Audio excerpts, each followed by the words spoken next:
Oh, I like it. I think about you all the time. If you let me, I will prove you should be mine. Come with me, move through the night. Let me learn what you like from my mind. And if we keep up the vibe, moving in motion, eye to eye, perfect time.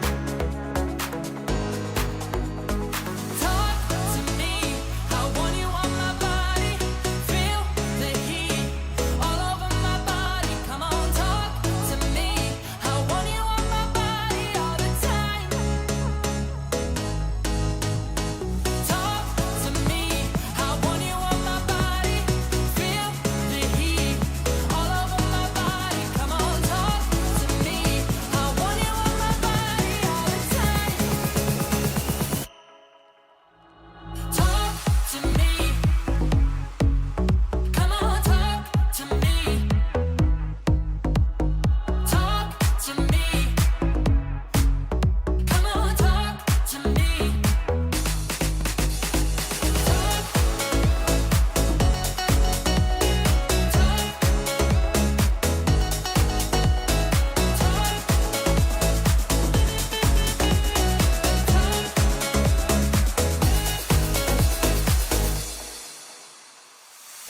Oh, I like it. I think about you all the time. Oh, if you let me, I'll prove you should be mine. Come with me, move through the night. Let me learn what you like from my mind. And if we keep up the vibe, moving in motion, eye to eye, perfect time. Talk to me, I want you on my body. Feel the heat all over my body. Come on, talk to me, I want you on my body all the time. Talk to me, I want you on my body. Feel the heat all over my body. Come on, talk to me, I want you on my body all the time. Talk to me, come on, talk to me. Talk to me, come on, talk to me.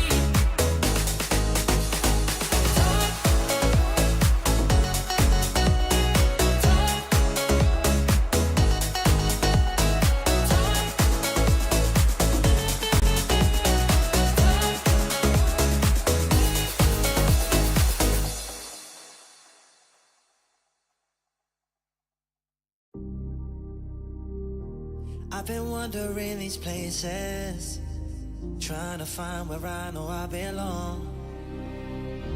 And I've seen too many faces, now I know it was here all along. So don't try to deny it, you know we ain't living here alone.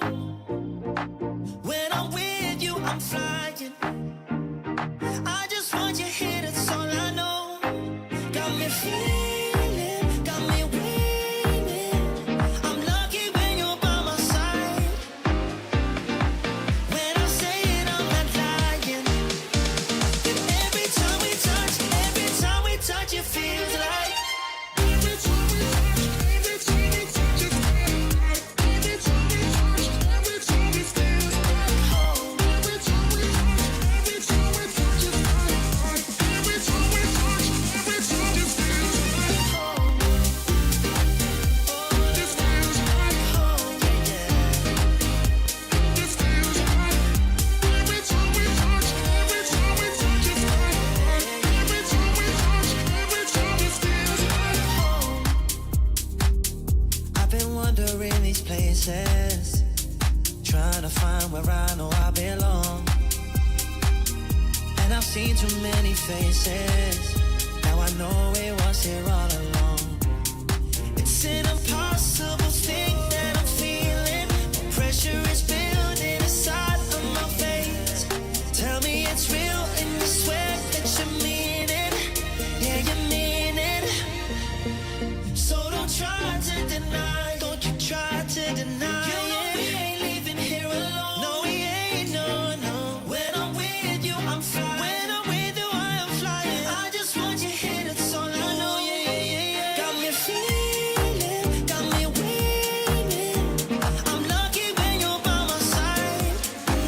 Yeah, yeah. When I say it, I'm not lying.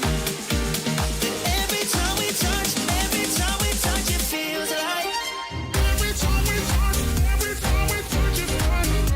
Every time we touch, it feels like. Every time we touch, it feels like. Every time we touch, it feels like. Yeah, yeah, yeah. This feels like home. Oh, it feels like home. Every time we touch, it feels like. Oh, yeah. Every time it feels like home.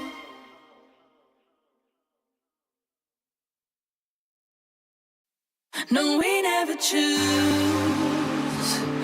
Always wishing for something to come true. What can you do when, baby, you know the love got you? Love got you. Love got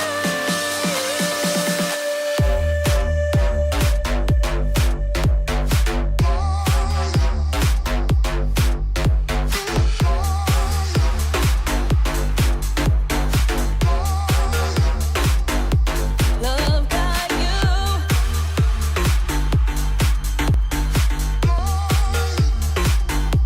Love got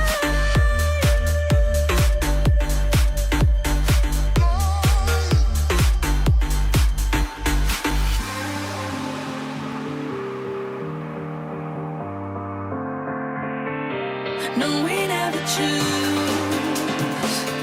Always wishing for something to come true. What can you do when, baby, you know the love got you? Love got you. Love got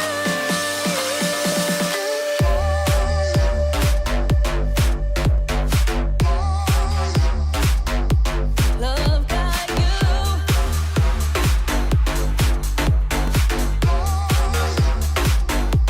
Love got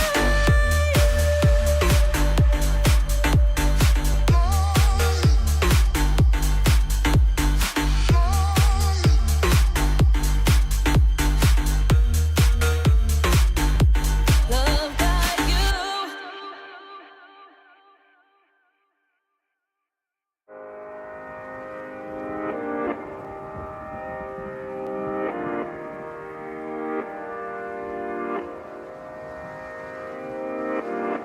There were fallouts, we've been up, down, but I blame myself. There's no doubt, we're back up now. Who knows why we fell? Pulling, pushing, holding on for something. The blue sky is coming, 'cause we're still here. Oh, I feel the love. Yeah, I feel the love. It's something we don't need to understand. Oh, I feel the love. Yeah, I feel the love. Let's just go, no, we don't need a plan. 'Cause I feel the love.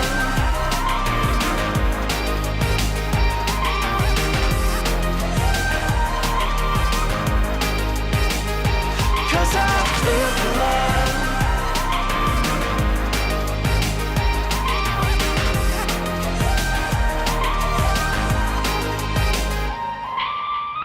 There were rough seas where we barely even knew ourselves. There's a cool breeze as the air clears. I don't know well. Pulling, pushing, holding on for something. The blue sky is coming,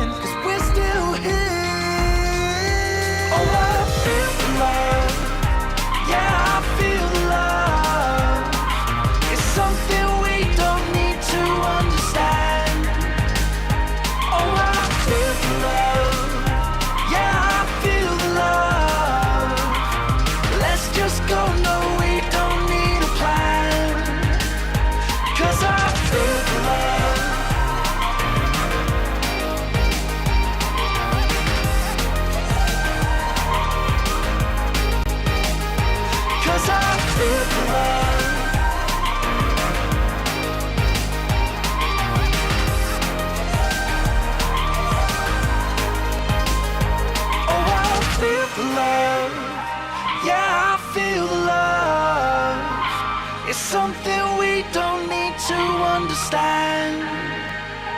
Oh, I feel the love. Yeah, I feel the love. Let's just go, no, we don't need a plan. 'Cause I feel the love.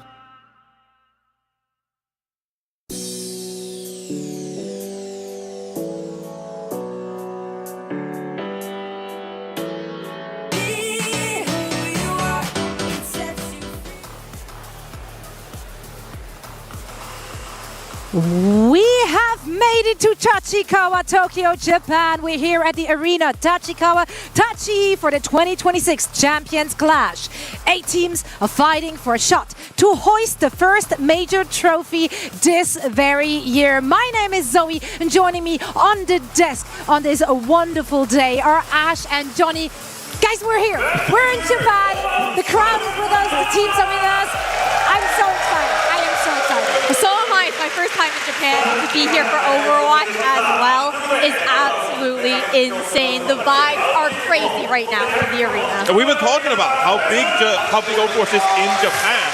And now finally, for the first time in a very long time, we get to be here in Japan and actually present some Overwatch live here on the stage this weekend. It's going to be a fantastic event. It really is, because last year for the Champions Clash, Talent were kind of on the outside looking in, right? It happened in China, in Hangzhou, and we covered it from LA, which was lovely. And the event was fantastic, seeing Crazy Raccoon taking that trophy after making a lower bracket run, but we weren't there in person. It's a completely different vibe, right? Like the electricity that you feel within the arena changes things so much. I think Crazy Raccoons, they're definitely looking to try and defend their title here for Champions Clash, but so much has changed since then. So much has changed indeed. Now let's take a look at this bracket. Listen, every LAN event before, we had the usual suspects. Falcon's not in this one, Johnny. I love that that's the first thing That's we're the first pointing thing out here. that's Team that- Falcons. listen, you They've been have such to. legends in the OWCS circuit for so long. But yes, Team Falcons not here. Only 2 teams could make it from Asia, and those 2 teams were Crazy Raccoon and the new Super team on the block, Zeta division as well. Only 8 teams in this tournament as well. You know, we had some tournaments in the past, 16 teams, 12 teams with like group stages. This time out, this weekend, 3 days of matches, double elimination. That's it. If you lose, you're out. Yeah, I mean, Ash, the stakes are so high. Not only do we only have 8 teams, it's a first to 2 in the upper and the lower bracket. It's crazy. Like, you're talking about how quick things are going to pass by with only 8 teams, but with day 1, teams could be out within 4 maps. And 4 that's maps. just absolutely wild. Yeah, I mean, on the upside, it's a free trip to Japan still, and you only have to play 4 maps. All right. I'm all about looking at the bright side here. Valid. Right? To win. Now, guys, we have to talk about the patch. Obviously, we are playing on live, so there were some recent changes in this up-and-coming meta that I refuse to call by the name it's going by, and I will just henceforth be dubbing Catbot meta. The nerfs are not really gonna make this change, are they, Johnny? Well, I think, you know, a month or 2 ago, we started seeing more Jetpack Cat, more Bastion, and we're thinking, oh, we got 2 viable types of composition. You know, we got some verticality with the Cat, but we also, the true composition as well, the Lucio Kiriko. But D.Va got nerfed, Kiriko got nerfed with some healing, sound barriers worse off here with Lucio now. And suddenly we're going into this tournament thinking, okay, well, it might just all be Jetpack Cat and Bastion. I think some teams are going to have some issues adapting to this new meta. They haven't had as much practice time, but the most dominant composition is going to be the Bastion and Jetpack Cat. If you want hopes of winning this tournament, very much likely you're going to have to be able to play those 2 heroes. Yeah, trying to have that mirror come through, but it's kind of wild how that's going to really limit now a lot of these teams from their comfort picks that we've seen from them. Teams like Twisted Minds, who've been so dominant playing that backline. Yeah, I mean, I think in the Asian regions, those teams, they're already familiar with this composition. Let's talk about them. Starting with Zeta Division. I mean, this team has just been so very dominant this entire stage. They're no stranger to this composition, and they came out on top. Yeah, they got plenty of practice time on this composition, and like you said, this super team before the season were built, they got Shu from Crazy Raccoon, they got Proper in there, and I'm thinking, okay, a lot of personalities here. Violet's in the backline there as well, but they've obviously put their skills together, put their minds together, and ended up with a fantastic super team that has dominated over in Asia so far. And going into this tournament, obviously having beaten Crazy Raccoon in the grand final, they are the favorites coming into this matchup and are very well versed on the meta composition of Jetpack Cat and Bastion. Yeah, I think that's the wild thing, right? Like Crazy Raccoons, they're the ones to actually, found this meta, and the Zeta take it up to another level. We do see a little bit of that tier break. It still is close competition within Korea and Asia between those two teams.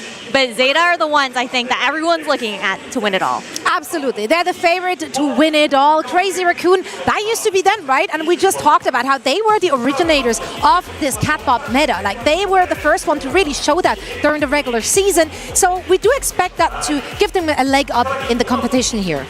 Yeah, I think absolutely, because you're looking at this lineup, of course, of Shu and Violet and Proper, of course. Like, this is so stacked that they are going to be the best team. Like Crazy Raccoon, they've struggled so far this year compared to the previous years. Obviously, they've had to make some adjustments. Starter coming into that lineup, and he's obviously had to pick things up from Lip, who was always putting up carry performances. Vigilante as well, stepping for the shoes of Shu. That's a very tough task as well. The shoes of Shu. Moon has been talking about, like, yeah, we had to make some micro adjustments. Like, we were so reliant on a person like Shu to make plays for us that Vigilante had a tough task stepping into those shoes. And so it's been an adaptive approach. They've been iterating and improving throughout. But this Jetpack Cat Bastion composition kind of did save them a little bit, and they've been looking so good in it. They definitely have. I think a question for me is also, is Shu going to be the MVP of this Champions Clash as well? We're going to have to find out. Shu's always my MVP, personally, if I dare say so. But yeah, Crazy Raccoon, obviously no stranger to becoming out on top. It's a very stacked lineup, and they did play very, very close in their regional playoffs. So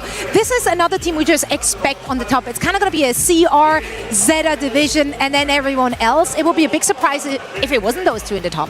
It really will be. I think that this is a team that, again, you cannot count them out. It's that question of, is it going to be Zeta? Is it going to be Crazy Raccoons in the finals? I know it's a little bit early to be talking about that, but we do have to set the stakes realistically when we're considering all of the changes that have come in within the meta, especially those nerfs that we mentioned as well for some of the other regions.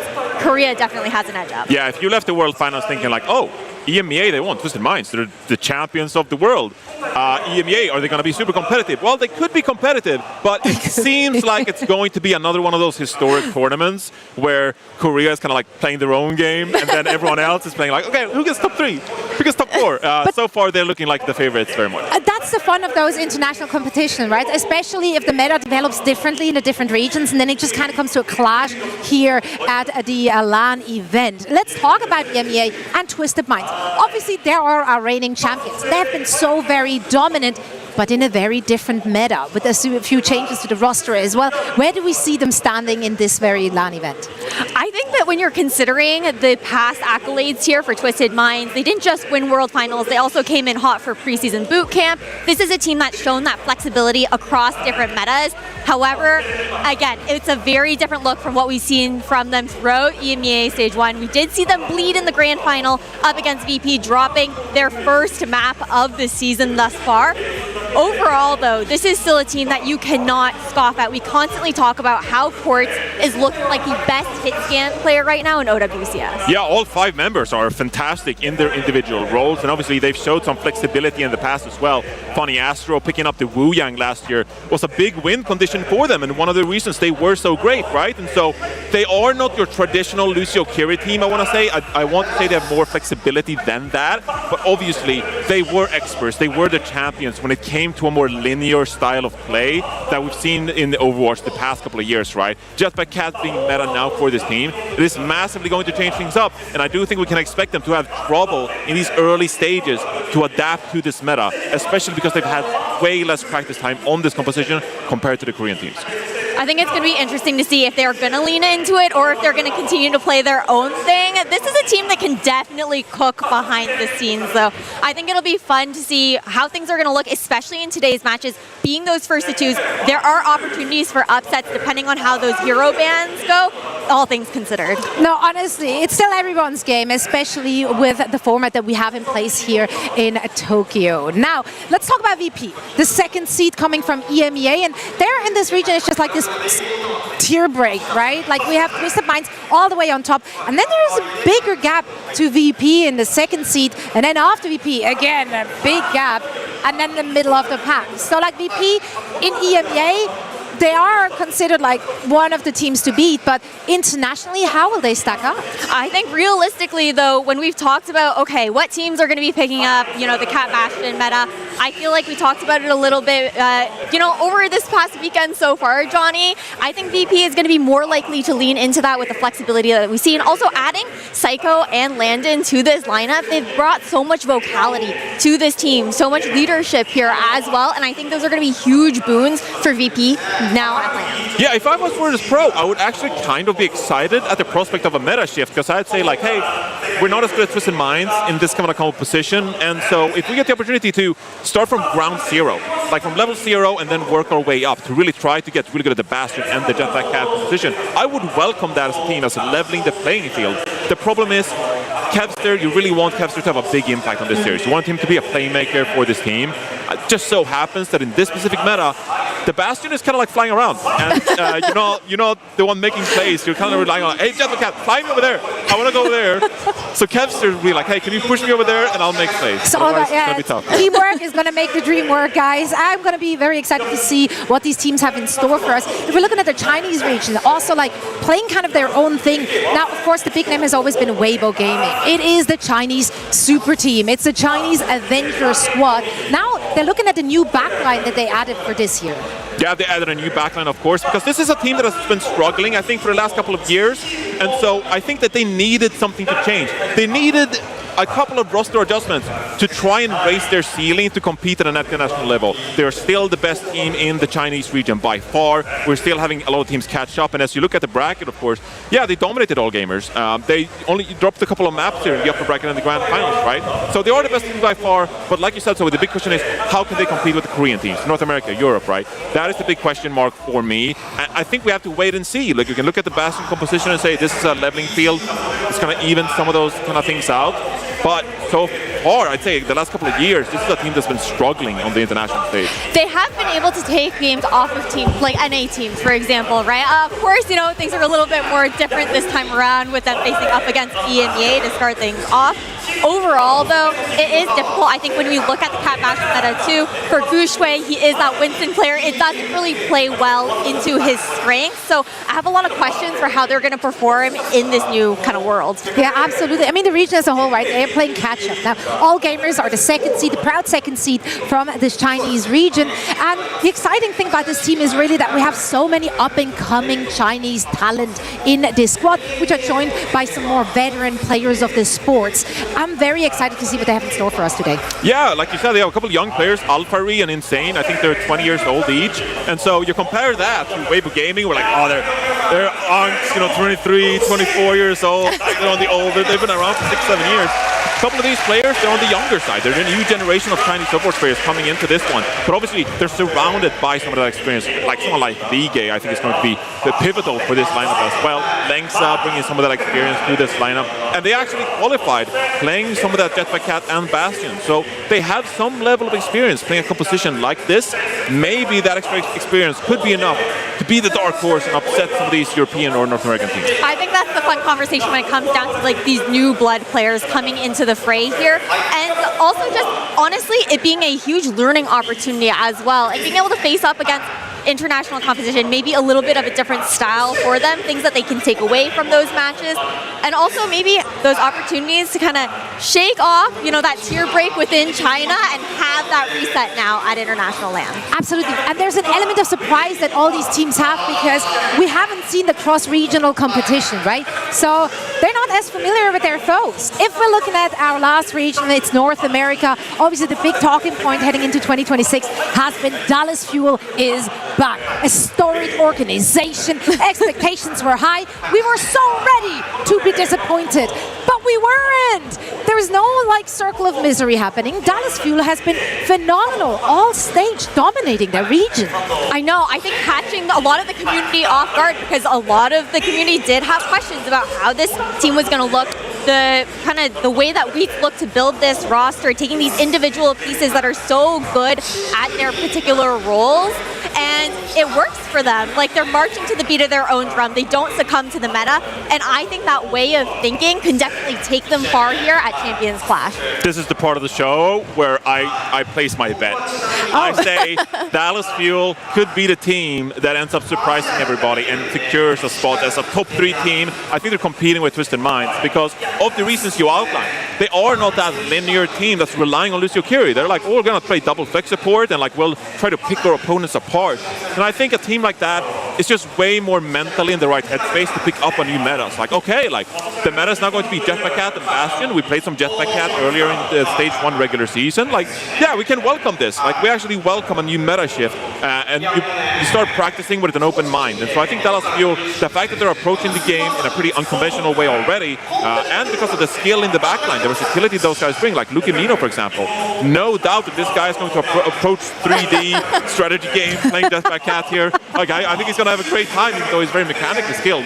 And so Dallas Fuel, I think they could be the dark horse to end up as a top 3 here. I really back their intellect when it comes to playing Overwatch. Absolutely. But as you just saw in the lower third here, they will be tested straight out of the gate. They're going up against Crazy Raccoon, which are just so good at this composition. So it's going to be an uphill battle right away. And the same can be said about our second NA team. It's SSG. They came in second comfortably in their region. Their first match is going to be against Zeta division. So like both of them have their work cut out for them.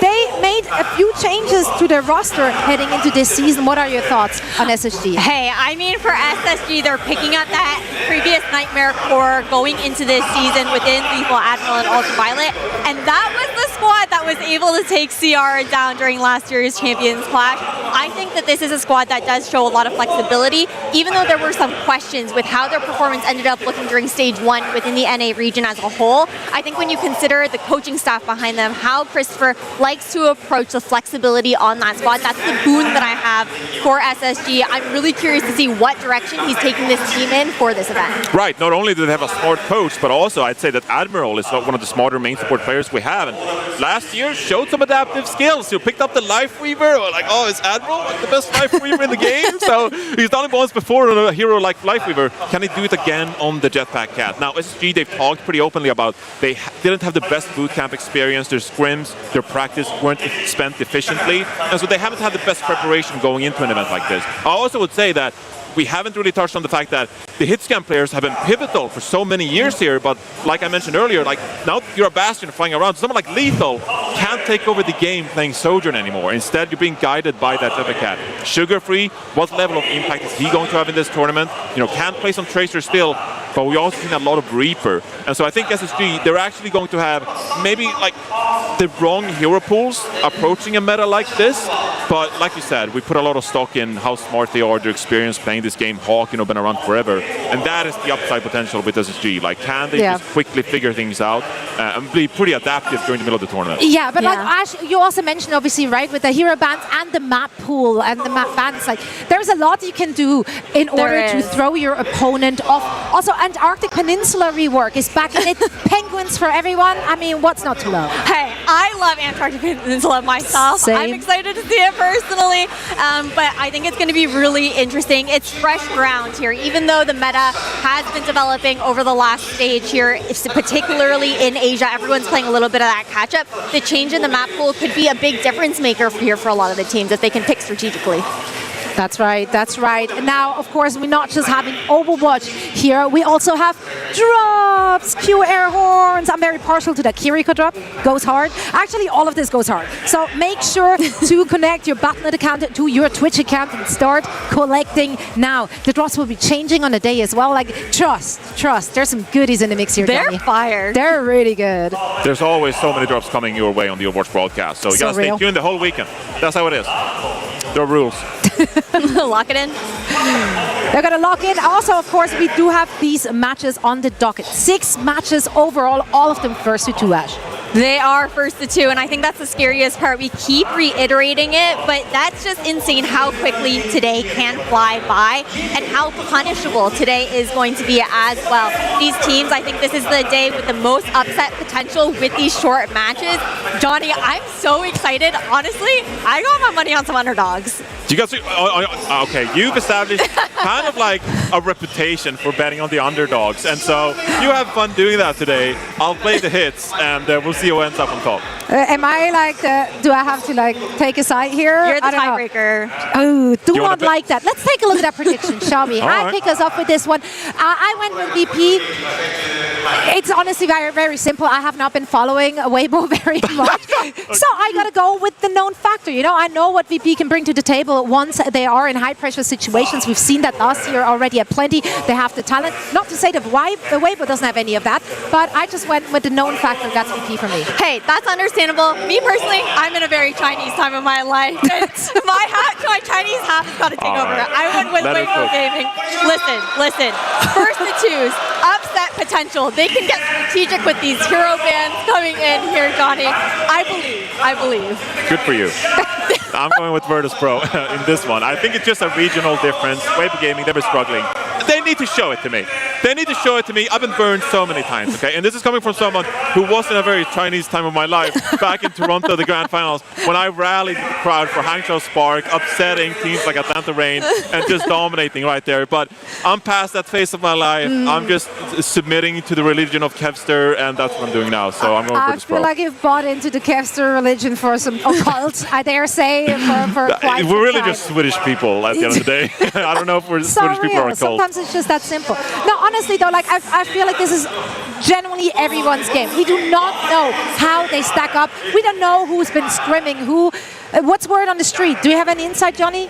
Well, I don't think anyone's too surprised. Like I mentioned, the Korean teams are going to end up on top, but I do think that this meta is more of an equalizer than it is to extend some of those gaps. And so the reason we're talking about Korea's dominant is because they've had so much practice time. They've been in this scrim bubble where 2 of the best teams are just smashing their heads against each other in scrims, day in, day out. And then you end up on top, right? I think for some of these other regions, like North America, EMEA, I don't really want to say too sure that, yeah, of course, Twisted Minds, they're coming here as the reigning world champions. We put a lot of stock in their name. But I don't think there's anything that prevents Dallas Fuel from being very competitive with them. And then Weibo Gaming, I mean, okay, Dark Horse, yeah.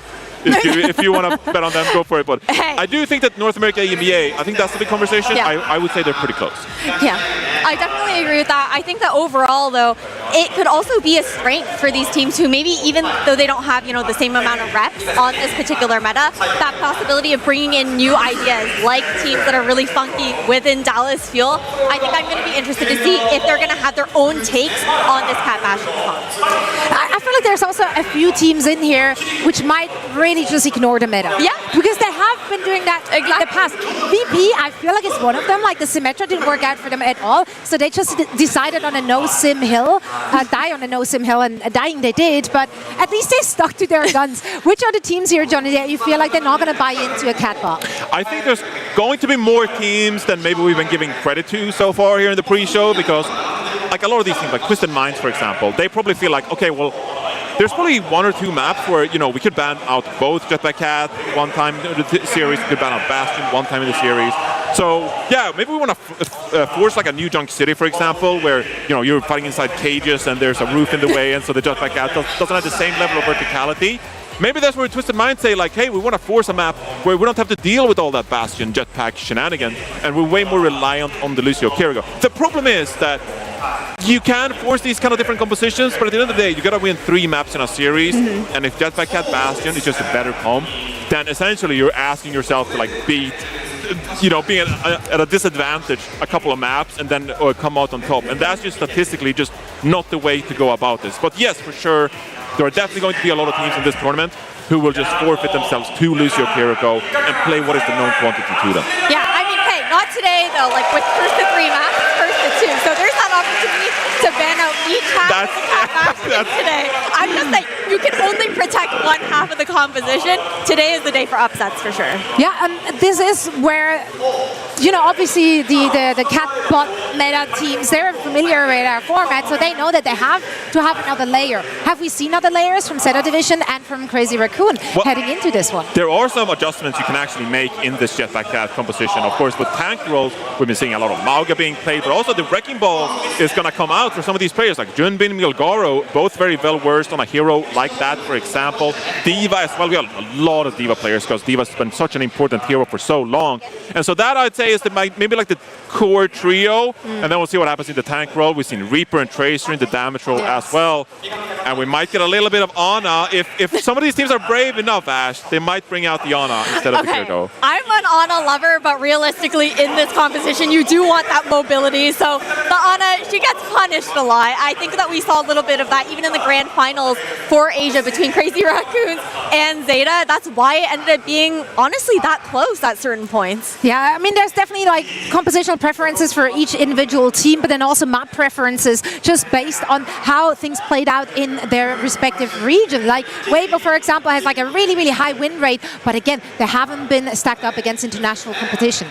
Yeah, I think a couple of these maps are obviously going to be very prone to the Cat Bastion because you have so much verticality and you can just see all over the battlefield. So when the chopper gunner comes in, it's going to be way easier to land those shots if you have a good line of sight. Whereas for other maps, don't have that level of working with. No, you definitely don't. Honestly, Johnny just wants to see everyone lower the airspace. That's right. Well, we get into this first match in just a little bit, so let's send it to the stage for Taiga for our opening ceremony.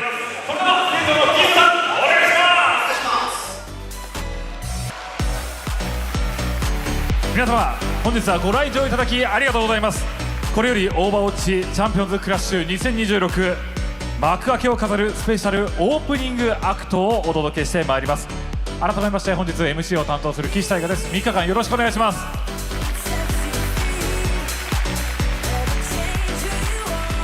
さあということで熱い戦いが始まる前にまずはこのステージで音楽に合わせアクロバティックな動きを見せるブレイキンによるスペシャルパフォーマンスをお楽しみいただきたいと思っております。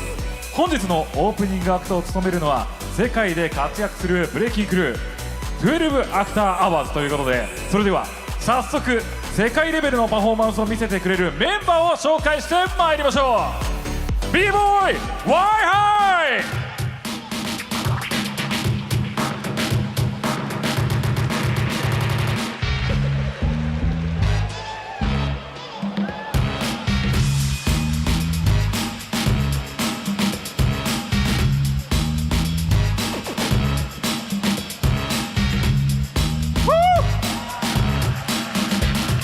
続いて B ガールナノハ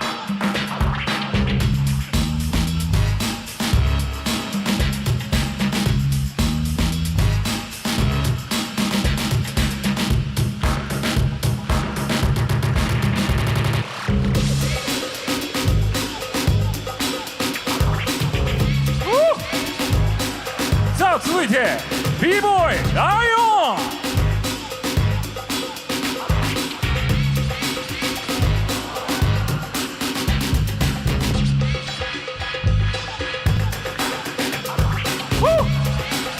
そしてラストは B ボーイズッキー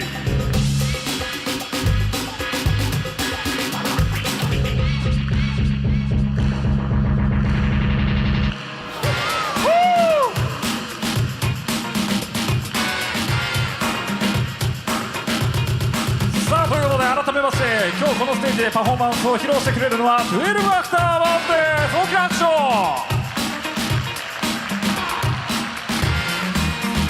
さあこちらのメンバーなんですが異なるステージのトップが集まりまして世界で活躍する B ボーイ B ガールで結成されたブレイキングルーです。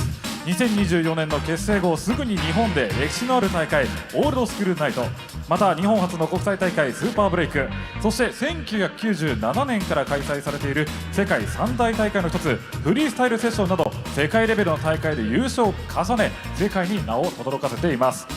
2026年からは次世代の育成を目指し12アフターアワーズコレクティブラボを指導。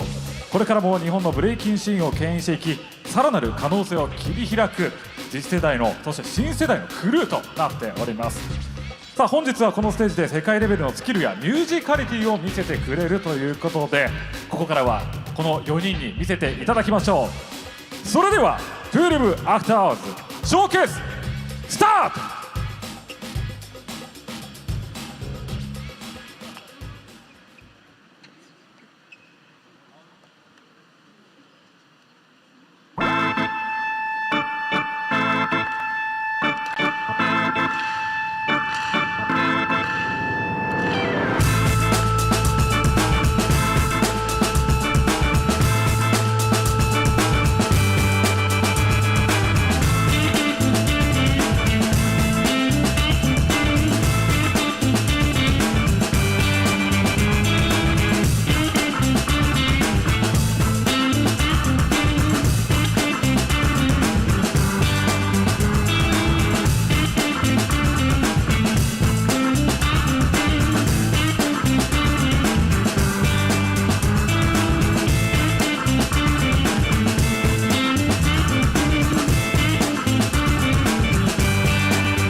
さあ本日のブレイキンショーケースを披露してくれたのは12 After Hours ワイハイナノハライオンツッキー、改めて大きな拍手をあ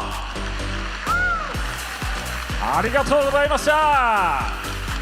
さあここから皆さんも楽しんでいきましょう。素晴らしいオープニングアクトでした。いや非常にもうドキドキするね、そして興奮するオープニングアクトからのスタートです。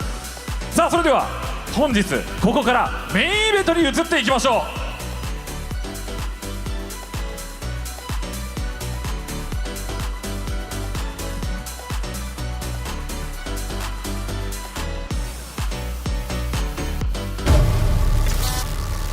この町では力は与えられるものではない。闇の中で鍛えられ時をかけて勝ち取るものだ。ここではチャンピオンたちは速く正確で止めることはできない。そして彼らには運命を変えるためのたった一度のチャンスが与えられる。世界最高のチームがここに集結した。全ての準備が整った。こここそがチャンピオンズクラッシュ。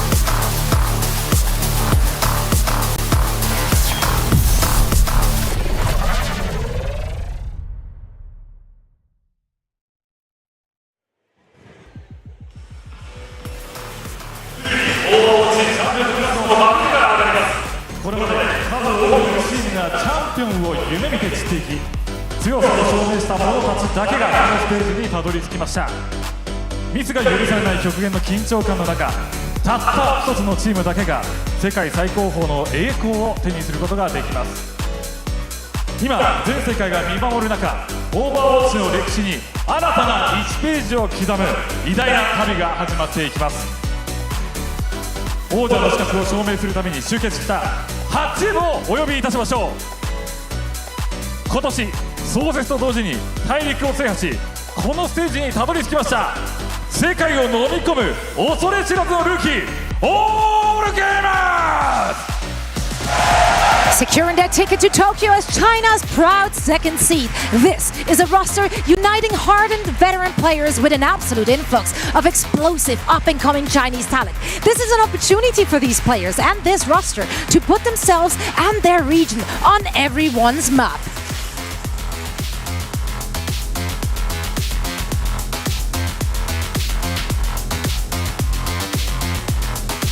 前回のチャンピオンズクラスの王冠を死守し、再び圧倒的な力で世界を屈服させれるのか。ディフェンディングチャンピオンクレイジーラクーン。 Entering this arena as Asia's second seed, Crazy Raccoon had a turbulent stage 1 after losing a pillar and star player in Shu. Until they re-engineered their identity, or rather the actual meta. They are the architects of the current car bot meta and considered a favorite to win it all.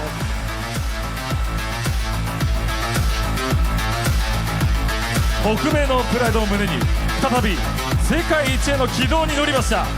スペースステーションゲーミング Space Station Gaming were able to confidently secure the second seed in North America to get here. We know these players can be flexible. On top of that, they are guided by veteran leadership and coaching staff to adapt and overcome. And they have to dig deep today. They are staring down a monumental test against Zeta Division right out of the gate. 世界中に巨大な砂嵐を巻き起こす絶対権力者、ツイステッドマインド。 Ever since breaking the ceiling as the first non-Korean roster to claim a world championship, they have added superstar DPS Jaewoo to their already terrifying roster, and they have been playing on a completely different level since, not losing a single series since hoisting that trophy last year. Perfect in the preseason bootcamp, flawless and undefeated in EMEA Stage 1. アジアを制し、次に狙うは世界制覇、ゼータディビジョン。 Zeta Division formed a Korean super team, or rather a super team, during the off-season. This is a collection of some of the game's most mechanically skilled individuals. Throughout Stage 1, they've dominated in the toughest OWCS region there is, ultimately punching their ticket to Tokyo as Asia's #1 seed. 決して消えません。再び帰ってきた伝説、ダラスクー。 The excitement surrounding this organization return to competitive Overwatch was fire. But the way they dominated Stage 1 proved that they are here for championships, not just nostalgia. They hit the ground running and have locked down the #1 seed in North America.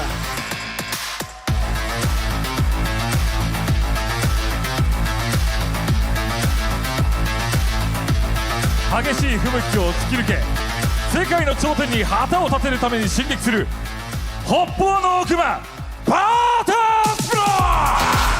After losing their star player Jaewoo to TM, this squad integrated Psycho into a terrifying DPS duo alongside Kevster and added a massive veteran presence of Landon to their backline this season. Now they spent Stage 1 completely ahead of the middle of the pack, Twisted Minds securing the second seed in EMEA.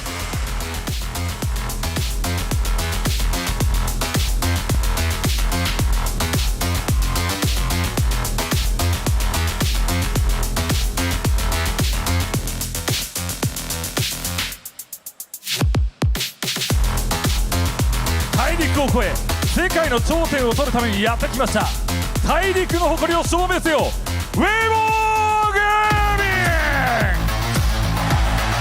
グ。in Tokyo after a flawless, dominant run through the Chinese OWCS. This legendary all-star core has successfully integrated their new Korean backline, which we saw in action earlier this year during the pre-season bootcamp. さあ、Overwatchチャンピオンズクラッシュ2026の王座を狙う全8チームが出揃いました。世界中のファンの心を躍らせる歴史的な試合が間もなく始まります。それではここからは実況席お願いいたします。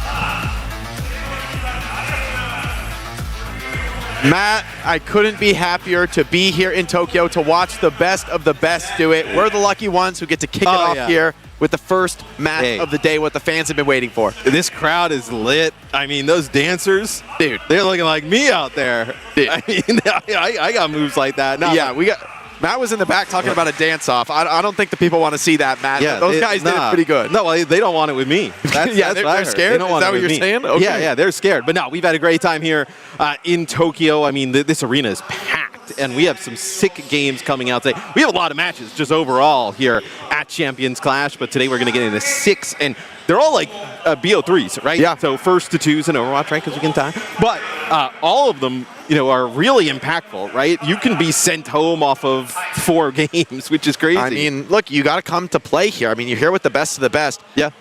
We got to crown a champion here in Japan. And, it's a region, I think, teams, players, everyone is so excited to be here because the fandom in Japan has just been incredible. I feel like this year there's been a huge resurgence in that region. And you look at teams like Viral, the success they've had. It's been really exciting. But, of course, our first match of the day is going to be All Gamers versus VIRTUS.PRO. Yeah, we'll take a look here. It's going to be Weibo against VIRTUS.PRO. Yeah, and it's going to be Oasis is the map pick for Weibo. So they get the first map pick because they are the #1 seed out of the Chinese region. So we'll get. I don't think we're going to see. We were talking in the back. I don't see we're going to see a lot of Antarctic Peninsula. Right, gets a little bit of a rework this season. So I think teams are going to stick to like Ilios and Oasis specifically. And look, I mean, Cat Bastion, right? It's kind of like the talk of the town here a little bit. Like. Who knows? Look, we've seen a lot of times Weibo Gaming. We'll get to an event and they will play something that is not the meta. And they banned Sim here off the rip. No Cat Bastion bans. I mean, this is one thing I was thinking about in the hero ban era, right? In a first to 2 format, in theory, I think that Cat Bastion comp, right? Either one of those heroes gets taken out of the mix, and I think it kind of falls apart. I don't think there's really replacements. And so for me, there's an opportunity for teams who say, hey, maybe we don't want to play Cat Bastion. We could force people away from it with that ban phase, but neither of these teams takes the bait. I think they're both coming to take that mirror match, or they're going to have a very different take on the meta. I do think the Symmetra ban is a little telling. These EU teams, they are scary when they get to pull the Sim out. It's that it's that ace in the hole. It's kind of. Can it still work against like some of the stuff we see like Cat Bastion? I don't know. I mean, can't imagine it. It doesn't sound good. Yeah, no, it doesn't sound ideal. And for Weibo, we've been waiting for a while, right? This team obviously makes some changes with the support line. We've been waiting for a while for this team to really kind of ascend an international event, right? We know how good they are. They kind of dominate the Chinese region, but we've been waiting, like, it feels like for like multiple years now for them to like win an international. Like, you think like out of all the other regions, like NA, China, and then EMEA is the first one to win a world championship. I don't think anyone would have predicted that. Years ago, right? We wouldn't have. And China was really that region that was right there, right? Yeah. Maybe just behind Korea in the world rankings. But it's been a long way since we've been able to talk that way. I do think Weibo, they're the standard bearers. I mean, they're pretty much head and shoulders above the competition. We saw it in that China bracket, what they won 4-1 in the grand finals. I think that might have been like one of the only maps they dropped.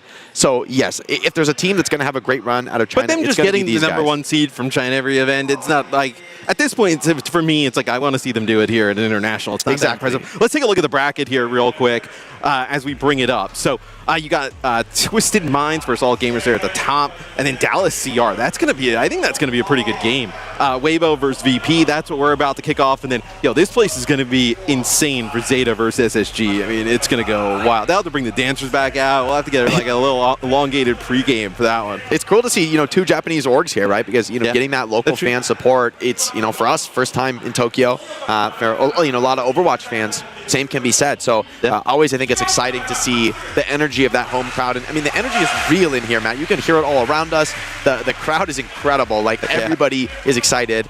And we, Rack Attack's here in person. We'll have to pay him a little bit of a visit. He's got he's over there, the co-streamer. He's got 9 chairs around. We got to swing by. Yeah, he's all alone. He's just waiting for his homies. Rack's stream can see us. He's just waiting for his homies to pull up. Yeah, they can maybe see us in the back. But you take a look at Lisa Min. So one of the support players that kind of comes into this roster, right? Now new into the roster. We'll see if it kind of makes a difference overall in terms of what they're able to do here in the international stage. It's always the interesting question for China as a region. I think more than any other region, this is what we're thinking is yes, they have fantastic performances. I mean, look at the eye test. These stats are pretty insane. But how will that develop in an international land here? And right. Europe has been the up-and-coming region in these last few years. It's the region, I think, to unseat. Although coming into this event, maybe we do expect those Korean squads to maybe be the strongest. Is there an argument that VP could be slightly underrated in the sense that they go against Twisted Minds, who's the best team in the world, right, up until, kind of Cat Bastion, and maybe that kind of throws off their game a little bit. But, they played them tough in the EMEA finals, right? They played them tough during the season, but then VP was fantastic throughout the rest of EMEA. So maybe there's an argument that they're slightly underrated going into this. I also think you look at a player like Kevster in the hit scan role for this team. I think he's been solid on hit scan. This is the first international event for Kevster since the first one last year. It's been a while, Champions Clash last year. Yeah. He didn't have the best year last year. But now seeing back him, honestly, I think Bastion is going to be great for him, right? You think about his prowess on tracking heroes, his individual mechanics. I remember back in the day, you see him come out on Soldier here and there. I mean, it's not what we necessarily know him for, but I think this is an ideal meta for VP where it's not like that hardcore Widow duel battle where, the pure hit scan. It's a lot more about being able to make plays, being able to. And I don't think they want to play the sim. I don't think they exactly want to play the sim. I would be surprised. I mean, you have Psycho on the team, right? But he's fantastic, with playing Tracer and other different types of things. So but maybe Weibo is still kind of worried about it. I will say we're talking up VP, but if there is 2 players from China that you've got to respect, it's the DPS on Weibo. It's Leave and Shy. I mean, these guys, the pedigree, I feel like the challenge for this team has been finding a core that maybe can be at their level. Maybe I'm harsh on the Weibo squad a little bit, but it's kind of what have you done for me lately in internationals? I want to see them really, step up because we know they can do it. We've seen Lee be an MVP. We've seen Shy just have unreal games and take it over. Can they do it here though at an international event? So we get this one kicked off on Oasis. We kind of rehashed the bans, right? It's the sim ban here for Weibo, and then VP they get rid of the Zarya. So we'll see what Icenom decides to pull out. Yeah, definitely. Game is wide open. Opportunity now for teams to show their stuff. Of course, we expect Cat Bastion to be dominant here on this tournament. There's always the opportunity to play spoiler. If you're just new to Overwatch, never believe what they pick in the spawn. Never trust it. Although Weibo this is pretty much the meta. I would believe what they have locked in. You think they're going to play Sierra? You're coping. Kev's just an old hand. Well, no. I was saying, Weibo's got locked in. Okay, we're getting there. Kev, we'll see what he decides to do. I imagine this is going to be Bastion here, and just some speed getting out of the spawn, and then we'll see the Jetpack Cat out. So our first real look at this comp.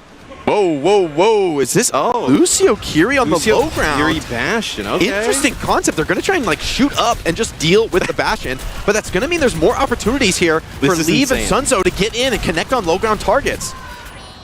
So you see they're just kind of vying for this high ground position there. I mean, you see Shy just being escorted around the map. And they're going to play for the point cap here. Shy over the top is going to make this really awkward. Kevster looking up, trying to find that opportunity. No one wants to make the first mistake here on land, but with point open, you've got to come up and take that test. Yes, now you see VP kind of step up onto the point here. Psycho gets dangerously low, so has to back on up. So now you have Kevster here in turret form, but there's really no line of sight here onto Shy. Turret's down here, so Shy's DPS is going to be much reduced for a minute. Psycho pushes for the high ground, but gets punished. Weibo find first blood here in Tokyo.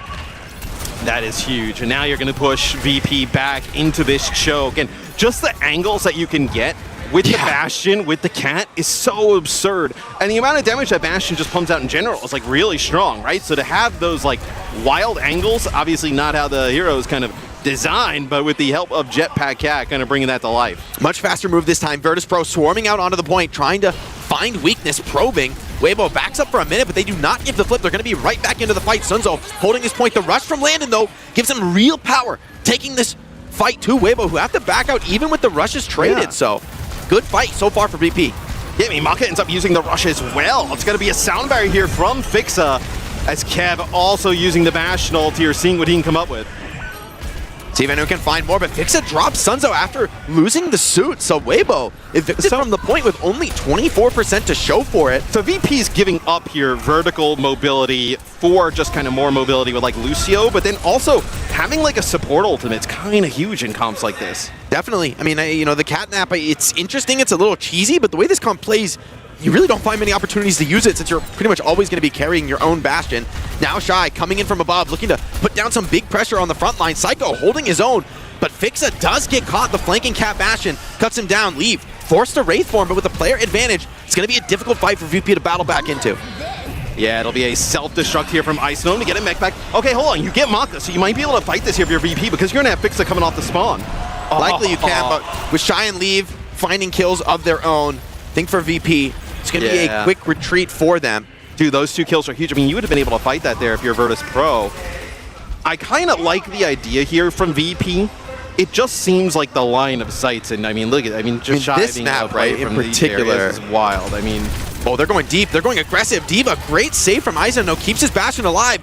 Kevster's swinging with the help of the Matrix. Get him out. It's like, it's so silly. Trying to burn him down in a few seconds, especially with that repair perk online, it gets more and more difficult. Landon opens with an early rush. Weibo are trying to have their cake and eat it too, keeping this point control, but they can't hold it forever. The value of the rush is just too much. Still, players on VIRTUS.PRO dropping a little bit low. This will be a difficult one to hold on to. Yes, I think now Weibo, they kind of back out for a little bit. You do lose Maka, so that's a lot of the healing resources here. Poor Weibo. He's taking him down! The crowd goes wild here, but Kevster strikes back, punishes the cat, swinging in to clean up with the help of Icegnome, and VP have had point control through this long fight, so it was a little bit stylish with the catnap, but it doesn't add up to much. VP are right back into this round, and one might go down to the wire.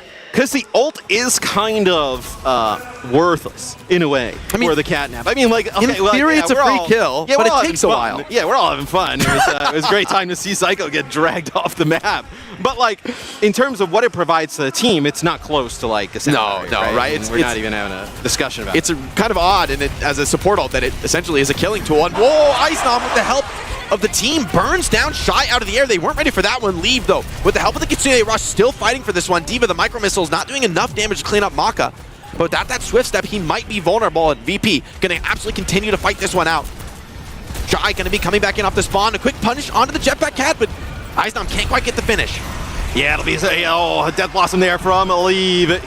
Not able to find anything. It looks like you're going to have Sunzu here. It's going to be able to get a touch, and you have a self-destruct. Oh, the beat overwhelming here. VIRTUS.PRO dominant on the point. Sunzo with the self-destruct could delay things for quite a while, but the team dropping around him like flies. And yeah, it's not going to do much. So great round from VP. I mean, we saw that fight. We didn't see it on camera, but Landon just stands toe-to-toe with Leave's Death Blossom and takes him down with some headshot kunai. There's a reason this guy has been at every LAN for, what, the last 2 years? I mean, he's sick. You know, it's a big part of, I think, the plus-up for VP this season. Yeah, and I think you saw Icegnome there with the defense matrix able to provide a little bit of help as well. So we'll see if VP can do it again. It's quite interesting because, now as we move into the next stage here on Ilios, like, it doesn't feel like the cat is as impactful in this kind of stage as like a Lucio, right? In terms of it's interesting.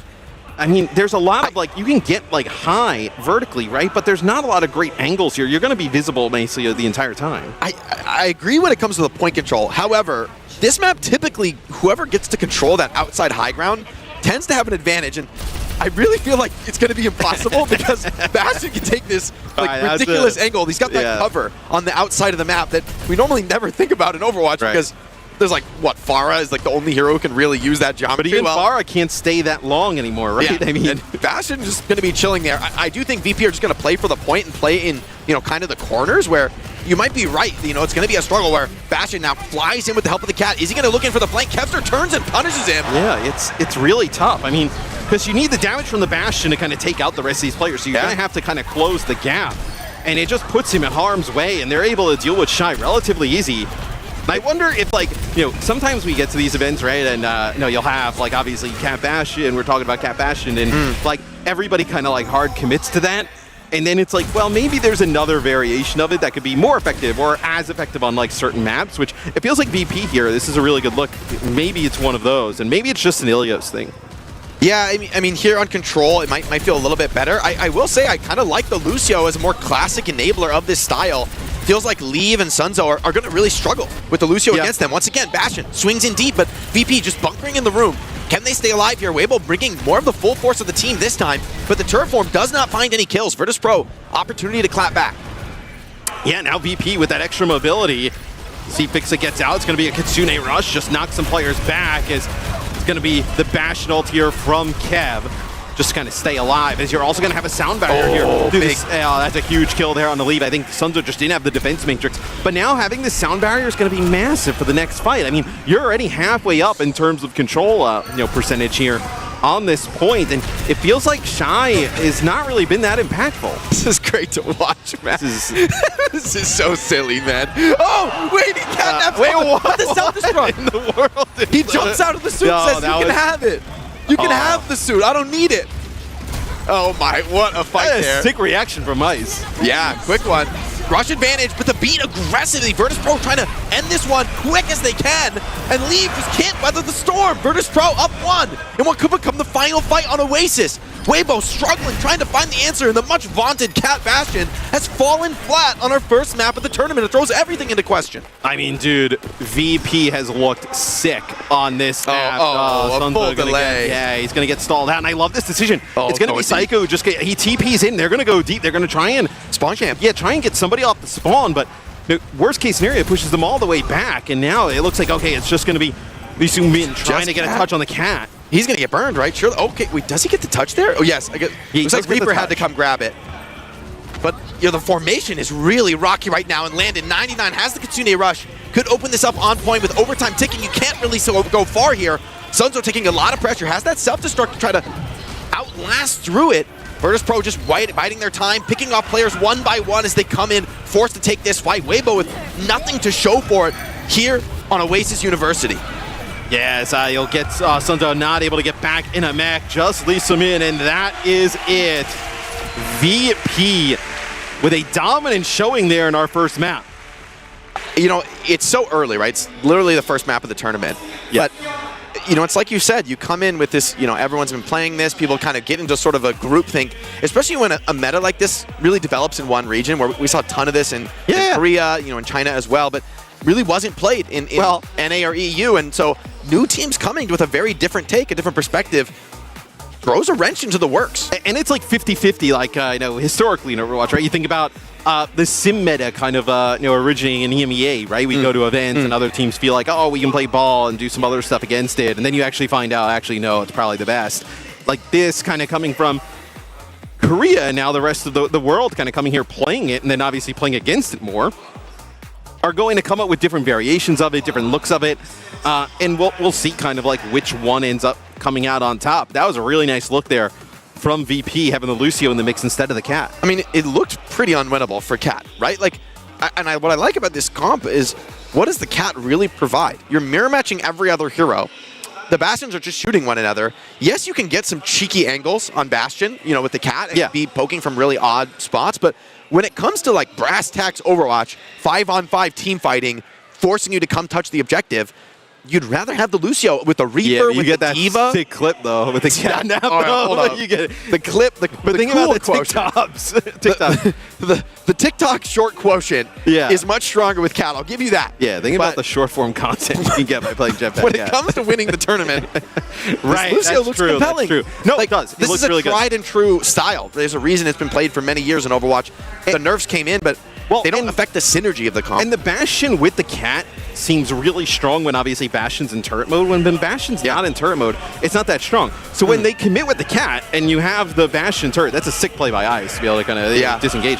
But when they go in with the Bastion and like in turret mode, you can just use the speed disengage and just get away from the turret form. And now what? You just have a sentry form Bastion with with just Jetpack Cat in the sky. Like, okay, who cares, right? Yeah, I would think on some of the attack defense style maps, that's where I'd think maybe the Cat Bastion will still be really effective, where just disengaging and backing off really isn't an option when you have to hold like a certain point. So I don't think this is gonna.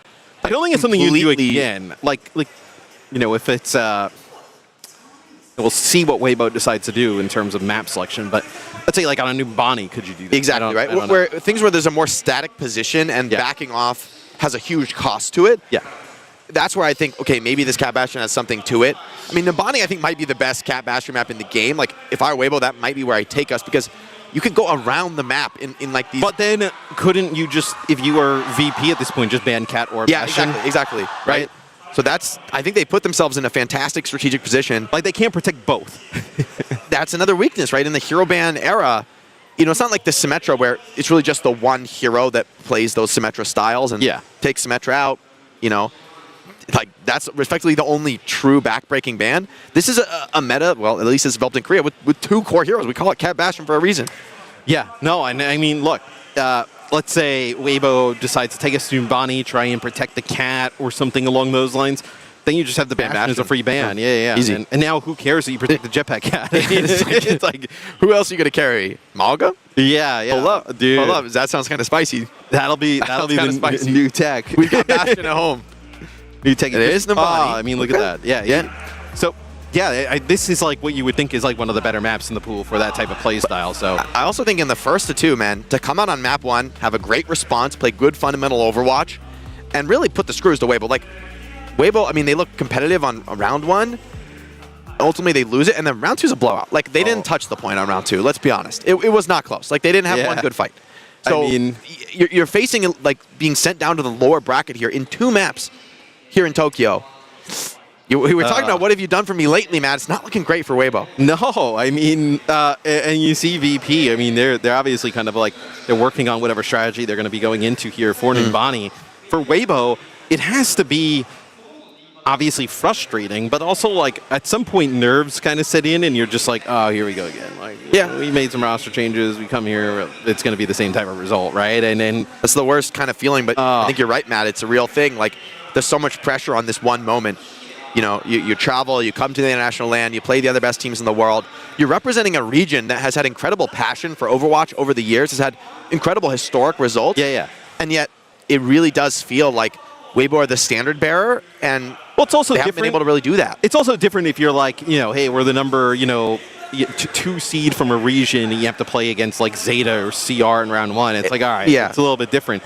But like, for Weibo, right, they're the number 1 seed from their region. They're coming in against VIRTUS.PRO, where, like, we were talking in EMEA. I mean, obviously, VIRTUS.PRO were phenomenal in EMEA, but before we started Stage 1, we were like, there's a few different teams that could be interesting here for the second spot.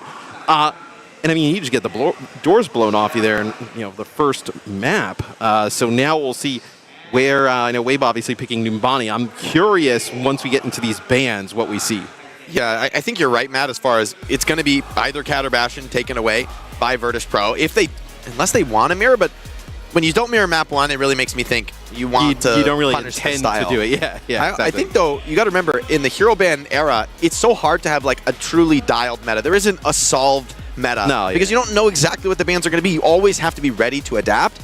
That's where you look at a team like VP, who has shown incredible resiliency over the years, right? And all these players, think about the number of metas Kevster has played. He's played Bastion in metas before. One of the more interesting things that could come out of this, right, is that if Weibo ends up trying to protect, like, Bastion, like...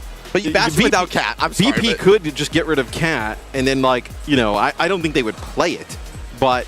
Yeah, it's funny because as much as Kevster does play the Bastion there, you wouldn't say it's like, if they weren't playing Bastion on the other side, you wouldn't play it. You wouldn't. The reason Kevster's on Bastion is because it's the only DPS hero with a high enough throughput to actually punish the other Bastion. Yeah, exactly. While he's being held up in the air, right? Like most other hit scan are all about that burst damage. When Bastion's in turret form, effectively impossible to headshot.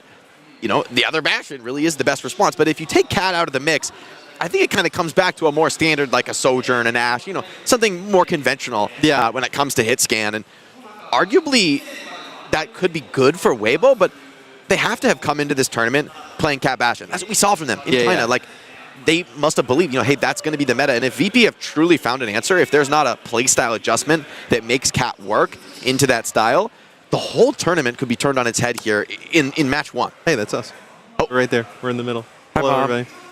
Yeah, it's like, this is the best shot you're getting. You'll have to rewind, Mom. You missed me earlier. I'm like, where's Waldo, man? Zoom. You can see how like sick this venue is, and I mean, the crowd has been going crazy. I'm sure for the Zeta games, it's going to be on another level. I mean, the opening ceremony when everybody was coming out, they were kind of giving love to everybody here in Tokyo. But I do wonder, like, what are some of the bans you think that could come out? Obviously, speaking outside of the Cat Bastion, like, Yeah, I'm almost what are- thinking, like, do we see a Diva? Would you ban Diva?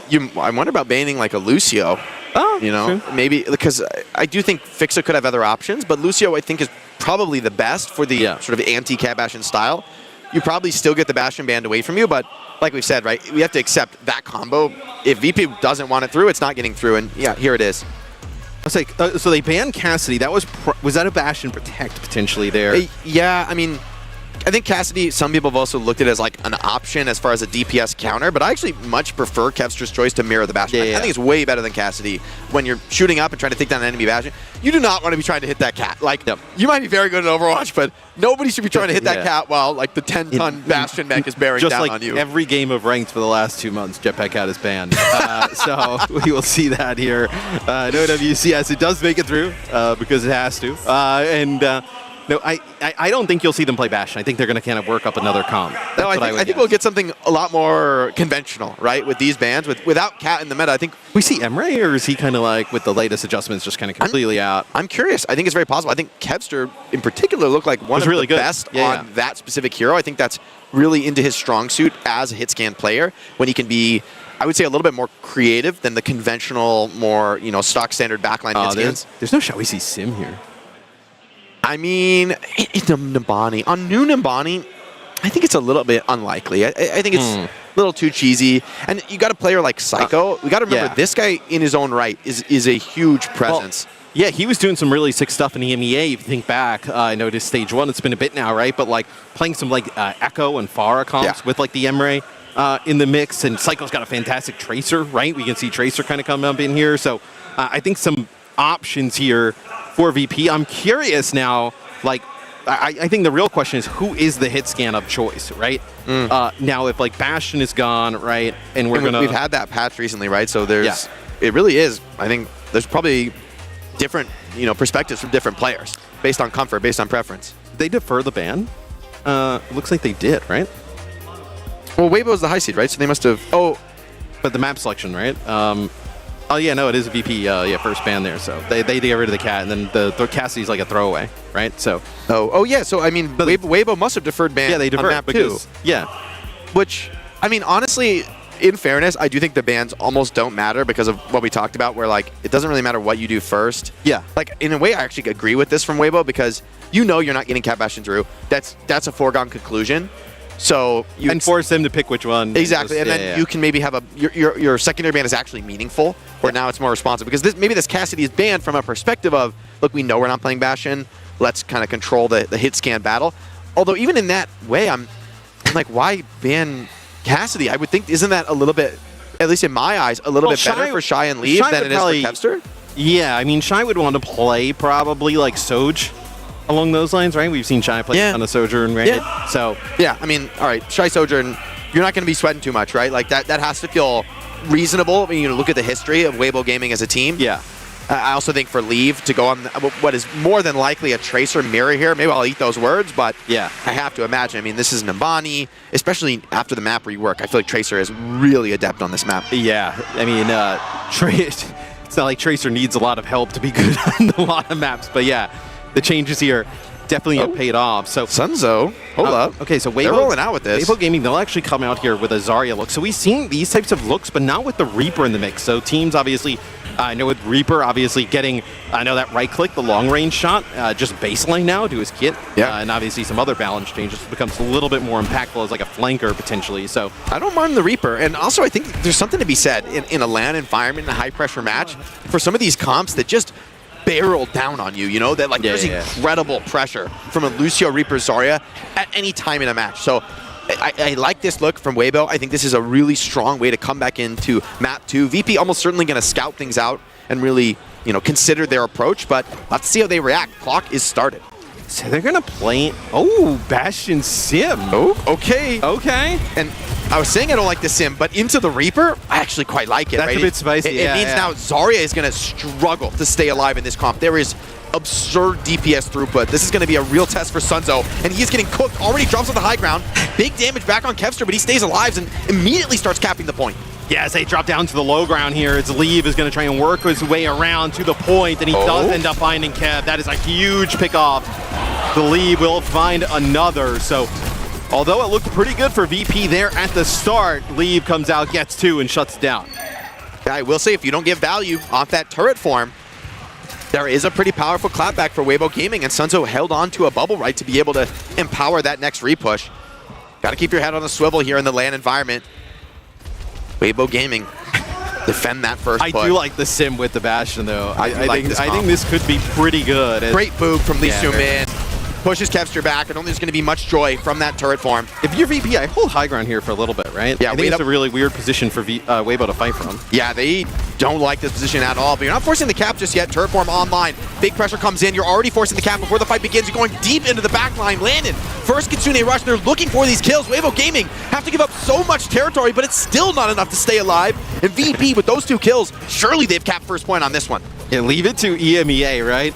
We're going to play Cat Bastion, everybody. And they're like, guess what? What if we took the sim, which you guys hated, and then just combo it with the Bastion and just ditch the Cat altogether? So this might be even a little bit surprising for Weibo, right? That they figured that maybe the Bastion wouldn't kind of play into this. Even we were discussing, like, okay, the Cat is out, Bastion's out, but we saw the VP go to this, obviously without the sim. They were playing the Reaper there in map number 1, but here on Numbani with the extra mobility, with the sim and the Lucio, this is a pretty nasty setup. Yeah, I'd almost rather see Sunzo maybe swap off the Zarya at some point here, because Zeta puts out so much damage. Now a rush comes in from Maka. This is time for VIRTUS.PRO to beat a hasty retreat, trying to get back to the spawn. FACEIT and Landon both incredibly low. Sunzo finds that finish on Landon, and it could be open season on the rest of VIRTUS.PRO. They're running for the hills, trying to get back into the spawn. Eisnam and FACEIT will just barely make it back to the safety and be able to charge up a little bit more in that ultimates, but now holding for an aggressive spawn camp. Weibo want to run this clock down. Yeah, and I think, obviously Weibo, they're going to have that grab out there. They're going to drop it on the wall. Yeah, they're gone. Oh, beautiful counter TP. I believe he did connect with the grab, but the TP was beautifully positioned. VIRTUS.PRO wastes no time into a fast rotate now, pressuring the point.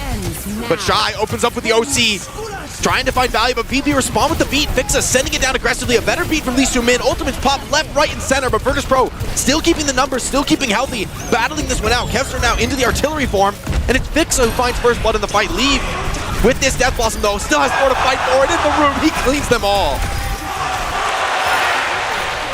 So Lee pops off there at the end. The better beat, though, from Weibo, right? Lee Soo-min holding on to it for just a little bit longer. It was a nice TP there from Psycho to get them out of the grab from Sunzo, but not able to hold on in the end. Kev going into the artillery form to get the extra health when Leave is just kind of like barreling down on him, and no mobility is... you see they're making a really concerned effort here for VIRTUS.PRO of, like, wherever Leave is, Eisnam was trying to pressure him out, get all the mobility cooldowns out, because Leave is causing a lot of pressures in that backline.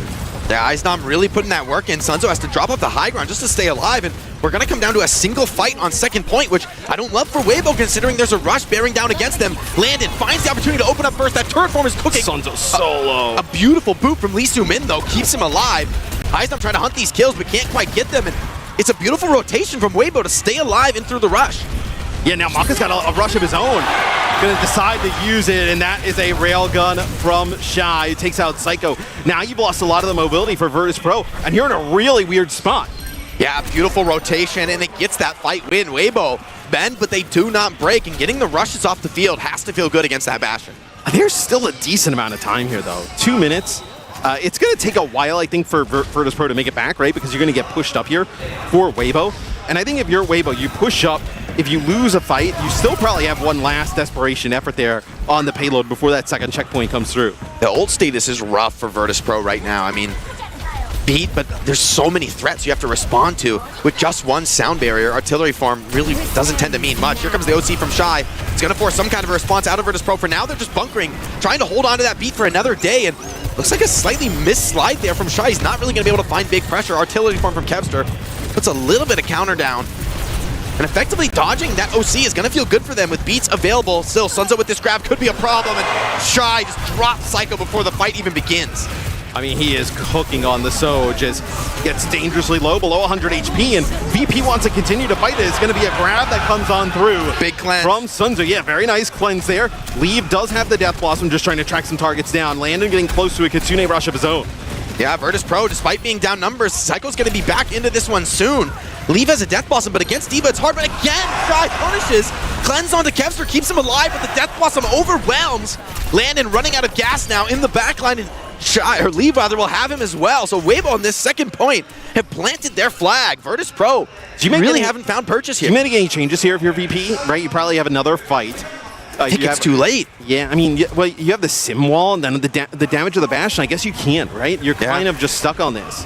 See some creative rotation. Psycho, what's he going to do with this TP? This historically hasn't been the best lineup for VIRTUS.PRO. They're going to take it and push into the Reaper, but Sunzo with a beautiful bubble supports Leave to hold that position. Landon now with the rush. Maka responds in kind. Sunzo on a sliver, but Shy again continuously finding these pickoffs, deleting Symmetra from the server, but hold on, Kevster, Eisnam playing around that wall. More to say onto this one. Every shot sent after Shy. Eisnam hunts him down too. You've got to deal with that soldier, but VIRTUS.PRO have done just that, and in overtime, they'll find the cap on second point. I've been pretty impressed, though, with Weibo that they were able to keep Sunzo alive for as long as they did on a sliver of health on the Zarya for what felt like ages. And then as soon as they are able to get that Zarya off the field, you see that is like the prime target for VP, right? If you're able to kind of get those bubbles out and then just burn with the Bastion damage through that Zarya, that's where things start to go heavily in favor of VIRTUS.PRO. Not a lot of time here, though, Jake, right? They get that second checkpoint, which is great for VP, but they're going to have probably, like, less than a minute when they round this corner. Oh, big swing with the Bastion, really putting the pressure on Weibo. They fall back really nicely, and Shy has room now to maybe work in a flank angle, but the cart continues to roll. It's a struggle for Sunzo to really stop it when that turret forms online. Big grenade as well from Kevster, and the beat comes in. Weibo's low across the board. Lee Soo-min, 98 to that beat, might need it instantly. He's going to pop it off. Keeps Weibo up, and gets them right back into the brawl, and the grab is going to be more than enough. Weibo, clean house now, and VIRTUS.PRO maybe on their final attempt to push third point. That'll be Eisnam getting staggered just a little bit, launched him into the sky, so now you will fall. So you're going to get him back here in a few seconds, and you're going to have one more crack at this, as Maka's going to have this Kitsune rush before Landon, and that's going to be massive, right? So I do see a few players there from VP just kind of getting around the corner, taking some damage so they can actually farm this up for Landon. Shy with the overclock. It's going to be high ground control here for VP early on. The openers he's been finding have been backbreaking against Weibo. Rush is traded, but VP, I think they like their position here. Coming out with the artillery to tank in through some of these rail shots. Kevster just barely staying alive. Another big rail puts the Bastion on a sliver of HP. Eisnam has to hold on to this overtime. Does have that self-destruct available. Weibo gaming running low, but they can't touch. Oh no!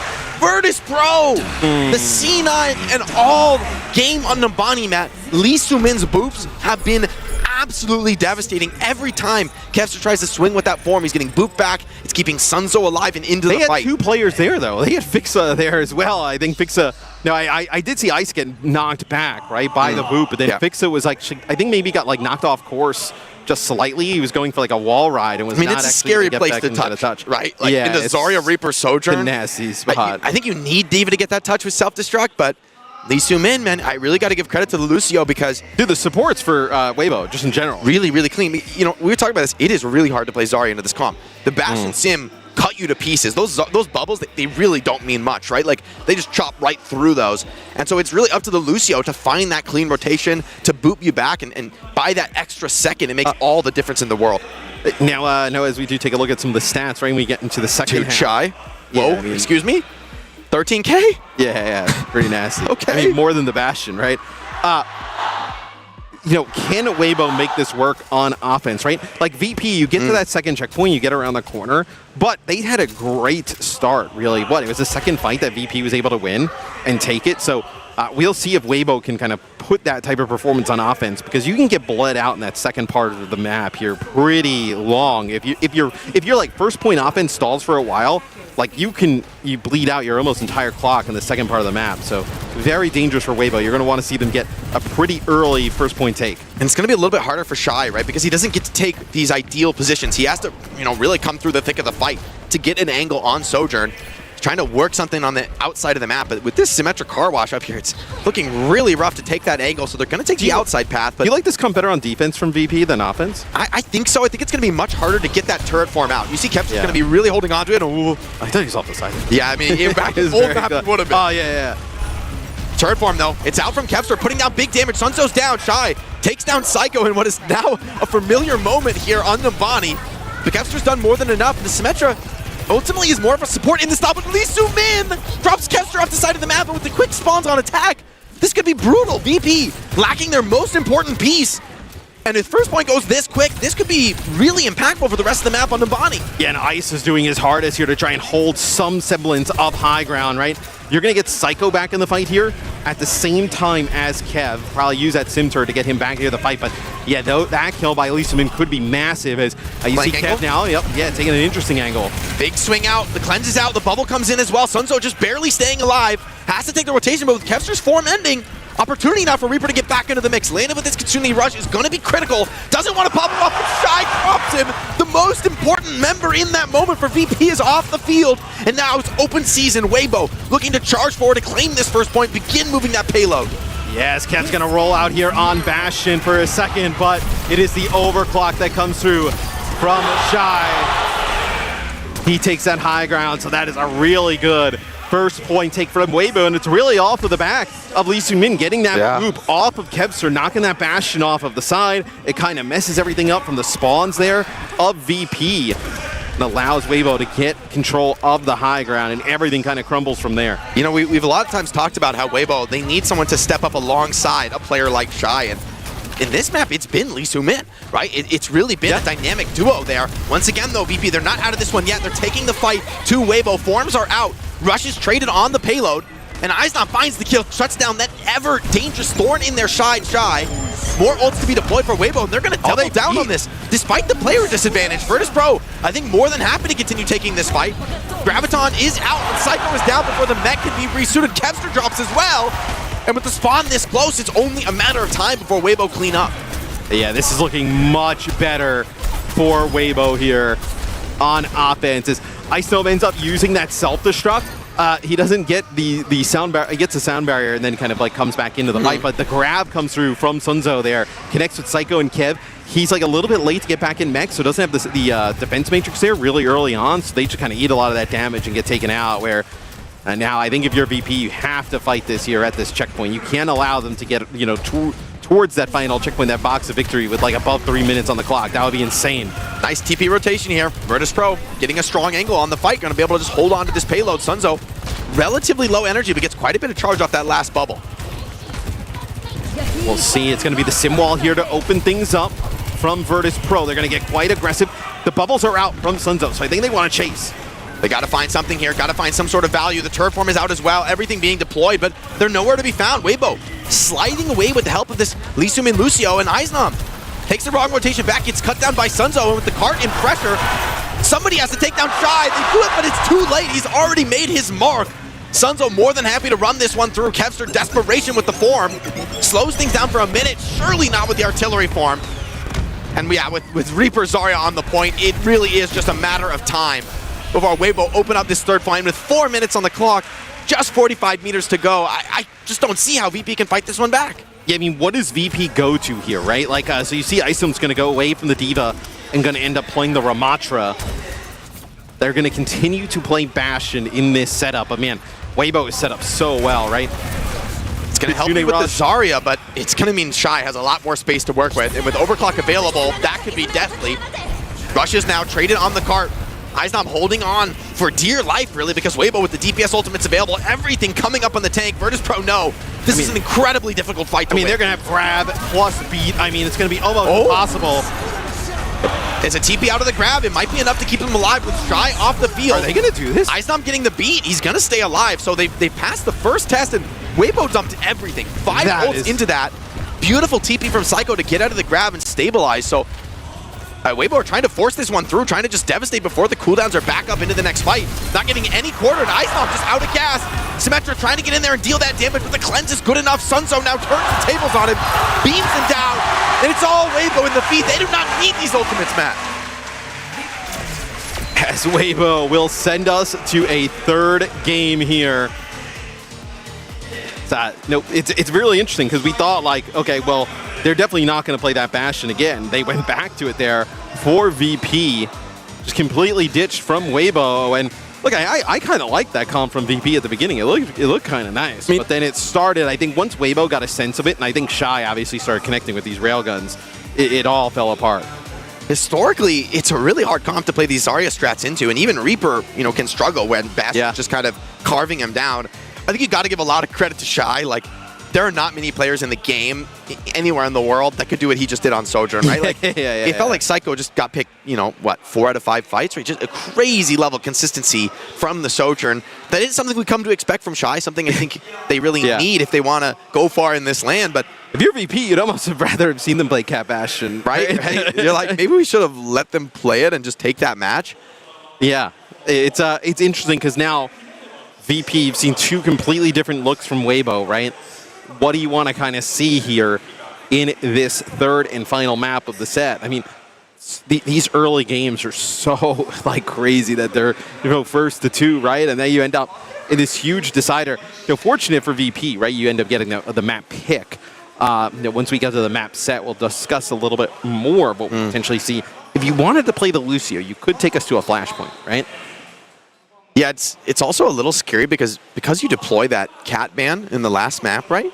You don't have it. If you want to ban Cat Bastion, you need to ban Bastion. Yeah. However, they've been playing Bastion all series long. Like, whether it's with the sim comp or, and when it comes to, hey, you want to deal with this Reaper Zarya, Bastion is a very legitimate choice. So by banning it out, you run a serious risk. I think you might be right, man. I think they need to just have confidence that they can counter the Cat Bastion and just respond to it without the cat of their own. It's almost just kind of bait them into it a little bit, right?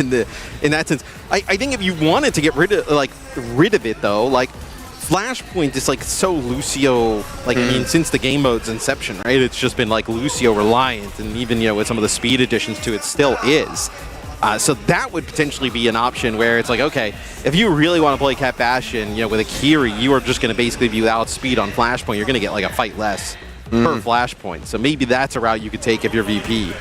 It is interesting in these first to 2s how the map pick is actually quite powerful, where in a first to 3, when we come to the decisive map of the series at map 5, it's you're very limited in your pick options. You probably deployed a lot of significant bans. And so, yes, that picking, it feels like it matters less in a conventional first to 3. But in the first to 2, you've got a lot of power to dictate strategy here. Coaches got to earn their keep for VIRTUS.PRO if they want to win this first match, an all-important match, because this sets the tone for the rest of your tournament. I mean, and then you go down into the lowers, right? Which means you play another game today, right? Because lowers plays today. And then those are also first to 2, right?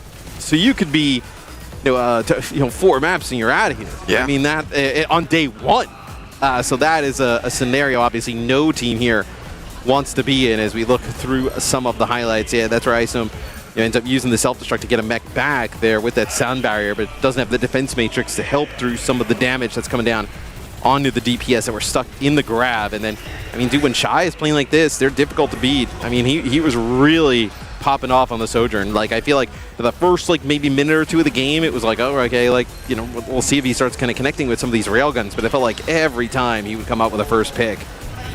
Yeah, and the way they capped this in the final fight, they kind of just bowled them over. I think VP were almost still reeling a little bit from the last fight, and just, no wind in their sails. I think, yes, this Bastion comp is really hard to play tank into, and you need to constantly run away, but Sojourn on an off angle, you really can't take that fight as Bastion.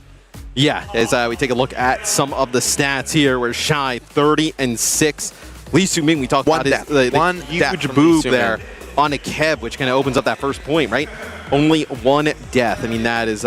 That's really impressive to me, because this is a comp, it's very easy to get caught off on Lucio. Yeah. Right? You're up while riding, you're dead in 1 second of the Bastion, maybe less. And so for him to be that clean, at the centerpiece of the team, definitely a great sign. That's a more dominant map than maybe the yes, you got to point 3, it could have been closer, but you kept with 3 minutes on the clock. No, that was a beatdown. It's a response. From an emotional player perspective, that's the response you needed, because map 1 was the exact opposite story. The Cat Bastion fell flat. We were talking about this could change everything, and then it's back to basics for Weibo. Yeah, Psycho had a rough one there. I think 6-13. So it's a rough comp to play. It's a rough one to play sim into. You're doing it for the squad. You're doing it for the team, right? It's not about your individual performance. However, think about Psycho as a player. Yes, I know. Yes, sim is the EMEA comp, right? But for this VP squad, I've never seen them as that's really their identity. I think they've kind of been forced at times to play the sim, and strategically, there's good reasons why it's I see why they played it on this map. I don't think it was a crazy pick. At the same time, I almost want to have that faith in Psycho as an individual.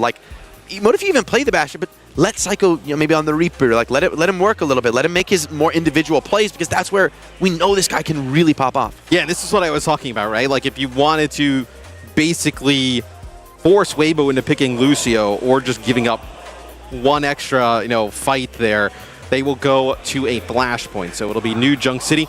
I believe we saw Lucian get up and go to the bathroom, so we'll be waiting on him. We'll keep an eye on him. We'll keep a clock. Guys, I'm watching the stage. Don't worry. So, all right, it is a Weyoung ban, and then okay. So the Weyoung ban is probably to protect the Lucio ban, maybe. Yeah, I think so. I think a Lucio ban would have been a powerful choice against them. They banned the Ramatra, which was the go-to after the Diva. So like, Ice Gnome can play Zarya, but it doesn't seem to be like what VP views as like a strength. Yeah, it's interesting because I wouldn't mind the Zarya, frankly, into that match. Maybe they feel like they just got to have something a little bit more mobile to get on top of Shy. I mean, it's pretty clear that Shy is one of the huge threats, really, in this tournament on hit scan. As much as we've often been criticizing Weibo, I don't think you can really look at any tournament and say, oh, Shy looks really weak this tournament. Like, he's always having big games. And when he can play, like, more of that solo carry Soja, you don't want to have Shy in the Bastion Cat. It's like, yeah, okay, but you want him to just have that ability to kind of take over the game as an individual, to like find his way out on the flanks. I love that, often we had Lee Soo-min and him working angles, putting the screws to VP. That's a great way to play on LAN. It's all about that kind of pressure, that kind of who's feeling more powerful on the server. Yeah, and we will see who advances to the winner's side of the bracket. The loser of this will end up playing a little bit later today in a just kind of win or go home. It's like, with how we kind of have the format, right, with some of these like early games, having the first to two. Today is like usually like day 2 is like the really impactful day of like an event, right? Like day 1 here though is like, I mean, you can see some like really, you can see some really strong teams go home after a few rough games of Overwatch. So the Ramatra ban I think could be interesting, especially like talks around Ice Gnome's hero pool and like kind of like where he fits in. I know, obviously, Ram, another one of those heroes too, getting some buffs to the base kit, right? Yeah. So like being able to be a little bit more flexible with how you deploy that Vortex. I also think Ram is great into the Zarya matchup. You just kind of bunker up with the shield. Right. She runs low on bubbles. It can be a nice counter choice. To where, yeah, Diva can be nice hunting down the Sojourn, but you're not going to feel good fighting Reaper Zarya. Yeah, and then, if you remember back to last year, right, obviously VP had Vestola and Ice Gnome. Vestola not on the roster this year, so they kind of commit to Ice Gnome, and now you're kind of, with their hero pools last year, we're kind of dividing time and dividing and conquering amongst those heroes. So map 1, pretty dominant for VP. Map 2, pretty dominant for Weibo. So we'll see what comps come out here at the end, which, like, honestly, like, whoever, has, like, it seemed like, obviously, VP trying to play that sim didn't really work into that Zarya type of setup. We'll see if they try and force that yet again, and we'll see if Weibo maybe gets baited into going back to that Bastion, or they decide to just play Reaper Soch. I just run it with the success on map 2. I also wonder, I think part of the strategy of dealing with Cat Bastion is being able to kind of come into these little bunker small rooms, right? On Oasis, both points, right, have great little spots where you can kind of just like hide, wait out the turret form, and re-engage. New Junk City is relatively enclosed, but still, there's a little bit more openness around the point. It's hard to both defend the point and stay alive from the Bastion at the same time. So, I think it looked good on Oasis. How will it look on other maps? This match is going to be the test. I cannot wait to see what we get from these two teams. So, VP and Weibo, obviously a lot of time to make some changes with these comps. Cat and Bastion are available here for the third and final map in the set between these two teams. So, looks like for Weibo, I think if you're Weibo, right, they played the Zarya the entire set, right? It would be a little surprising to see them go away from it now.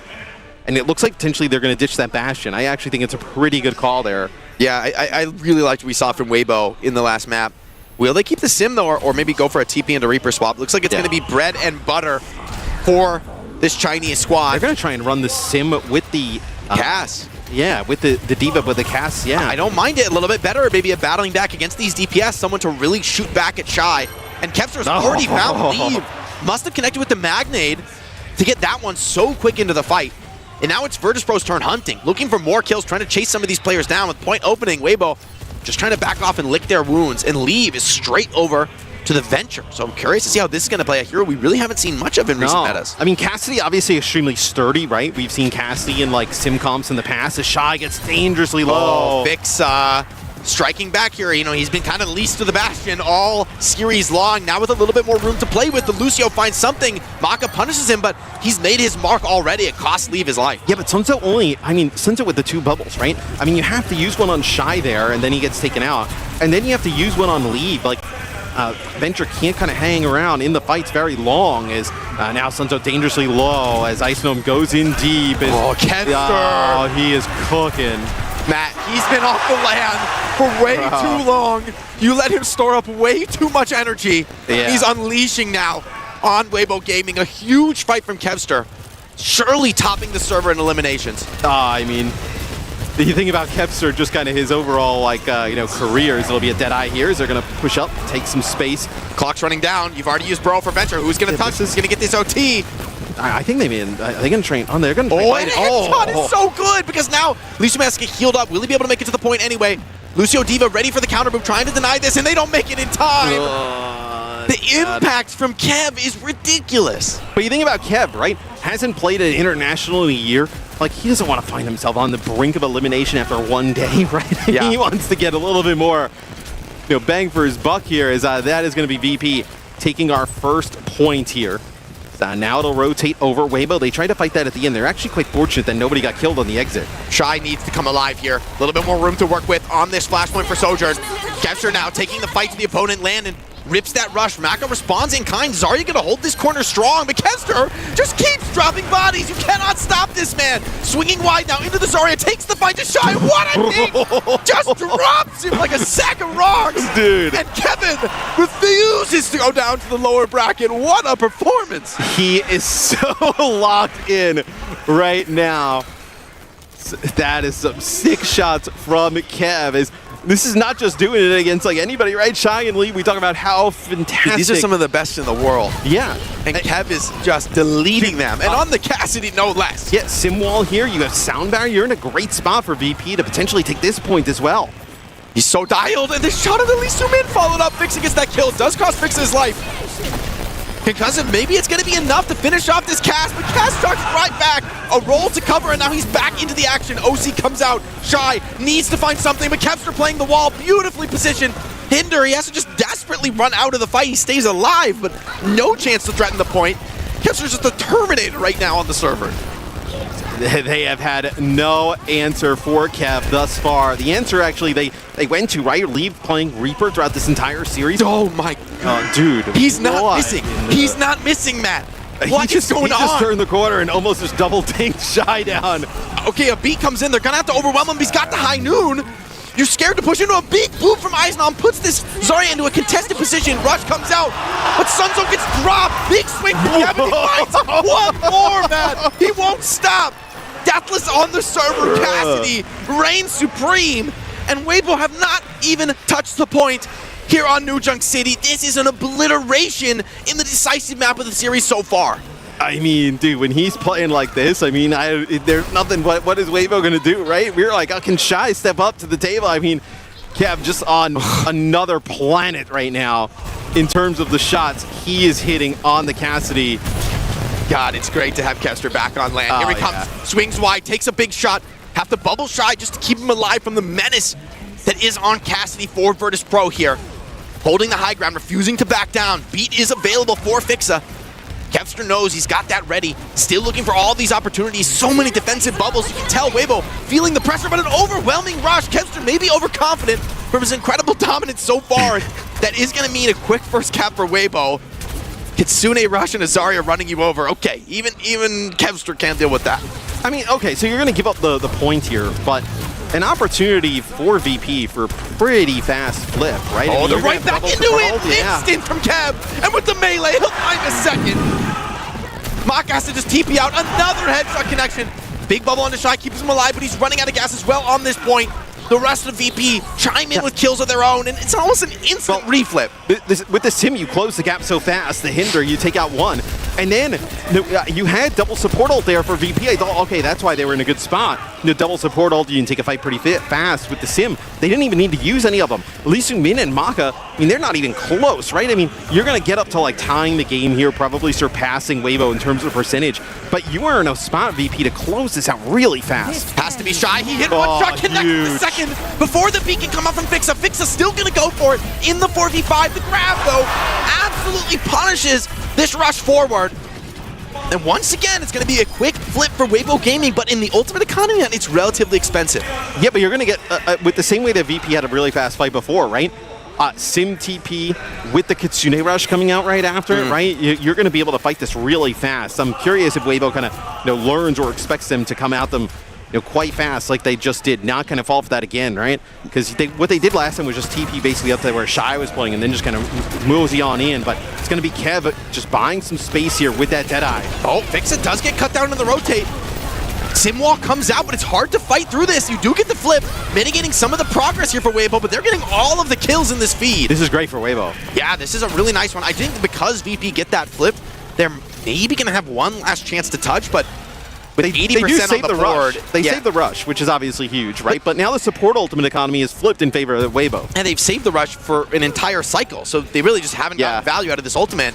Landon needs to find the window to pop it. Weibo, 98% in clocking. See if Eisnom steps to the point with that self-destruct is not the target you want to look for on Weibo Gaming, but you may be forced to.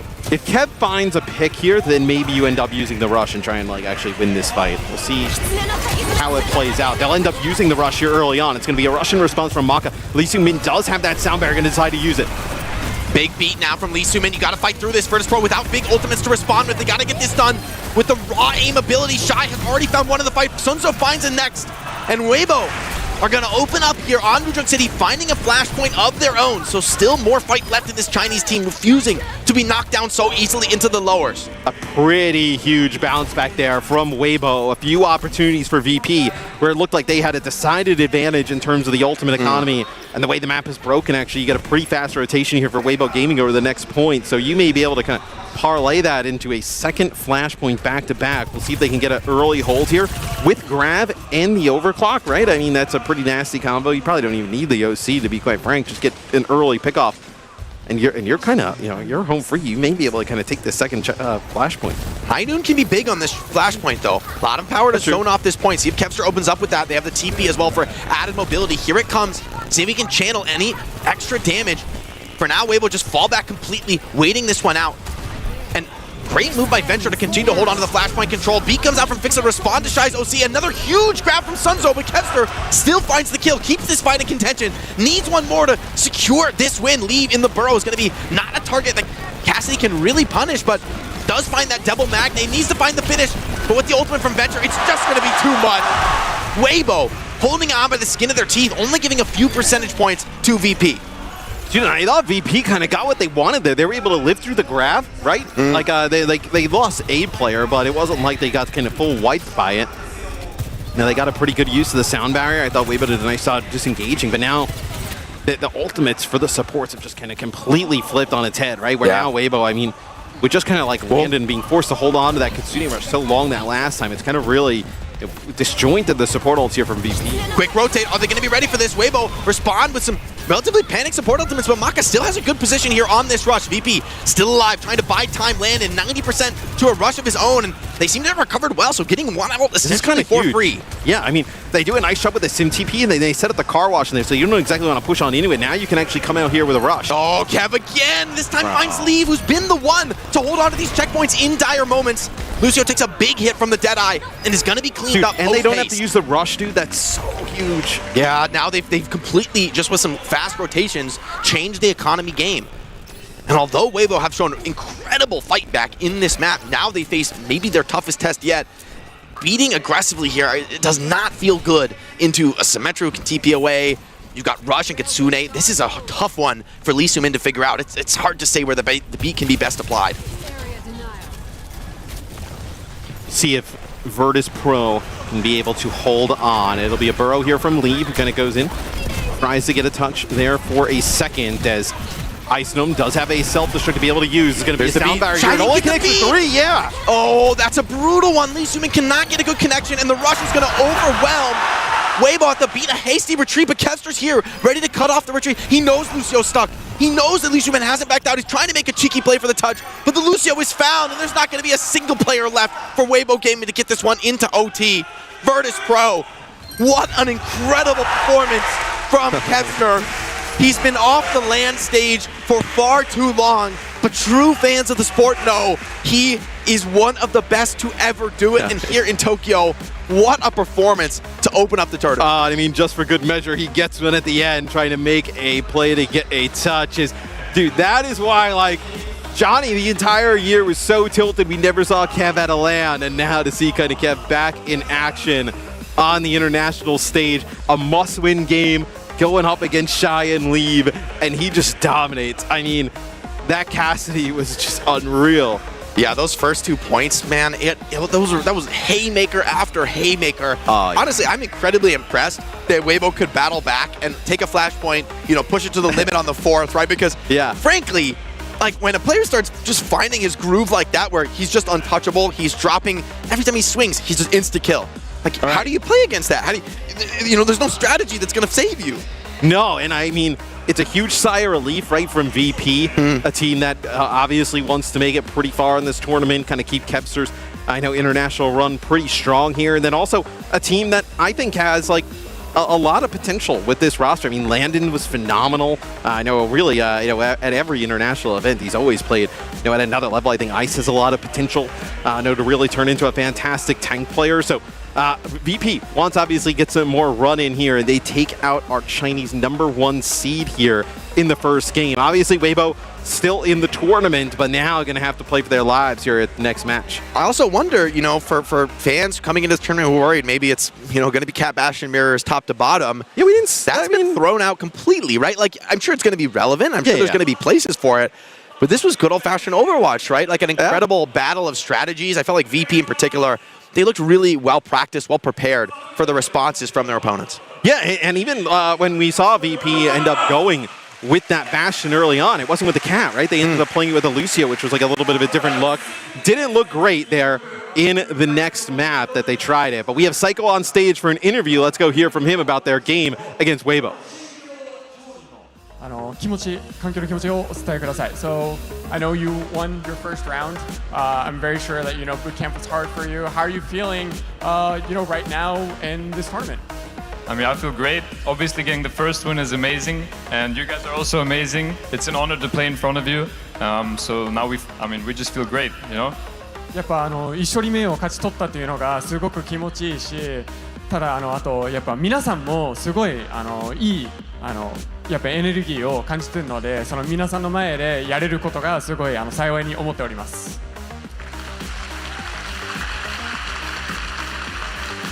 そして今回は猫をあえて使わずという、猫バンもしたと思うんですけど、その戦略についてちょっと教えていただけますでしょうか。So I know you didn't use any cat in the first game, and then you even chose to ban it in the second game. So you have no time on cat throughout all 3 games. What was your strategy or thought behind that? Yeah, I mean, it's like a clash of styles, you know. Different regions play different comps. Obviously, Korean teams and Chinese teams, they had much more time practicing Cat Bastion. So we, at least as VP, we decided to lean more into Lucio Kiri, which is EMEA strength. So, but we're still able to play Cat Bastion, so you might see us play it later on. Awesome. やっぱりそのリージョンによっては環境が違ったり、韓国のチームや中国のチームはやっぱ猫バスが強いというところなので、その VP としてはキリコとルシオをやっぱ使って戦いたいという気持ちはあったんですけど、ただし別に猫バス使えるんですので、今後の大会においてはもしかして出すかもしれないです。その中のね、バスティオン単品でね出すというプレーもなかなかね味があったので、今後の試合も楽しみですね。So 次の試合は相手はそのゼタ対 SSG の勝者になると思いますが、どちらのチームと戦いたいですか？ So I know next up you're going to be going against the winner of SSG and Zeta. Who do you want to fight against? I want to play against Zeta. The bigger the challenge, the bigger the reward, so I'm ready. やっぱりゼタと戦いたいですね。で、やっぱより強い相手だと、よりその勝った気分がいいというところなので、それを勝ち取りたいというところです。ありがとうございます。ということで改めて勝利を収めましたバータスプロから成功選手にお越しいただきました。大きな拍手をお送りください。 Thank you so much for coming. Thank you so much. It's great to hear from Psycho down on the stage, all confidence, all smiles. Great to see for a VP squad that was hit or miss over the last couple of years, but has really clearly found their stride.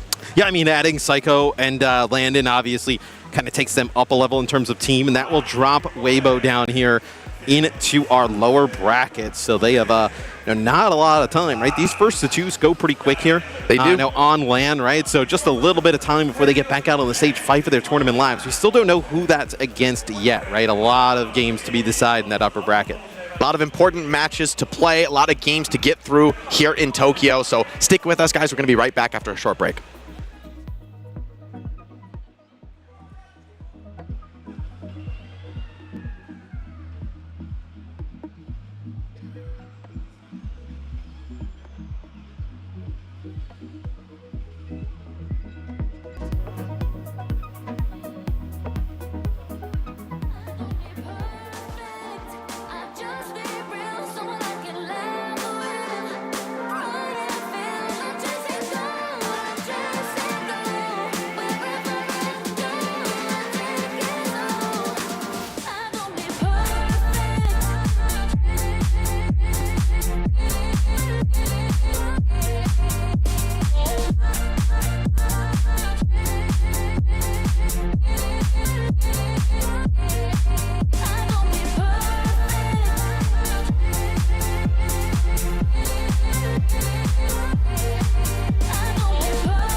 $50,000 every season to sustain your team's competitive journey. Progress through skill-balanced divisions until you hit the Master Finals broadcast and get scouted by the best teams. Your climb to OWCS starts here. Join at fce.gg/FACEIT League.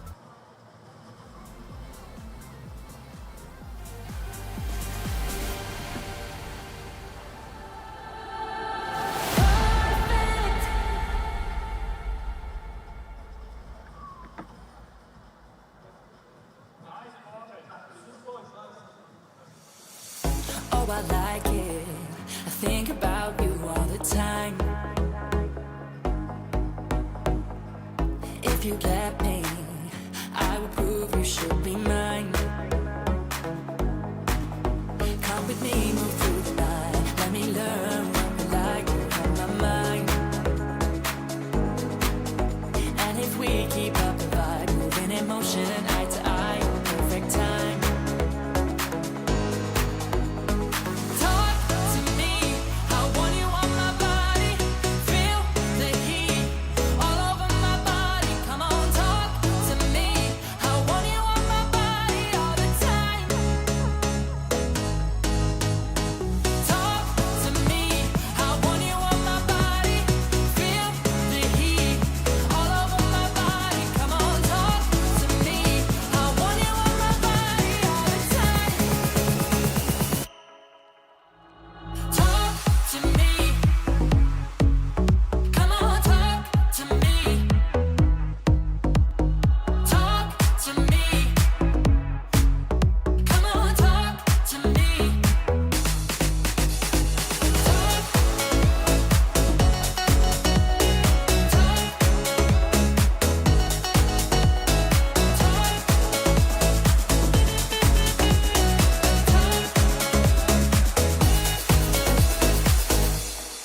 Hello and welcome back, everyone. Zoe here, joined by Johnny and Ash, and we're gonna break down this first match of many more to come today. VP, man, they taking this first series, and I thought it was very interesting how they got this one done, because we expected them to maybe try to opt out of the Cat Bastion meta, and that's exactly what they did with the hero bans and with the map choices that they made, Johnny. Yeah, I mean, going into the first map, we saw them play Lucio off the bat, and suddenly Weibo Gaming are thinking wait a minute. Where there's supposed to be 2 cats and 2 bastions in the game, but Fixa opted for the Lucio instead. And so VIRTUS.PRO showing in this very first matchup that you can lean on the Lucio if need be for certain rounds and control, or even certain maps, like New Junk City, for example, is the map that I highlighted. I think would be a really good Lucio map. And I think I would predict that we see New Junk City in every single series today because it's such a powerful map pick. But the fact that we're able to make it work here, I think that was a really impressive from VIRTUS.PRO, and they were up to a really hot start here. And I think that's what we kind of highlighted at the top of the day, is those hero bans being so important in these first 2 series, and the difference that they can make as being able to flex into some of the compositions that are a lot more comfortable, especially for EMEA teams here like VP. Right, and I mean, okay, Numbani, that was turning into a one-sided affair. Shy and Leave were activated. They were so activated. Haven't seen a Reaper popping off like that in quite some time, but then Kevster, playoffs Kevster, he's back. Johnny, plays away. It's the cult of Kevster. What can I say? I mean, that guy was locked in. That's one of the best casting performances. I mean, I'd hang that in the Louvre with the quartz and, in the and everything. Sorry, what is it? In the Louvre, but yes, the Louvre. Okay, that's the next thing they're gonna steal for sure. Okay, well, some of those in the cult of Kevster, we have an accent when we talk. So I'm sorry about that. Right. We can't pronounce those fancy words. You don't need to. We need to pronounce Overwatch things. He was locked in, and what I was going to say was that I'd compare that to any performance from Quartz or anything. Like Kevster here, we questioned, or I didn't question it. Some people in the community, you people in the community, you questioned Kevster if he would actually be good at hit scan. Well, here's the proof in the pudding. You saw it on stage right there. He's dominating someone like Shy playing that castle in New York City. So, absolute cinema. Yeah, I mean, Weibo, they tried to grind it back in, right, at the very end there, but couldn't quite get it done. And with that, they're already in the lower bracket. That's crazy. That's crazy. Yes, it's a double elimination bracket, but really, in that first 2 format, Ash, these matches are such high stakes, you can't really afford to make a mistake. You really can't, but I think we got to give them a lot of the credit of how that second map of Numbani looked there for the side of Weibo Gaming. I feel like we saw a lot of brilliance. You were talking about it earlier, Johnny, the back line for this team, the supports that were coming in for Weibo, and the pressure that they had, knowing that they were trying to be the turnaround for Weibo Gaming, and it felt like Lee Soo-min had insane impact with the way he was able to disrupt how VP wanted to play with those boops on the Lucio. And then on top of that as well, I believe Sunzo just had a crazy performance on the Zarya. The grabs were insane. Yeah. They played really well, and I think Lee Soo-min, usually we don't really highlight the Lucio players, but I think Lee Soo-min, one death as you said, and had a really couple of impactful beats, and so that's where you saw them come out on top in that matchup. But on the other side of things, Lee Soo-min had a spectacular Numbani. I have to say, VIRTUS.PRO, they got a 2-1 victory here, but I was actually quite worried about Fixa's sound barriers throughout this game. We saw on map 2, we saw on map 3. I don't think Fixa got really any kind of value from the sound barrier whatsoever. Okay. And so even though VIRTUS.PRO, they got the win here, I'm still a little anxious about them going up to head-to-head against Twisted Minds, any of their North American counterparts. I really think they fell short there in the Lucio matchup. Okay, after this performance, you're not jumping on the train? The VP train? No, I'm actually not, because of that one detail. I think that actually was quite worrying. And so, bit of a hater, okay. I'm just going to tell it how it is, okay? The sound barriers, they weren't there for me, okay? They were lacking. And so I'm just asking VIRTUS.PRO, yes, we saw Kevster pop off, but it's a team game. You need your Lucio to play at the highest level. I think they got away with a nice little victory here, but it wasn't good enough for me to compete with some of the better teams. He nitpicks because he cares. I know. Because he deeply cares. That's what it is. This is a passion project here. Now, speaking of caring and about passion, let's set up our second match today. It's going to be another this is going to be a Goliath versus David story, I feel like, because Zeta Division will be going up against SSG. Now, we've been hyping up Zeta Division in our pre-show at plenty, right? We know what they can do in this meta. They're looking formidable. They're so stacked. I mean, Proper and Shu on the same team. Is that even fair, Ash? No, what are you going to do against exactly. Honestly, I think that when you're talking about Zeta Division, we discussed previously about how crazy Raccoons, they were the ones pioneering this meta of the Cat Bastion, but Zeta Division have taken it to another level. This is a squad that, again, everyone is favoring to win the entire event. It's an uphill battle here for SSG, no matter which way you paint it. Yeah, favorites of the tournament after beating Crazy Raccoons. And so I'm not a historian expert, like so. No, you are. You literally are. David is the one who beats Goliath, right? I feel like Zeta Division is Goliath, Depends on who you're asking, but they're also winning at the same time. Like they're just a super team, an absolute beast, and they crush the underdogs. And so there's going to be no David here.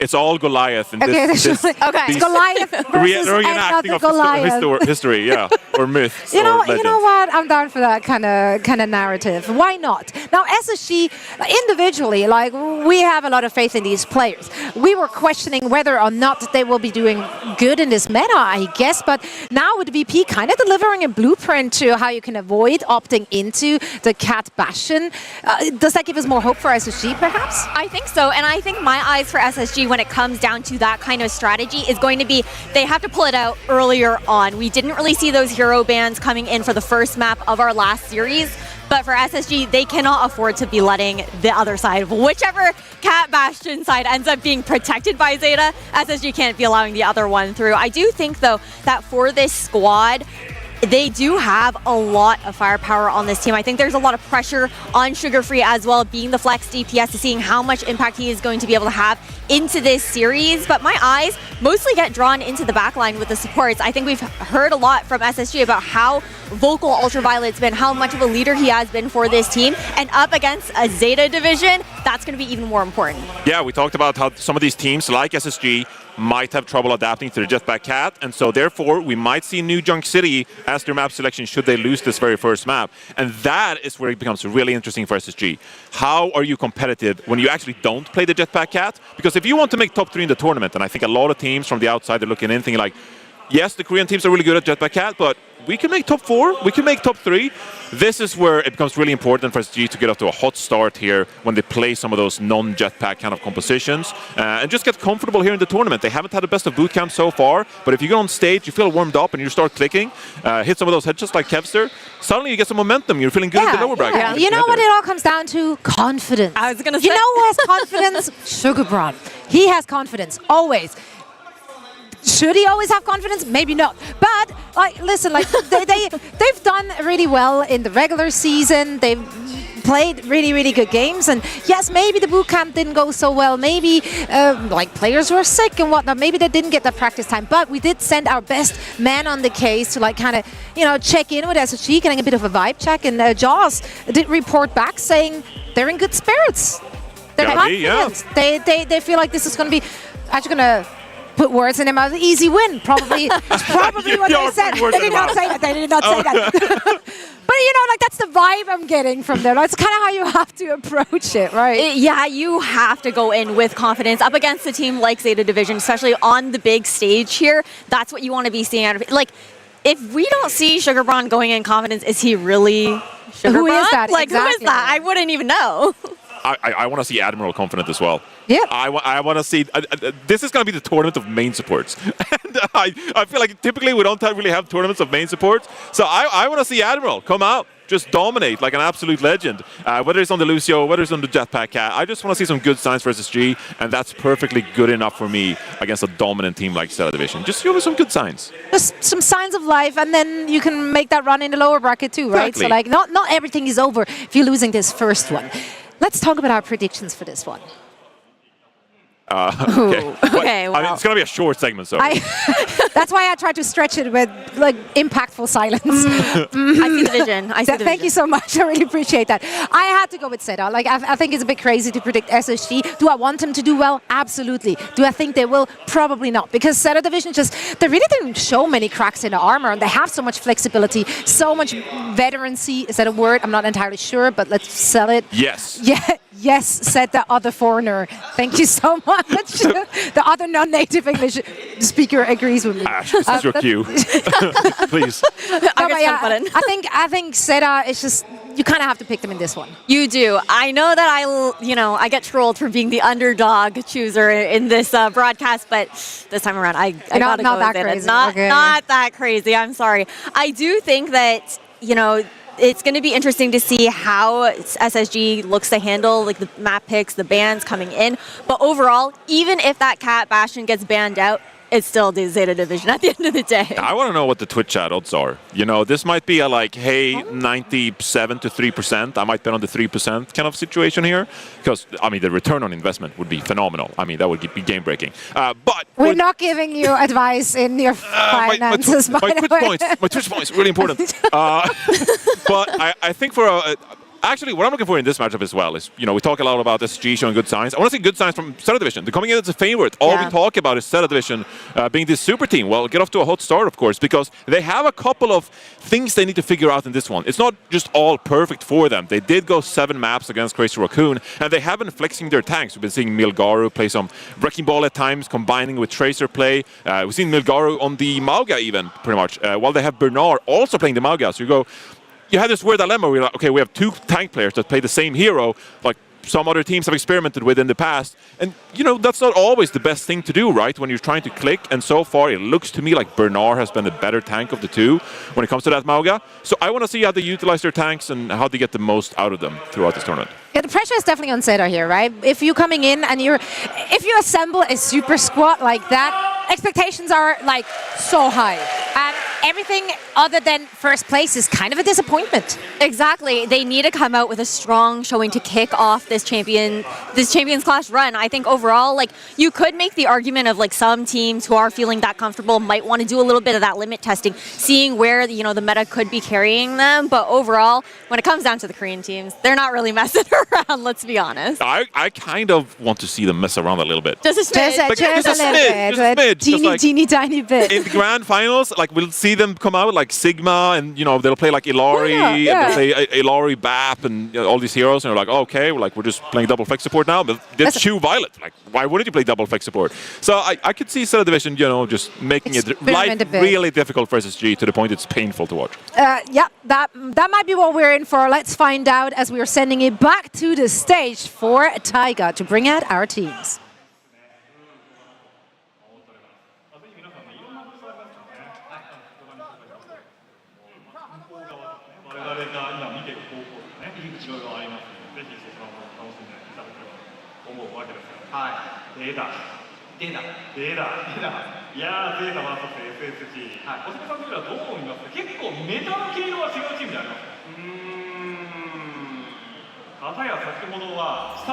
Memory, I take a step back so I can move on. Been on the wrong track, you're not the one. No, no. I take a step back so I can move on. Been on the wrong track, you're not the one, not the one. We've been blinded for too long. Now we cut those strings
What's up, everybody? Welcome back. Here we are, second game of the day here in Tokyo. Me and Avril are going to take you through this one. Zeta and SSG, the team to beat right now being Zeta Division.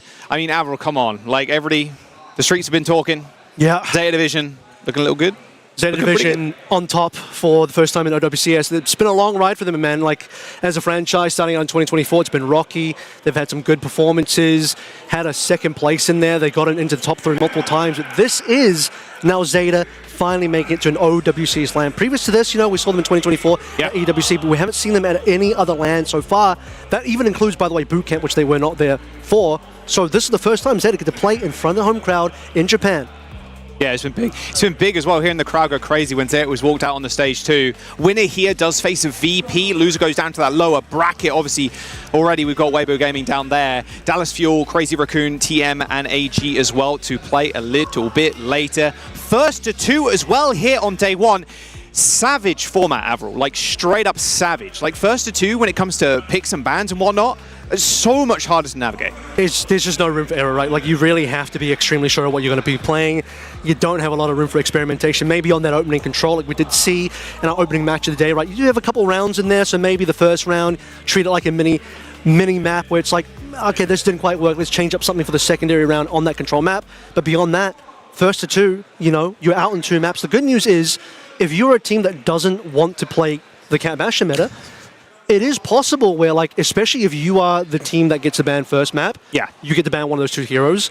Maybe then you lose a secondary map, but then you get to, you know, you get to be the first ban again on the 3rd map. You can ban whatever you didn't ban in the first map between the Cat and the Bastion.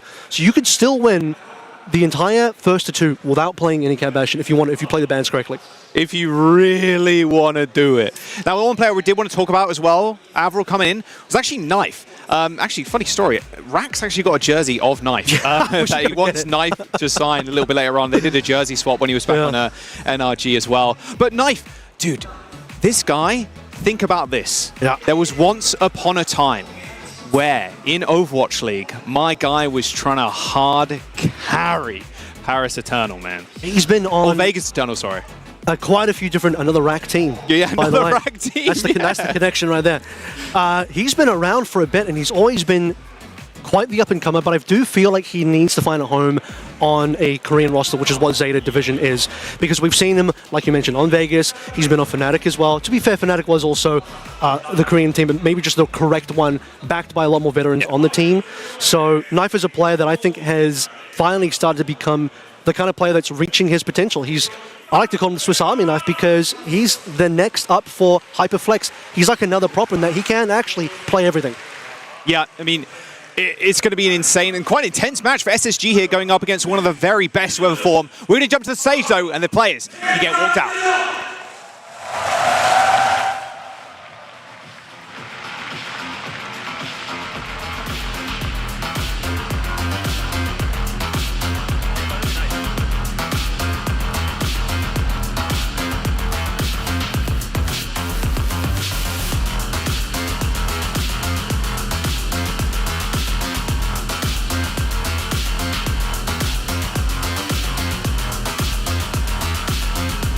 続いてはスペースステーションゲーミング。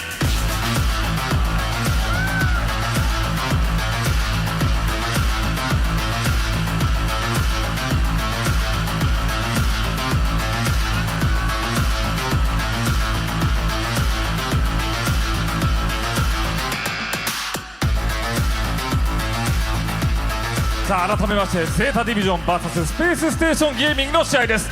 さあここからは実況席お願いいたします。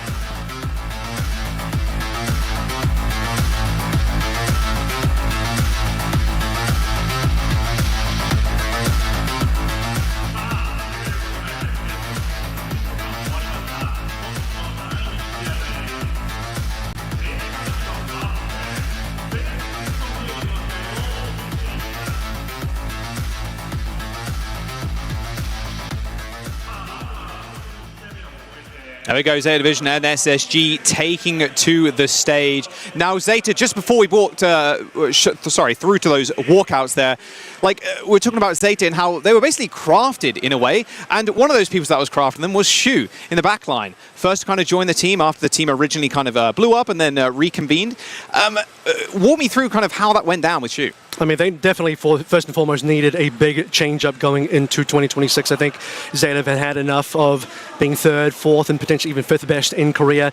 And so Shu coming back, or coming into this team, was a major factor. Bringing Violet in after that, having that stable, secure backline, used to be the Houston Outlaws backline from way back when as well, and then bringing on players like Proper towards the end. Proper, I believe, was the last player added when he announced that he was available to look for a new team, and that really has been the sort of final piece to glue everything together to make Zeta the top tier and maybe favorite to win the tournament that they are now. Yeah, literally every player is saying that right now, but, well, actually, okay, I lie. Astro said they're going to win, it's going to be pretty easy, etc. You know, Twisted Mind's confidence, you got to be, you're the world champs, of course, but it's a completely different meta from that time ago as well. First bans, though, Ilios, Zeta banning D.Va, Ana for SSG. Ana is no surprise here. You want to get rid of Shu's Ana straight away, although I will say the Ana is, in my opinion, he's played a lot in the Cat Bastion, but I don't think it's that strong compared to the Kiriko. I think that Ana can be a bit of a liability. It's a very easy hero to run down.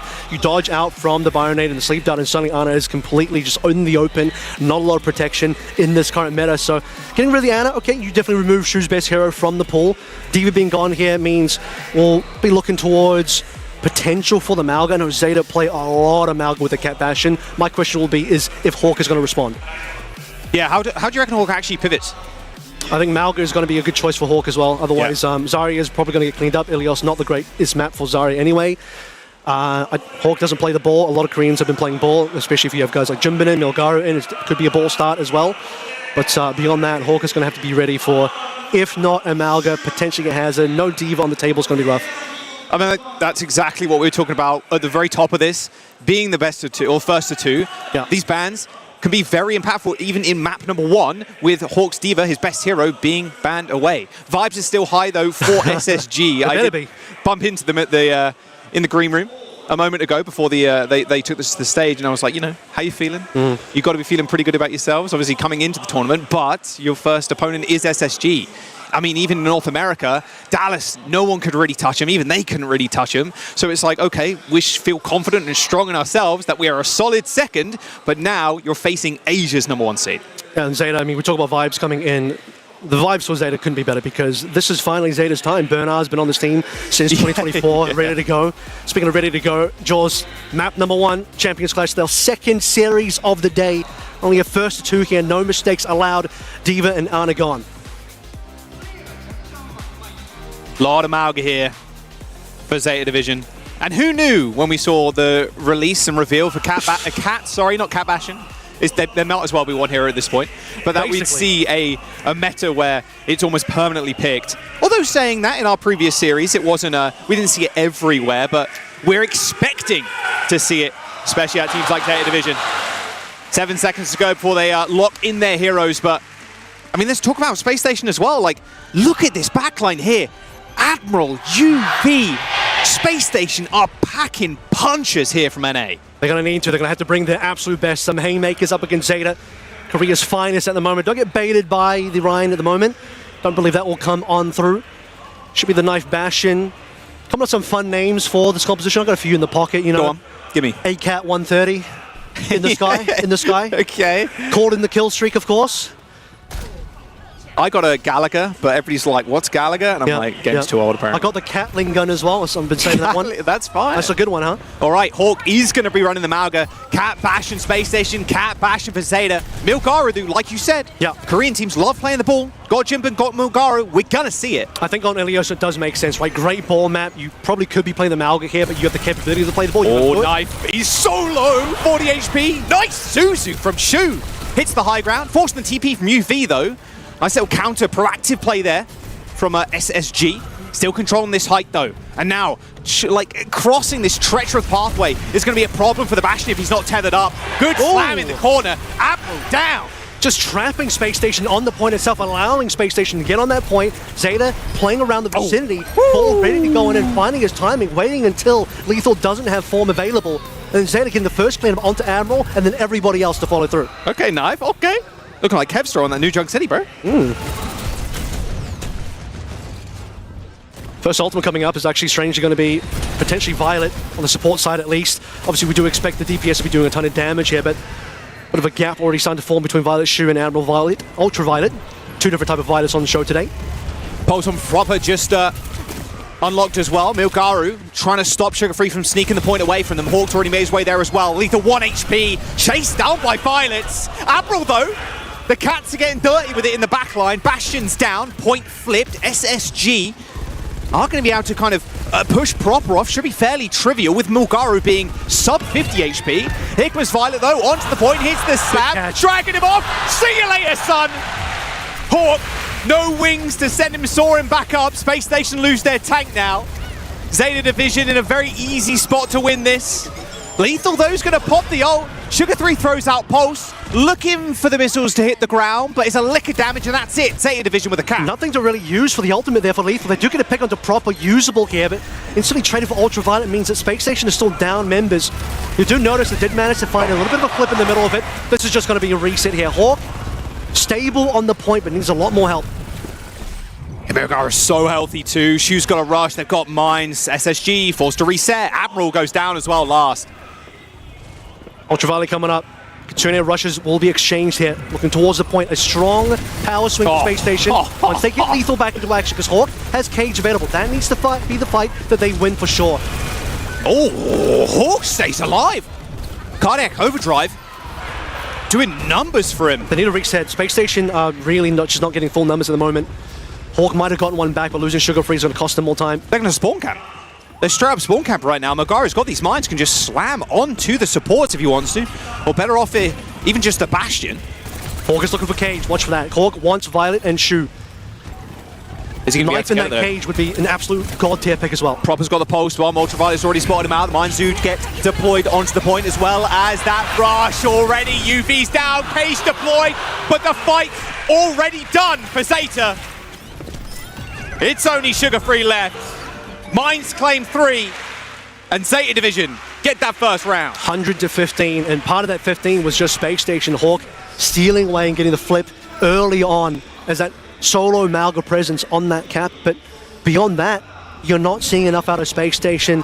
That final push coming on through, waiting for the Cage to come in, but the mines are also available, so when we drag the fight onto the point itself, Cage being overlaid on top of mines just blow everything up.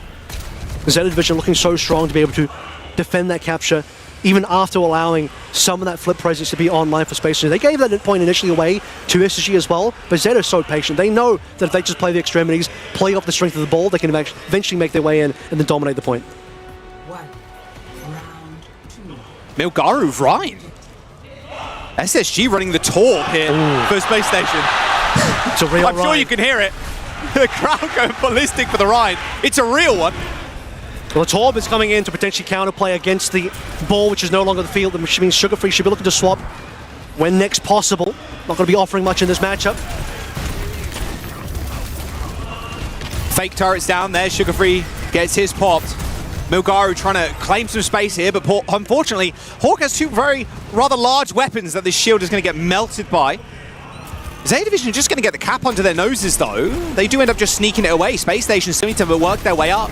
Milgaru in a lot of trouble, though, gets slammed into the ground, and Hawk claims the kill. A good follow-up there from Shu onto Sugar Free, but unlikely to win now, with Space Station have the numbers. Let's see if Milgaru ends up swapping here. Surely, right? Not what we really expected in this kind of map, but at the same time as well, Space Station, they're not playing the Cat Bastion either. They're taking a page out of VIRTUS.PRO's book and saying, look, maybe we'll just play Lucio Kiri on the ground, play some counter Cat stuff. You do see the cast in there. The Torb was in there a little bit earlier for the ball. Milgaru will stay on the Rhine. I don't think Milgaru has a lot to do in this matchup, so needs to be a bit careful. Speaking of which, knife not pulled out of harm's way in time. Nice, all right, quick reset. Yeah, I'm so surprised Milgaru's not swapping here. Ball a bit harder to execute on this point. A lot less kind of like ultra high grounds that you can kind of roll around and escape from danger. All right, nice, back in the mix though. So what probably ends up doing with this Deadeye, remember the Cat combo is there, the Cat City combo, Violet can fly proper in the sky. Could be a good one. Hawk looking for something in the back line now. Both rushes used on the point, Proper rolls away. He's going to be able to hold the high noon too. Sugar Free doesn't, getting pinned unfortunately by the Rhine, and now Mulgara could just go on swinging. So much heal going towards the Rhine there. Both the Kiri and the Cat just trying to keep the Rhine topped up. Knife's got the ult, won't use it. He's in the back line. He don't need no help though.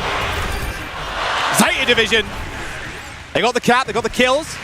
And that'll be some more percent built up. You'll notice that Knife is using the explosives on the perk as well, not needing the typical turret form. You'd want the typical turret form in the Bastion mirror, but here he knows he just has to take down the squishy targets of SSG and doing that quite comfortably. 40% both sides though, does mean this is a more competitive point. Waiting for Admiral's timing now for B. Bulgaria's got Shatter as well in a couple of percent. Knife, it's just so troll, bro. Just hiding up on that high ground. He's looking for the Shatter so bad. Doesn't mean, realistically, not anymore. No problem. Wow, nice buyback. Nice from Proper. Didn't even see him coming. Hawk was so focused on what Milgara was doing that Proper just finds his way around the flank. Extremely exposed space station backline. And a massive cleanup now. Zeta will get that done. Minimal resources used. They're going in. Shatter's good as well. Hits Hawk. He's going to shield off the heals. Proper on the high ground as well, as Hawk is just buried. Lethal no targets. Tried to Deadeye in response there to push away. Zeta division were now rapidly nearing the final fight. Hawk still looking for Cage. Lethal now realizes, okay, we need more damage. Going over towards Bastion. Admiral can't stop the Cat just yet. Still waiting to use the beat. Still waiting for Cage as well. They gotta get Knife off of this high ground, man. Shield's gonna go down in just a second. There's the Cage, traps the Rhine and traps the Kiriko, but they need the kills. Okay, eventually it comes to Prosper. Zeta division and Knife at least kill Lethal, but the fight is over. The point has been flipped. They're still hunting for one. Not getting away with nothing here is going to be Zeta division at least being able to trade. These could be late deaths, so this could be quite costly. Violet and Proper. Looking like they might struggle to get out of here. Saving Private Proper. Surely they get this kill. How is he still alive? Come on, really? It's the shoe healing. It's just too good. Gonna rush on the point as well. Return rush for SSG, but they haven't got the space. High noon over the top. Shoe already dead, but Proper gets 3. Make it a 4th. Make it a 5th. That's the highlight on day 1. Zeta are here to play. Shown absolute dominance. No messing about. First to 2, pulling out all the stops this early. Ace for Proper and a clean map win for Zeta division. Not a close one, unfortunately. A little bit of back and forth on that second round, but Zeta division dominating on all other fronts. Proper's Cassidy looking absolutely pristine. We saw what Kevson was able to do with that a little bit early on, and now Proper showing his own caliber nice and early.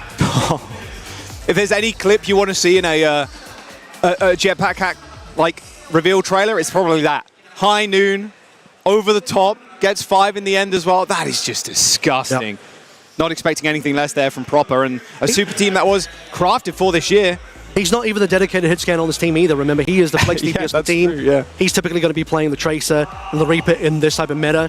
Caster would more likely come through from Knife, but they've decided to play it both. You know, one of the 2 best sort of supporting heroes for Cat to play with, Bastion, Cassidy. Those are the 2 heroes you want to be able to pull onto the grapple, and able to get value on both. Violet finding success on both fronts, even just getting Proper out of danger after the spawn camp, which could have been pretty bad, because if those 2 players get staggered, point goes the way of SSG, plus a lot of extra percentage points start to catch up. They can push their own way towards the final fight, but gets Proper out alive, and then just finishes off with a 5 game, and could be better than that. I don't know how you're picking up 5 kills like that. He escaped with, what, 40 HP or something? Just absurd. Christopher behind them like, okay, guys, we got it. If there's 2 people behind us, we got to try and focus them down some more. I mean, you can't get away. That's like theft. Yeah. They're just running away with it. It's ridiculous. So the real difficult thing here for SSG now is they haven't been able to win the Cat Bastion mirror, and they haven't been able to win when not playing the Cat Bastion either. Tried to make it work on that secondary round, and we haven't even talked that much about the Ryan either, which was just a very sort of out there type of pick, which is not expected, not the type of hero you would think would find much success in this current meta, but maybe a little confusing to play against as well, just because it's so unexpected. SSG not quite sure what they're doing against that either. Obviously, when you look at their initial starting comp, they expected the ball. That's why Sugar Free started on the Torb, and that's why he swapped off the Torb so quickly as well. And you're expecting that Malga comp to win that as well in that Rhine duel. But even half the time there, the Jetpack Cat just letting go of the Bastion, healing up Milgaru on the front line. Come on, just It does. You know what? Just play the proper highlight 5 or 6 times, and I'll be satisfied. I mean, look at that! Like, where's the counter to that? Apart from getting in cover. this clip is making it to the overall tournament highlights. Oh yeah, at the end of the sure. entire tournament, especially if you get Zeta winning the whole thing and Bernard now being swapped in for map number 2. Does say to me potentially SSG have chosen an escort, thinking along the possibilities of the Havanas, right? Thinking about when and where you would want to see Bernard in something like that. Do also note that when we get to those types of maps, you have the capability for, if we're not going to play the Cat Bastion, Alari on the table for Violet. He's been like the predominant Alari user, maybe globally right now. I'm not too sure about seeing any other player use Alari as much as Violet in Korea. He's getting target bans on Alari just for that one hero specifically, whereas no other team would even bother banning Alari. So good on slow maps. And honestly, in the Cat Bastion comp, you're kind of chilling. Don't need to worry about the other DPS. We'll see what Bernard ends up bringing to the table, but as expected, you think? I mean, I wouldn't say SSG, they made it close. We didn't go to all 3 rounds, of course, but you're expecting SSG to change up the bans. Do you actually just straight up ban the Cat Bastion? Or, the problem is they haven't been able to, well, to be fair, they haven't forced Zeta to play without the Cat Bastion either, so it might be time for that. You don't have a lot of maps to play through here, so if there's a time for SSG to force something against Zeta, this is probably going to be the map where you want to get rid of either the Cat or the Bastion, which is then going to likely ban out both, unless you're like the VP style where you just bring out the Bastion without the Cat. But banning either would probably get rid of both in the comp, and then you'll play more standard Overwatch, and that's something that we haven't seen in this matchup yet. We've seen, again, SSG play without the Cat Bastion, but even in that same game, Zeta was still playing the Cat Bastion, so forcing things away could help SSG. I want to talk about how dominant Violet has been as well throughout his career. I mean, is still on top. Like, after all of these years. A couple of rings on his fingers looking from for one Overwatch more. League. Yeah, looking for another one. It's been a minute as well because, you know, since he's been on Zeta Division in the past couple of years, had a bit of a short stint on Vision as well, he hasn't really been in a winning spot. That former Zeta Division roster that had Violet in it was probably the best looking Zeta roster they had at the time. And without Violet, Zeta looked a lot worse. So with Violet back in, now backed up by Proper and Shu as well, with Knife as, again, a very strong up-and-comer, it's gives you a lot to be hopeful for in terms of Zeta's success. But it's going to be New Junk City, a map where, again, if you don't want to run into the Cat Bastion, this is one of the few maps that has enough ceiling height on the various points that it could be slightly problematic for the Cat Bastion. Well, if it was anything like our first series of the day with Kevster popping the Cass, I mean, come on. Proper's going to roll that one too. We'll see. We'll see what Space Station want to ban. Obviously, Christopher probably with a rather thick notebook coming into this event. Might still be worth just banning the Cat.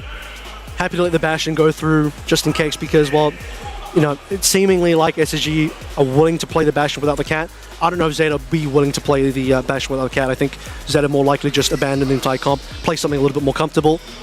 And with Bernard, and I mean, Malga is still actually on the table with Bernard, but with D.Va potentially coming back and assuming Zeta don't get rid of the D.Va themselves, I think D.Va is potentially back on the menu for sure. Well, D.Va's actually already been banned by Zeta previously, so they're not the ones going to be banning that. It'll be coming up to SSG if they want to. Hawk's definitely going to feel more comfortable with that. For sure. This is feeling like a Zarya map for Hawk to me, though. Sure. Zarya about it at the moment. Very good on Flashpoint, to be fair. When you're thinking about Hawk, he is definitely the player with the most limited hero pool on the team, but what he does play, he plays to a pretty exceptional level. So if you're Zeta, targeting Hawk specifically is usually a pretty good go-to.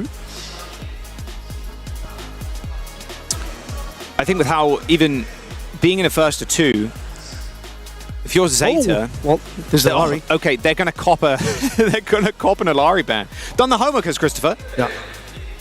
Knowing that Violet can just rock with that one as a third DPS. Cat Bastion are on the table, so what SSG are relying on here is they are saying New Junk City, the map itself, is going to have to be enough to dissuade Zeta away from that Cat Bastion. To say, okay, we're going to leave Cat Bastion on the table, and just the map geometry means that Zeta shouldn't play Cat Bastion. But I still think if you're really dedicated to the Cat Bastion, you can play it anywhere, including this map. All right, let's rock and roll. I mean, SSG kind of want to prove, I think, to North America too, how ferocious they can be at a LAN. Because look at how Stage 1 went, Avril, with the Dallas Fuel coming back into the fray. I mean, Dallas Fuel was sort of like unbelievably dominant. Only 2 maps across 2 series in that playoffs at the end of Stage 1. Like, that is not it's not a region where it's like, okay, we have 2 top-tier teams. It's like, no, Dallas Fuel were on top, there was a tier break, and then there was SSG. Like, SSG have not only got to prove themselves on the international stage, but it feels like they've got to prove themselves to the North American stage as well. Yeah, their own reputation, right? Because even if you are second to Dallas Fuel, you would have liked to have those matches be a little bit closer, but it seems like Dallas Fuel is a bit of a step ahead. That being said, though, new meta gives new opportunity. Some stats here for Violet on our previous map. He only had one death, which is ridiculous. Unlike Violet, I will say, sometimes. Yeah, he didn't even whiff an ultimate. What's going on? We're going to get different Violet on stage. Don't worry. There's plenty more games to come. He may be Ajaxing at some point. Nah, maybe. He better be on a Lucio at some point, and then we can get an Ajax. Yes. I'm hoping. Will it be as costly as the $30,000 one? 80 actually was the 80K. Oh, it's 80K. It was a lot more. Sorry. But missed the 50K there. That's pocket change to I Violet, want to see him do it for free, for the love of the game. You know, it doesn't even need for the love of the game. Don't even need to lose money for it. Just for the love of the game. And wasn't it? Wait, am I misremembering? But wasn't it one of the first LANs last year? He got the first Ajax. No, first Ajax of the stage. I think it was this year. No. Yeah, first Ajax of stage 1 from Violet. No, was that when he was on Vision? I'm struggling to remember. I feel like I do. Vision. I do remember. It was on Vision. Yes. It was last year on Vision. It was like first game during the stage on Vision. It was just an instant Ajax. Yeah. That's what I'm talking about. That's doing it for the love of the game. That's doing it for the fans. For the love and the of fans, the game. I'm talking about me. I'm who I'm talking about when I say the fan of Ajax. I'm here for it. It's good to see as well. There's a lot of Overwatch League jerseys, I will say, Avril, in the audience already. I peeped a Spark one earlier. I'm going to see if I can find him. There is a LA Valiant. Yeah, LA Valiant one right behind us. I don't think he can hear us, but it's an old school Valiant one as well, which is quite cool. It's good to see all the Overwatch League merch as well. We have a Liquid jersey in here, and it's being worn by Rack. So Liquid made it to land, guys. Liquid, Team Liquid, they are here in Japan. Champions Clash. They made it. Yeah, Rack's been having a good time with the co-stream. Tayo as well. I mean, and Nico too. They got their own setup as well. One of the Japanese players that I'm sure a lot of you are familiar with at this point.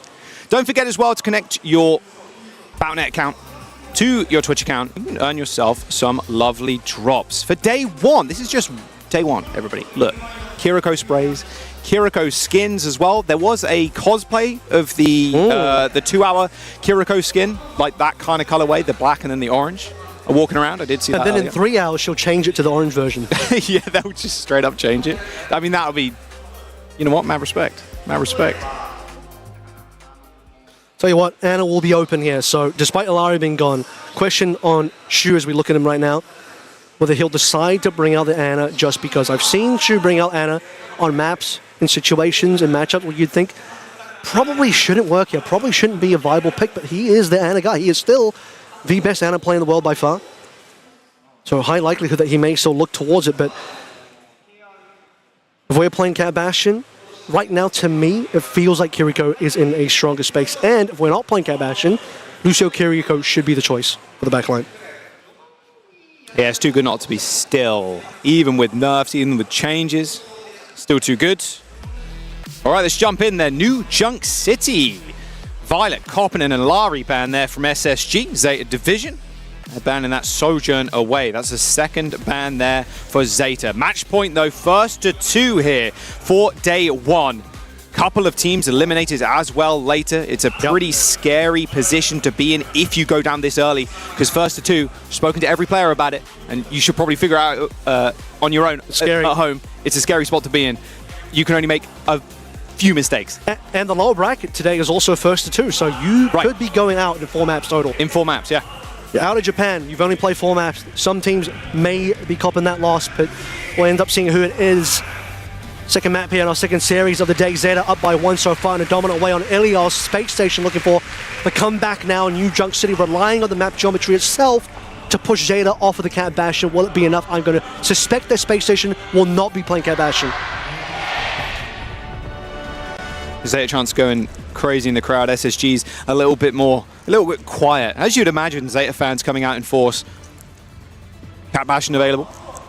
I will say, with Flashpoint, Avril, the topology of the different points is like, obviously, after the first one, it's a little bit more RNG, right? We're going to play every single one if we go all the way, but... Also a lot more open for Cat Bastion, so even on the first point we don't get it. Future points, I think there's a high capability. Very possible. Lucio Kiri, Space Station, as expected. Mizuki? Wow, he's going to do it. So Mizuki did get a buff in the most recent patch, but has it been enough? I don't know if this is going to be viable. This is a very interesting look from Violet, not something we're expecting any team to play. Look at this comp. Proper's on Mei, Knife is on Sim, Mizuki and Banar on the classic Sig. I mean, this is ridiculous. This is a tough map for Hawk now. You're playing Diva into a lot of stuff tough. that goes through Matrix. Rock will go through it. Both the Knife and Proper's left clicks are going to go through that as well. But eyes on Violet. What is Bro cooking on the Mizuki here? Both teams, by the way, really sticking on the Sim. Speaking of which, Knife First Blood. I mean, the rotations is just so disgusting from Zeta Division. They got that fast pass with the rotations. I mean, Space Station Gaming, they can't really step up here because Lethal is going to be their main damage source to try and stop Proper and Knife just walking at him.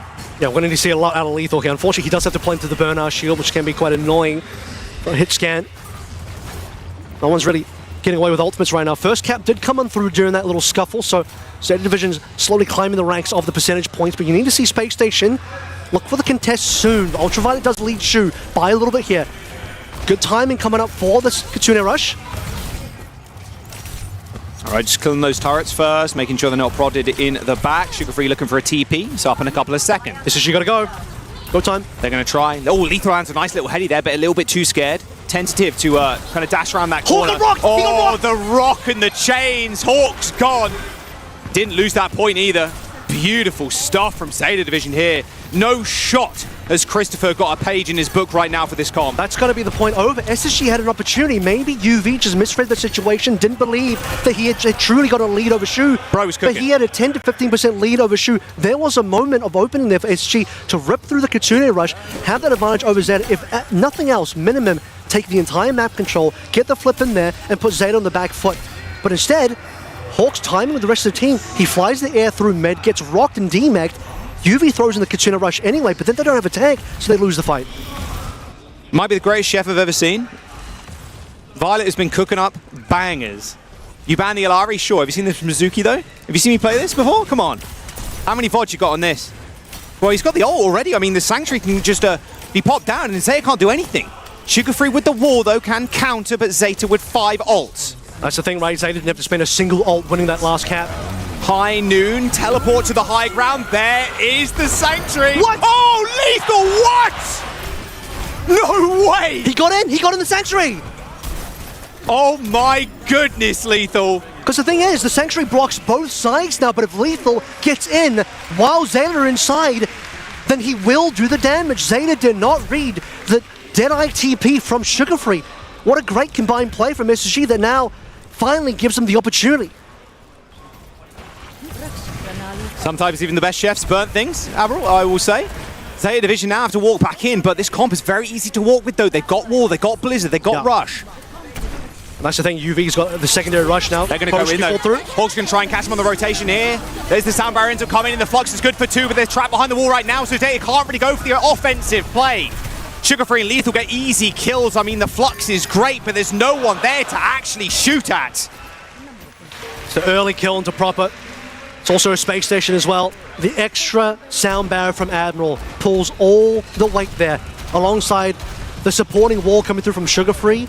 Took Space Station a while to finally get all of these rest of these ults up and in a big fight as well, but they found it. Burner now swapping over to the Orisa, trying to change things up a little bit. Proper onto the Fire, as I do know that Fire did get nerfed in the most recent patch. I was going to play it anyway. They just give the point up. No worries, we'll go next. I'm going to take a better position here on this next one. There is an Annihilation and Lethal with this ult again.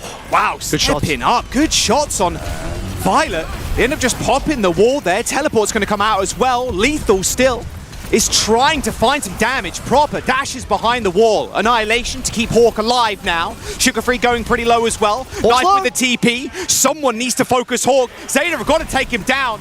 Knife with 1 though, as Knife gives pursuit, gets another full charge beam as Knife cuts down 3. Level 3 being like a hot knife through butter. Space Station Gaming start to fall apart towards the end there. Hawk now back over towards the Diva.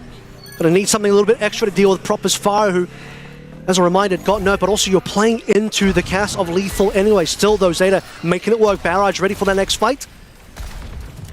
Bernard creeping his way up as well, but it's going to be Violet with another option for the Sanctuary to do something here. But with Rush coming online with Beat for Animal, I think Space Station can happily push into it. Yeah, they got Beat and Rush. Exactly. Like, they could be straight chilling right now. Well, there's the Rush on the point. We'll see if Zeta to respond. Domain expansion there for Violet, but the sound barrier is just too good, right? I mean, the Golden's already been used. Shu gets taken out by Lethal again. Look at that assist as well coming through. 3 players on the assist. And Lethal, my goodness. The Cassidy play already today has just been sublime. First, Kevster, then Proper. Now it's Lethal's turn. Just no ult from Proper there. He didn't get the barrage until too late. Shu was behind UV as well on the Kitsune charge timing. It's Violet trying to respond to Kekai Sanctuary, which just doesn't feel nearly as impactful as Ultraviolet's Rush. And so by the time Shu has it, he gets completely domed by Lethal, and Zeta just missing players. Proper will now swap back over to the Mei without even using the barrage. He'll completely forego that one just to make sure his team is on the right composition again. It would have been so tough to get through this wall as well. Like, smart play from Proper. High noon again from Lethal. They bisected the point. Well, they don't get too much done there with that high noon, but it bought them a little bit of time. Wall going down there. Sugar Free fully charged. Terror Surge gets popped. Sugar Free dragged in, killed off. Icicle through the dome. Nice little spear there from Bernard, but it goes a little bit wide. There's going to be a couple of turrets here melting away at Hawk, but it is all Violet all day. One man Wrecking Crew in the back. UV, Admiral down. Point flipped as Zeta now build up. 70% as they play up. Violet not scared to get into the mix, get his hands dirty on any hero he plays. Common to see him on that kill feed, and for Zeta Division, a good fight to come on through after losing the previous one, but nice. Space Station in an early kill. That's going to force some difficulty for Zeta Division. Hawk! Self-destruct has to be used here. They got to chase down Hawk. They got to get him, and they do. Nice chase from Bernard. Space Station Gaming do end up capping the point, but now Zeta can just force their way on. They've got Sanctuary and they've got the healing, and no one taking unnecessary damage here. Sugar Free with some heroic play with the teleport, but there's no pick. Lethal gets out, but so low is Admiral, and there's the point. Zeta now 1 away from claiming this series. So unfortunately, their Space Station had the initial pick, but then on the chase through Zeta, full confidence, saying that we can get the DMEC on Hawk and we can get a little bit more after that as well. And despite having Lucio and Kuka also on Space Station side, don't get to use either of those for the final portion of that point. That was looking like a much better point for Space Station as well. Now backs against the wall like you mentioned. Zeta on point first. Hawk could do a heroic thing here. Proper has got the Blizzard, can be eaten by Hawk. Going to put themselves all the way at the back of the point here. High noon from Lethal. Point unlocked, but Space Station have got this teleport. Lethal, okay, doesn't end up taking it. Point being capped here, but eventually Bernard gets back on. Both rushes, Hawk walled off, knows it though, dashes up, but Bernard, through a single column of entry there through the wall, snipes UV. And that'll be Zeta claiming the point. Space Station Gaming in the danger zone, in the hot seat, Avril. A team kill. 1 more point for Zeta, and they claim the series. Hawk's going over to his old love. It is going to be Sigma again. Lethal, even on the EMEA here as well. Space Station really changing things up. What could be the final point here? They need everything. The Kitsune Rush being traded from both teams, but it was the wall from Proper, and then slight openings there, like you sort of mentioned, allowing Zeta to get those opening picks. Right, tried to cut someone off really early there. Did Zeta. Ended up using the wall to get actually onto the point, but they've still got so many good ults, and Knife lasers down Lethal in the 1v1. A 2-person beat as well is just not going to cut it, SSG. One more fight. They're going to reset right now. They've got one more fight, UV. He's going to get staggered here slightly. Hawk now onto Malg. He's on a little bit of hero roulette, but a mystery heroes, but this might just be the hero that he needs. A little bit more longevity on the point. They're going to go. Sugar Free has a touch. He's going to trace it for the touch. They're going to go. They're going to try and catch people off guard here. Lethal is going to be in a whole heap of hurt. A quick teleport as well is going to get them out of there. Bernard sticking around for a little bit longer, but now they're just going to laser Hawk down. Space Station Gaming in a 4v5. There's going to be a touch here for SSG, but it is going to be Sugar Free on the Tracer to try and get the next one. Admiral is just so low. Tracer gone, Lucio eliminated, SSG fall as Zeta get their first series win. Zeta Division coming in strong as expected. Number 1 seed from Korea. A new look for Zeta Division. Zeta Division ready for a championship win. Something they've been waiting for so long. And for Space Station, just only the first hurdle for Zeta on this journey now. Space Station, unfortunately, despite getting that 1 point where they did look pretty reasonable, the rest of this series, including that first map, not going anywhere close to their way. Chris having to now do a lot behind the scenes to get them ready for their low bracket game to avoid elimination. Krusty on your screen there as well. He's coached championship winning teams at Avril. Can this be another one? Everybody coming in, being pretty scared of Zeta Division, even if they don't tell me that to their my face at least. Yeah. Now, with SSG, like you said, they're going to go down to lower bracket. It's another first to 2. Like, it is a dangerous game they're playing now. And sometimes, just luck of the draw, you get Asia's number 1 seed as your first series. Alrighty, well, let's head to the stage for a post-match interview.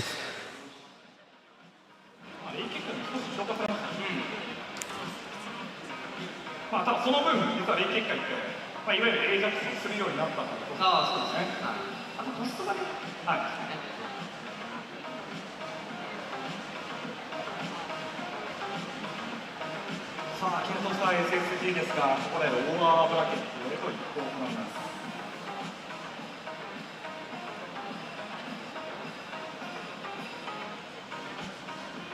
いやでもやっぱ EMEA の方もシンメトラコンセプト使うんですね。本当にいい意味でハイブリッドですよね。そうですね。割とこの世界大会シンメトラまた軸になってくるかもしれませんね。かもしれないですね。さあということでステージ上の準備が整ったようです。ステージ上のインタビューお願いします。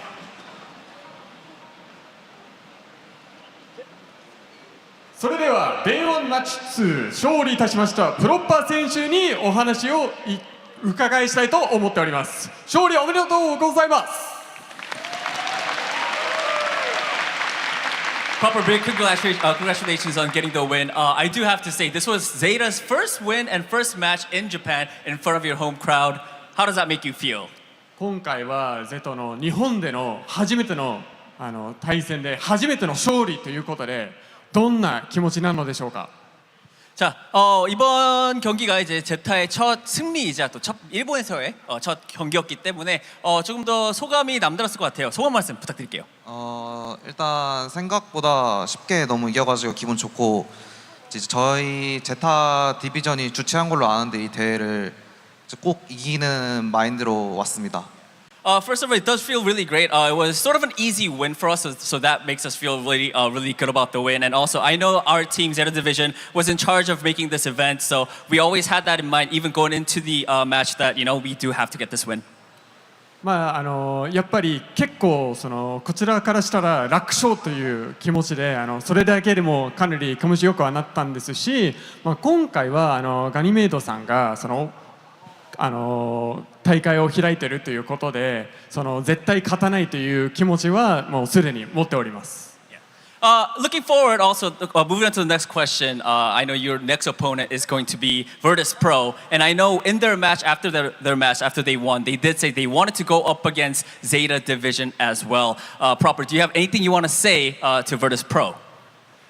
次の試合がVIRTUS.PROということで、VIRTUS.PRO側もぜひゼータディビジョンと戦いたいとおっしゃいましたが、それについて何かVP 側に言いたいことありますでしょうか。 다음 선수 이제 다음 상대는 VIRTUS.PRO VP인데 또 VP도 오늘 승리를 하고 난 후에 우리는 꼭 제타랑 경기를 펼치고 싶다라고 말씀을 하셨는데 어떻게 프로퍼 선수 어떻게 다음 상대가 될 VP한테 한 말씀 부탁드리겠습니다.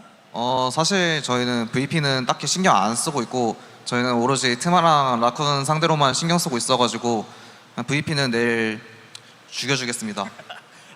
To be really honest, I don't really have much to say against VIRTUS.PRO. The only other teams that we are kind of thinking about are teams like Crazy Raccoon. So we will definitely kill VIRTUS.PRO tomorrow. 特にVIRTUS.PROに関しては何も考えてないんですよね。僕たちからしたらやはりクレイジーラックーンなどのチームしか認識今のところしてないので、明日はちゃんと VP もやっちゃいます。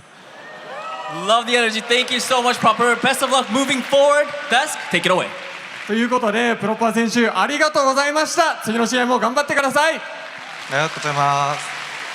それでは Bro. Stone cold killer. Bro's like, whatever. I mean, VP, that's cool. We just want to face CR again.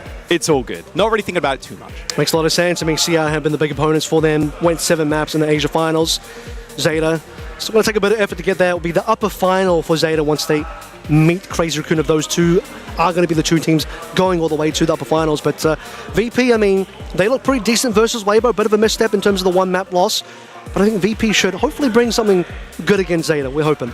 We're hoping. A lot of first 2 games here today. SSG down in that lower bracket now. They'll play later, so they get a little bit of respite, a little bit of rest before they go at it once again. Zeta Division, though, cool, calm and collected. A little 2-0. Proper, ready to beat down a Crazy Raccoon in that upper finals if they make it. If they both make it there, to be fair. We're going to jump to a quick break, though. Do not go anywhere. Ton more Overwatch coming up after this.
I've been wandering these places, trying to find where I know I belong. And I've seen too many faces, now I know it was here all along. So don't try to deny it, you know we ain't living here alone. When I'm with you, I'm flying, I just want you here, that's all I know. Got me feeling,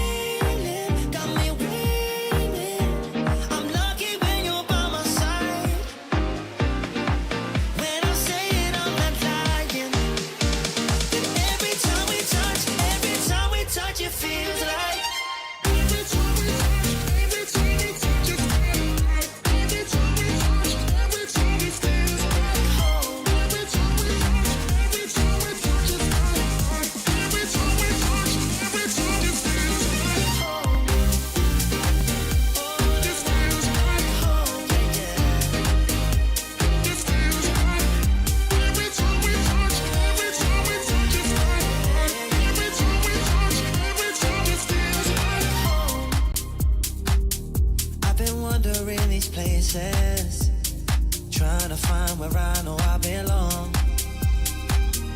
And I've seen too many faces, now I I know it was here all along.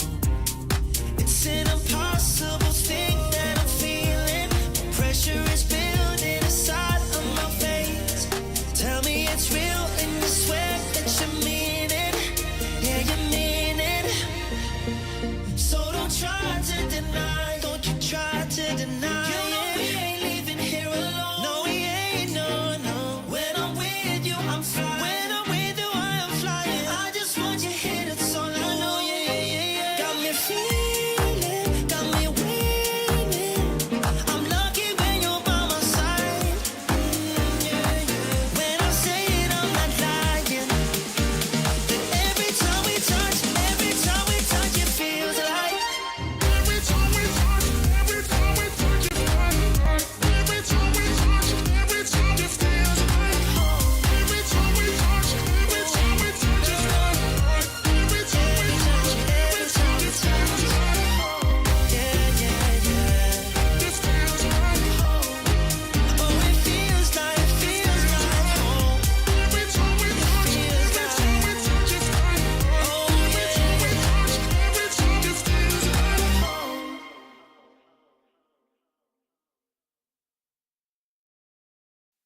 No, we never choose. Always wishing for some.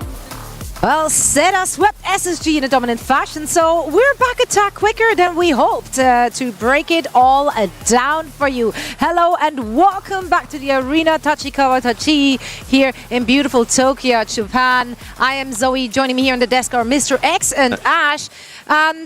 But this one kind of went as we expected, although I do have to say, I'm baffled at what we saw from Zeta. Were they taking it serious? Were they trying things out? Do they not want to show their hand? Like, what's our read? I mean, I think a little bit of both. Always kind of like blurring the line of trolling a little bit and like being serious. But I think they knew that they had that series in the bag. I don't think there was really any doubt in their mind anything was going to have it differently than what it did. I think that was the whole conversation as well, right? When we had Johnny on the desk earlier, setting this matchup up was a conversation of, okay, might see a little bit of funny stuff coming out from Zeta Division, pushing the limit a little bit, seeing what they can get away with. And we also knew that if they were going to play the Cat Bastion composition, it wasn't going to be a problem for this team. That's true. Yeah, actually, Matt tried to get Costa on the phone. I FaceTimed Costa because I was so excited to see Mizuki play, and he didn't pick up. He didn't pick up your call at 10 p.m. over in LA. That's crazy. Right. You'd think he was just waiting for this one. What could be more important than answering my call? So true. And now I do want to give a shout out here though to Lethal. I think definitely a standout on the SSG side. Saw some great Cassidy play coming out of Lethal. General so far, good Cassidy day. I'm liking it. It's been looking good for the Cassidy players. I think Lethal, again, he's just such an insane aimer. But yeah, proper on that Deadeye to close out. Ilias was just honestly a wild way to end that first matchup. I think overall, though, again, this is about what we expected. Things were getting, you were talking about Lethal, things were getting a little funky for Sugar Free. Like, I saw the Torbjorn coming out. I was like, what is going on? Wait a second. You weren't a fan of that? I was convinced Talk was going to, like, sweet chin music his monitor after the first map and just, like, drop kick it with how it ended with the, proper Deadeye. But I mean, look, I think SSG would have known that's a really tough matchup, right? Yeah. Zeta, probably the best team in the world right now. And then obviously getting a little creative there on New Junk City, but they still get the job done. Absolutely, they do indeed, and they didn't really have to show their hands. So, now it's just everything goes for that Zeta Division match. Love the post-match interview there as well. A proper, I don't know if that was lost in Danny translation or if he actually said that they're going to kill VP tomorrow. So it's intense. Lost in Danny translation is a good one. Danny maybe paraphrased it a little bit. I don't know. I don't want to put words in anyone's mouth. I don't speak Korean. You literally just did. Yeah, you literally just did that. That's true. Now, Zeta will be going up in VP. Both of those teams continuing their upper bracket run tomorrow in the semi-finals. But we are still not done with our round one here in the upper bracket. Twisted Minds, Nate G, Dallas versus Crazy Raccoon. And that one is the one we're going to focus on now. Dallas versus Crazy Raccoon. We talked about it in pre-show, Matt, that Dallas, pretty much the one team that we feel like could make it into that top 3. Yeah, I mean, it's hard for me to trust that Darn me, trust NA. We really just. I mean, I think there is a chance. There is a chance, right? And I think Dallas, obviously, out of those like North American teams, I think is like best positioned to do so. I also wouldn't write off, like, you know, the Cat Bastion hasn't been like Cat Bastion 24/7 like we thought, so I wouldn't even write off like a team like Twisted Mind. So I do think, though, Dallas, like, this could actually be a pretty competitive game. I think Dallas could play CR pretty tough. Yeah, I think that this is honestly my most look forward to matchup for today in particular. I feel like when you're thinking about how Dallas Fuel have been playing throughout stage 1, the double flex supports, the way that they've just continuously been doing their own thing, this is the kind of meta where it feels like those kind of more like creative compositions that are coming out can definitely be a huge boon to them. I think that we even heard it from the likes of SSG during like the NA stage 1. It's hard to play against them because you don't really know how to play against the comps that they're running sometimes. Yeah, and I think one thing to be said here as well is like those players are familiar with each other to some extent, so it's not quite the element of surprise where like they've never seen anything of each other. So yeah, this could be a really, really interesting, potentially close matchup. Yeah, it's just good to see Dallas Fuel back and like this in this 100%. fashion. Good to see Tasmo again. I was catching up with him in the back the other day, and like to have a team that can compete already for Dallas on like an international stage and like maybe contend with a team like CR is like pretty impressive, like right off the rip, being able to do it. They put together a great roster. Absolutely. Well, speaking of putting together a great roster, their opponents, Crazy Raccoon, they did lose some pieces. Yeah. They did, they're doing good, but they did lose some of the most important pieces. Looking at you, Shu. So, like, that is obviously a bit of a downer. That said, though, they still played really well in the stage 1. So they are, as we already established in that pre-show, definitely one of those favorite teams to take it all here in Tokyo. Certainly. Yeah, I mean, it feels like with this roster, like even though they lose some pieces, Ash, like it still feels like they're going to be extremely strong. I mean, obviously the number 2 seed from Korea, which like isn't, you know, it's not embarrassing, right? I mean, the teams in that region, yeah. It's a different story, that's for sure. I mean, when you have players like Soccer, like Lip, like Jinbin as well, you really just, you have to put a lot of faith into them. You cannot be underestimating them in this series. I think that overall, this is still the favorite in this matchup. And that's something that you cannot doubt, like, within your mind whatsoever. I'm excited to see what ends up happening in this matchup as well. Again, I feel like you just have so much experience on this team. They're looking to defend their title here at Champions Clash as well. There's a lot more pressure on their shoulders, though, and I think that's a really big difference maker, too. Yeah, I mean, it's such a stacked roster, like, even with the changes, right? Like, such a good and, like, really, really solid backline here. Heesang and Stalker, and then Lip, of course, is a super sub there as well. Like, it's just a wealth of riches. Yeah, but it's also like no team loses Shu and like gets better, right? Like, let's be real. Yeah, it's obviously sucks for them. But like, no, they're going to start Heesang and Stalker here, and like that's a really strong damage dealer duo. They can play like just about everything. They still have the tanks, that core with like Junbin and Max, who are extremely good. And look, you're not going to replace Shu, right? But Vigilante is pretty good. Chorong is great holding it down on Lucio, so still a great team. I think Vigilante's honestly been stepping up really nicely for the likes of Crazy Raccoons. It's really big shoes to fill for him. Yeah. And I think this is another testament, right? A test here on the big stage to see what level he can really bring Crazy Raccoons to up against international competition. Yeah, now I'm very excited to see where those teams are taking us map-wise, because we saw already earlier today that maps are going to play a huge role in this first two series in combination with the hero bands. Flashpoint for me is really interesting is the map selection, because you're kind of like locked into playing Lucio a little bit on those maps. So teams that don't want to play Cat and like don't want to do all these other things, like you can go to Flashpoint and maybe force like Lucio, Kiri, and those types of playstyles. Okay, on the Flashpoint conversation, Johnny's been on the new Junk City train. Do you think like we are going to see that every single series? Teams usually go, like when it's in the pool, like it's usually like kind of like the go-to for a lot of teams. So I think you're going to see that a ton. And then we saw like, you know, Numbani. I think that'll be one that like teams that want to play Cat Bastion will probably go to Numbani because it's a very strong option.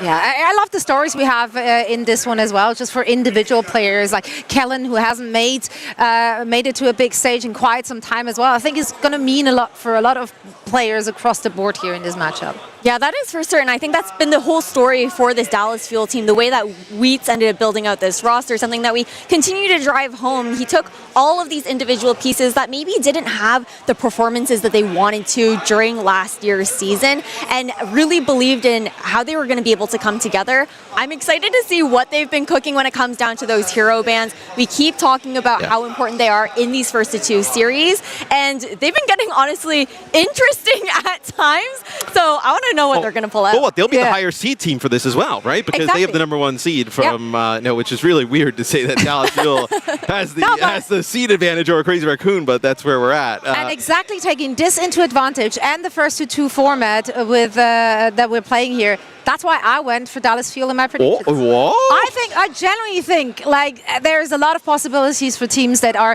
technically considered the underdog, but due to the format, they can make it work. I have a lot of faith in those Dallas Fuel team players. 2-0? No, I'm not crazy. Okay? Sweep. I might be cooking a little bit. Maybe I just want to get in Tasmo's good graces because I'm a Tasmo fan. So, it is what it is. But I'm going Dallas Fuel with this one. Zoe, I think it's going to be a 2v1. Like, I hit the Dallas Fuel right here. Wait, what? I'm a believer, honestly. Like, when it comes down to a first to two series, I think it's the most upset potential. I keep talking about that throughout the entirety of today.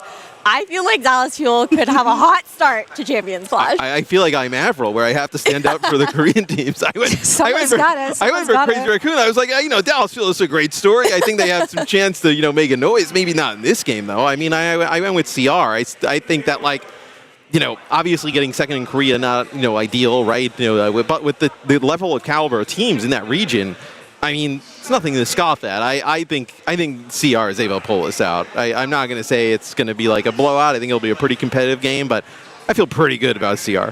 Pretty good. That's not great though. That's just pretty good. It's not that. Well, I can't believe it's going to be so right. It's going to be so right. It's going to feel so good. So right. Yeah. It's going to be so good. That screenshot will live in infamy with the two of us. This is going to age one way or so another. well. One way or another. When did our predictions ever not, age well? That's true. Well, don't talk to me today, guys. Oh yeah, you went over Weibo, right? Oh, that's tough. You get one a day. Is that they fair? had a great Numbani. That's all I'm saying. Yeah, they did. Okay, what's your hot take? The for other the two tournament? maps they didn't. Matt, what's your hot take for the tournament? Which is the ultimate underdog team. Where do you feel like? I liked VP. Okay. I think VP can actually, Kev played Unreal, and maybe I'm just maybe I just envision him doing that every map, which is unrealistic. But I think VP is pretty strong. I think they went up against Twisted Minds, who's fantastic the entire time in EMEA, and I think they have some flexibility with that roster. So I wouldn't be surprised if VP shocks some people. What's your big dark horse? Weibo? No. Weibo lower bracket run? Weibo lower bracket run? Crazy. Just take it all the way to the end? No. Can you really call Dallas Fuel a dark horse, though? No. Ash, you should double down on Weibo. Double down on Weibo. Weibo all the way. I'm going to double down on my Weibo stocks right now? Yeah, I think you double down on Weibo. Now you need to invest.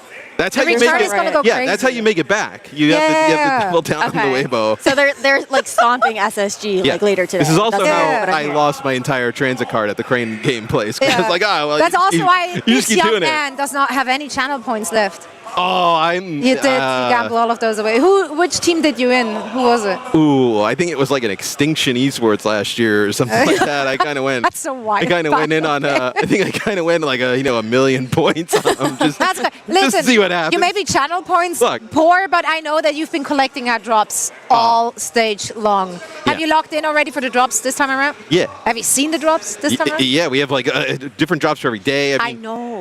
I have to have the most swag in Overwatch, so I have to collect all these drops. Yeah, you're the swaggiest. Fact check that for sure. So everyone at home watching, of course, we do have drops enabled each and every single day of competition here, so make sure to connect your Battle.net account to your Twitch account and start collecting now. I need to do that because otherwise, I have my stuff connected, but I don't have my Twitch open when I'm doing this work thingy. I've been trying it out for a few years now, and it's been going pretty well. But so we have to do that. And you know what? I'm gonna give us a little bit of time for that. Let's send it over to our stage with Tiger to bring out our teams. チームが決まっていきます。熱き戦いを繰り広げる両チームに登場していただきましょう。まずはこのチーム、ダラス・フュー！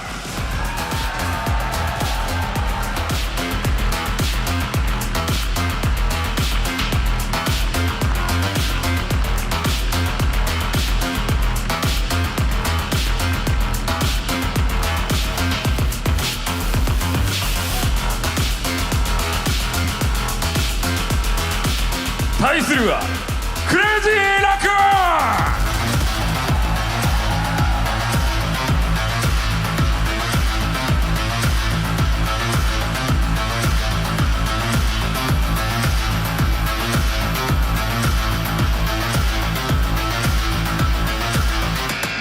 さあここからのマッチ、ダラスフィール VS クレイジーラクーンの一戦です。それでは実況席にお戻しいたします。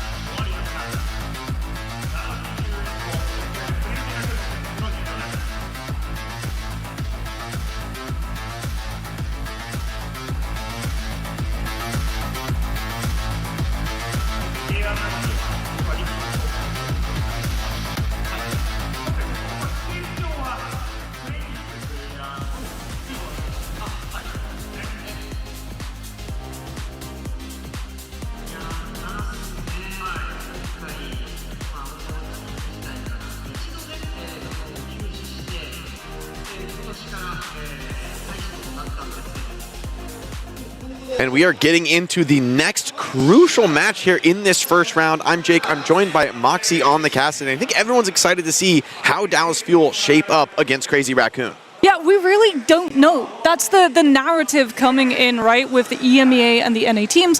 We haven't got to see them play in so long. They didn't get the chance to be able to come through with the Bastion, the Jetpack Cat. So are they going to play the same thing? Are they going to go their own way? And have Crazy Raccoons been in the kitchen cooking up yet more compositions to the Jetpack Cat? Because they were the one who engineered this. Like, they're the mad scientist who came up with this composition. They played a whole bunch of different things around it as well before settling on that Bastion, as we can have a look and see that Dallas Fuel take us to Oasis. So still a really strong map pick for the Bastion for the Jetpack Cat. I don't think we're surprised that we're seeing the Antarctic Peninsula being taken out, but what we are surprised about is the fact that, well, there you go, Dallas banning out the Bastion, no Jetpack Cat shenanigans here.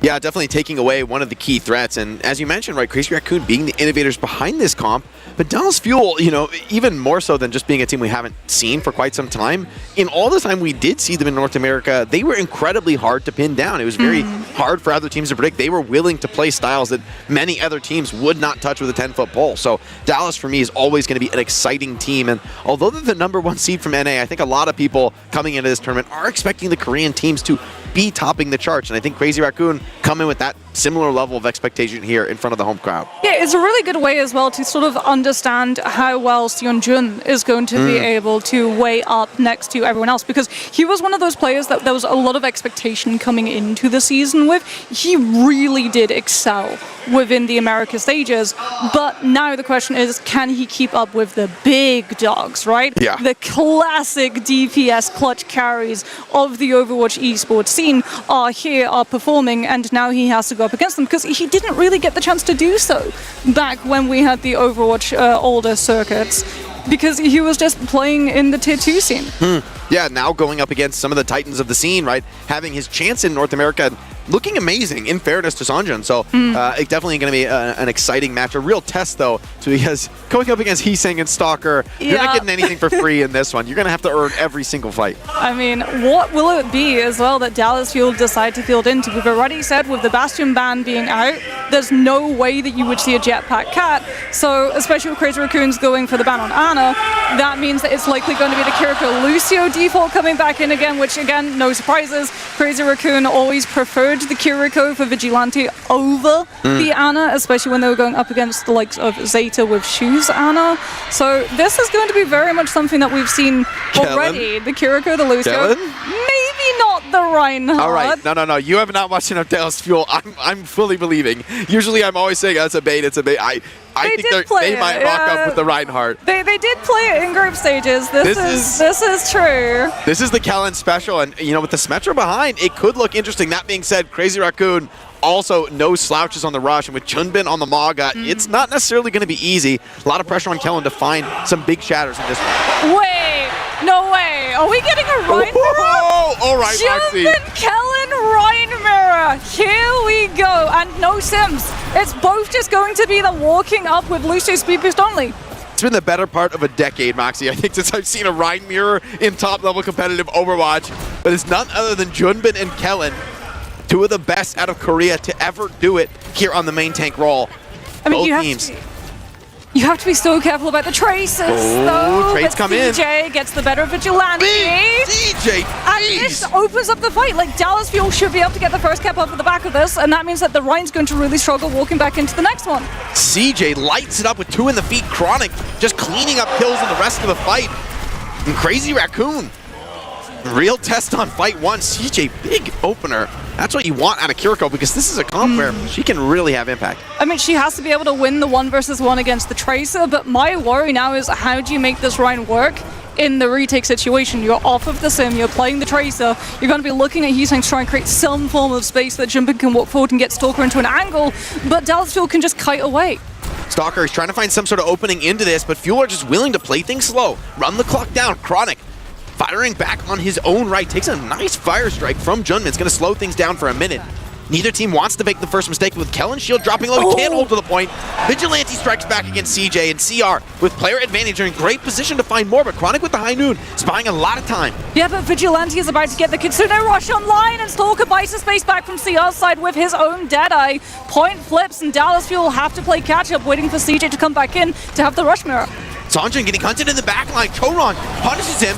Dallas Fuel trying to just force this fight, gonna rip the rushes in the 4v5, but Kellen dropped down into the pit, cannot participate in this fight, and Fuel have to beat a hasty retreat. Fuel, real trouble now as Crazy Raccoon come hunting for these kills. I mean, the big thing for Fuel is that they have advantage towards sound barrier, and they can go fast when Luke gets it online. Chorong does not have it. Yes, Crazy Raccoons can kite away, but that does mean that they give up point control for it.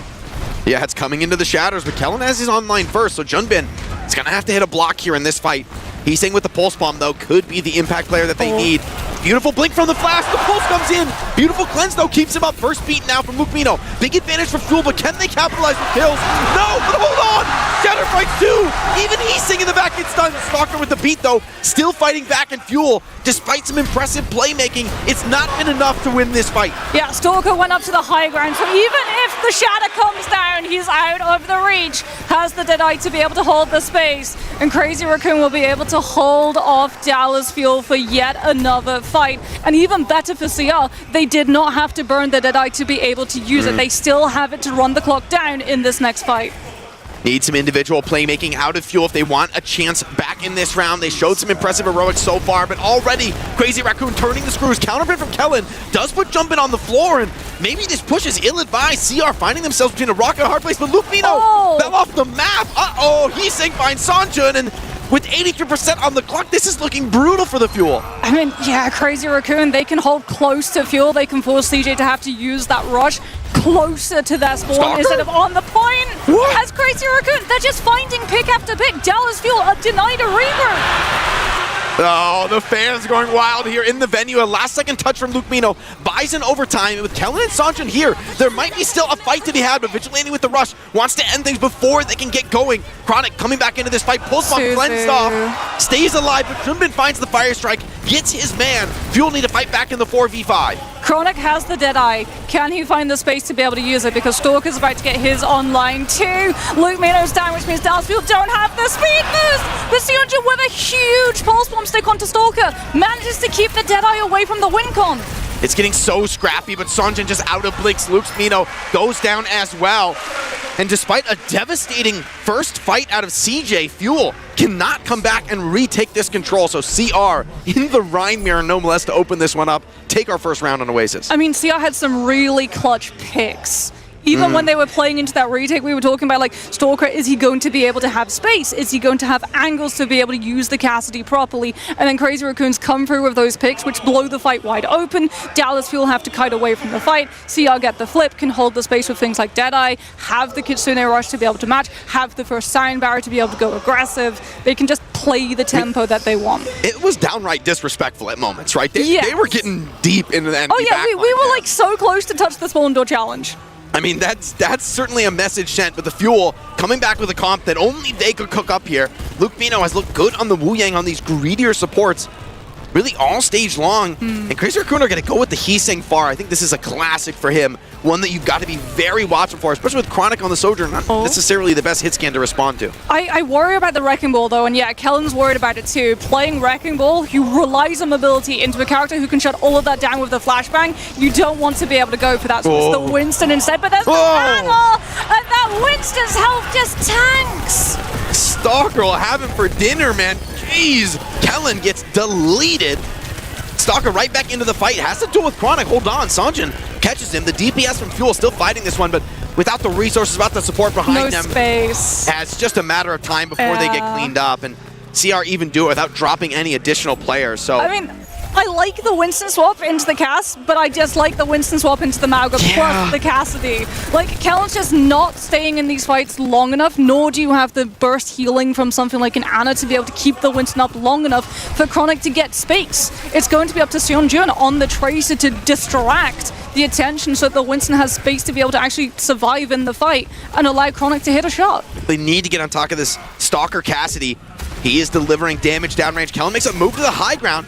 Gets pressured, but angle opportunity for Chronic, can't connect the rail, and that might be the only opportunity he gets now. Crazy Raccoon looking to push forward, closing the gap. Stalker trying to get the finish, but it does trade his life out, so hit scans off the field might be an opportunity for Dallas as they force the flip, and Sanjin even gets a pulse bomb kill before he goes down. I mean, that's huge because now Chronic can just play to farm rail off of the Mauga. Crazy Raccoon will have things like the Rush, the Deny to be able to just play back into the space and try and force Dallas Fuel to give up the point itself, especially with CJ going down there, to just Heesang getting into the back line, a couple of shots from Jumbin, and it looks like Dallas Fuel not going to be able to hold the point for long. And they drop the title blast in that moment too. Yeah. They are holding on to this point, getting quite a bit more clock ticked up here on Oasis, but in the end, Crazy Raccoon, they retake control, and with a fantastic ultimate economy position, it's really onto Chronic now, I think, to come back into this next fight. I mean, you've got Overclock, but at the same time, Chorong's about to get the sound barrier online to be able to deal with it. And yes, you can't sit back and play passive into an OC even with the sound barrier, but Crazy Raccoons are a very aggressive team, and I feel like they have no issue just full sending onto Chronic's position. Yeah, you got to be watchful here with the greedy backlines. This has been Fuel's bread and butter all season long. Will it be enough to bring a crucial fight? Big pulse onto Kellen, drops him low. Still though, Fuel's doing well, but Stalker's High Noon is just too much with the help of Chorong's Sound Barrier. Kill him with the Primal though. His time to shine on the Winston to show what he can do, but the damage coming in against him is brutal. Cannot come in and take this fight, even with the ultimate. Just gonna have to settle for some point pressure.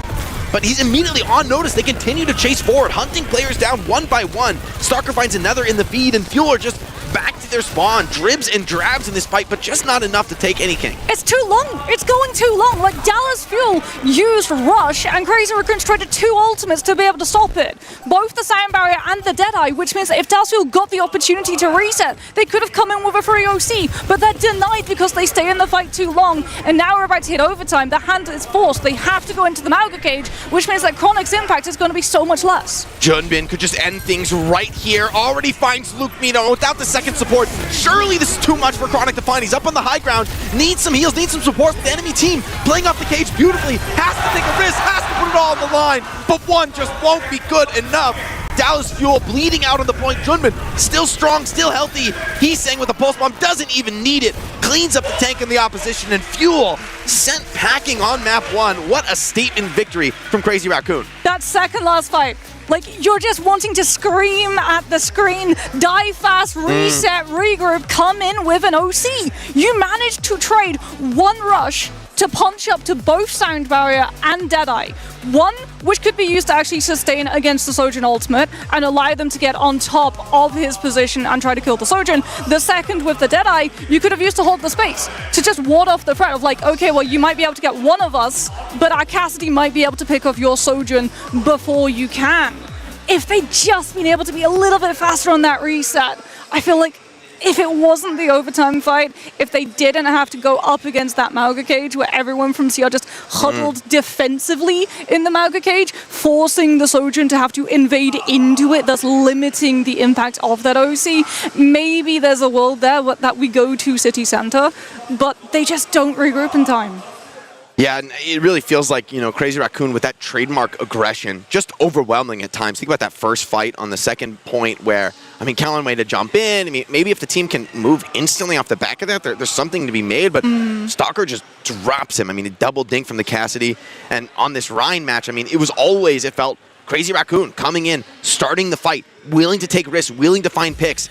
And, other than some strong opener from CJ, it really feels that there's a difference in strength between these two squads. Yeah, and even when we got to see Chronic break out into the off angle on the Sojourn, right, where we were talking about this Cassidy has the Sojourn's number, you have to be able to have space to look for a railgun shot to blow the fight wide open, and then he whiffs the flank rail shot and is not able to find a pick onto a Swishy, which then means that your Winston just gets shredded almost instantly. I felt like it was a little bit of just a struggle from Dallas Fuel where they wanted to come in with the Wrecking Ball, which would be far more disruptive, but against the Cassidy, you're not allowed to use that mobility. What? Yeah, What? Stalker is just so good at hitting the cash shots. In the match, we were on board for the first two. He dropped 4 dinks, quad dink, back to back to back.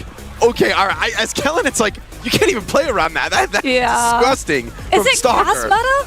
Is that what it's going to be? I know there were a couple of theories coming into this of is the Jetpack at Bastion truly the best composition, or is it simply that it was unexpected, so people did not have the opportunity to be able to practice into it, and now that we've had a little bit of downtime for teams to be able to look through the VODs, and you don't have the opportunity to hide your strategies the way that you do in scrims, there's a way that you could potentially put some pressure onto it, and Cassidy was one of the things that was floated. There were worries around it with the lack of mobility that Cass has. Is he going to be able to actually get the kills before the Bastion is on top of his position?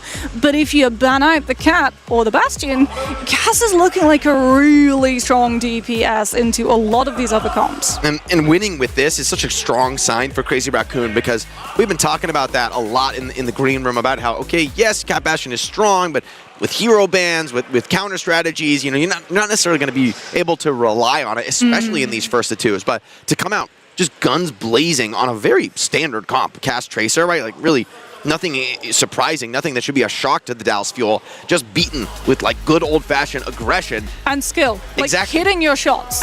What Stalker's doing on the server right now. I expect Chronic to be a real heavy hitter when it comes to these core hit scan. He needs to come up with those kills, and like you said, right, it's like he's getting that 1 or 2 chances to find a rail, getting some connections here and there, but not holding a candle to what Stalker was able to put up here on Oasis. Yeah, not surprised as well that Dallas Fuel instantly reroute to Circuit Royale.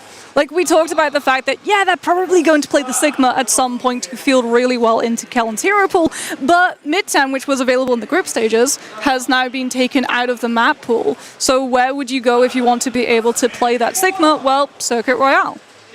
Max going to come in, so maybe we're going to see a bit of a poke mirror here. And I will say, historically, Chronic on the Widow, for me, that's his best hero. For me, that gives him the biggest chance to really take over the game. And for Stalker, a player who has really been a bit of a flex player through his history, typically for players like that, I expect Widow to be where they're relatively weak compared to, a committed core hit scan such as Chronic. So a lot of pressure on your screen, right, to perform and show us what he can do at the highest level. We've seen it before. Will we see it again?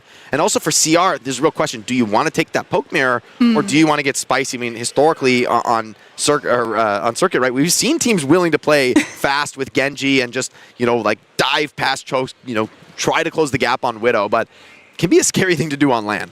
There's the question of Illari as well. Oh, yeah. So right? comfortable for Fuel. If I were CR, I'd be banning it, honestly. Yeah, I think it would be really strong because, 1, you would be able to take out the Illari, and 2, you would then protect the Jetpack Cat. Yeah, it's true now that I think about it. And they've banned the Bastion. Okay, Dallas is saying, we are not going to Jetpack Cat team. Okay, that's what we're talking about, right? Teams would ban the 2 of these. I will say, if we go map 3 now, you're out of ban. You're out of ban. Jetpack Cat and Bastion are coming through on map 3 if you can get there. But for Fuel, they can't think that way just yet. You've got to win that first map. And CR, take out the Widow, the huge threat out of Chronic. I still think Chronic can be impactful on this map, but it removes that individualistic duel that Fuel would prefer the game to be. And for CR, this kind of throws things more in the team play direction where they have looked fantastic today. Yeah, and I mean, Widow is really, really good on Circuit Royale, right? There's a lot of good grapple spots that you can take, so you always have to be tracking that particular cooldown, understanding, okay, do we have to huddle behind cover? Can we push aggressively? If I drop a shield, is one of my squishies instantly going to be dropped from our backline at the same time? So not surprised to see that one go. Cass can still potentially come into play, especially with like how good the Cass went, but it's likely going to be something like the EMEA maybe, or the Sojourn. Since EMEA did get nerfed, really happy that the siphon of the lifesteal from that blaster went from a whopping 80% to 60%. When a DPS can take a 1 versus 1 against a tank and literally live 9 out of 10 times because of that lifesteal, yeah, it has to get tweaked at some point, but the ultimate is still very impactful.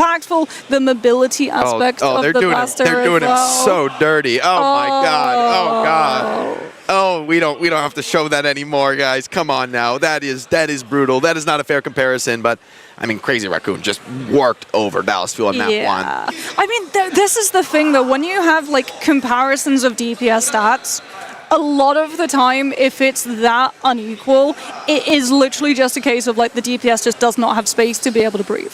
Yeah, I mean, you know, stats are useful in Overwatch, but when you get a blowout map like that, it's going to look brutal. I will say the damage per 10 is pretty reasonable, right? So Sanjin still getting in there, still pumping damage. Yeah, but Mauga, he was up against Mauga. Yeah, you're probably just trying to shoot a Mauga 24/7, you know, make some space for your team. That's the role of Sojourn. If there's a Mauga on the other side, you shoot the Mauga until you have full rail, and then you shoot a squishy to drop them, and then you go back to farming the Mauga.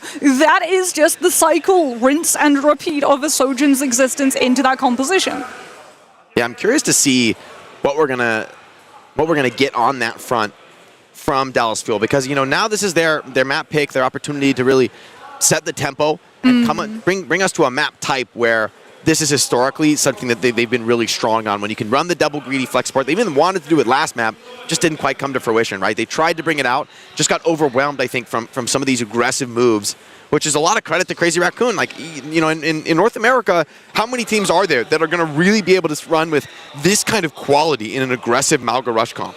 Yeah, I mean, that's just Crazy Raccoon and Zeta, though, to a T. Like, they're such aggressive teams, and they have that discipline to make sure that when they do want to make that jump to aggression, everyone's on board, no one's out of position, and you can't punish because they're not actually overextending. Like, they're so good at hitting those timings and then understanding when they can stay in, get another kill, which then means that it's impacting the next fight setup as well as the one you're currently in.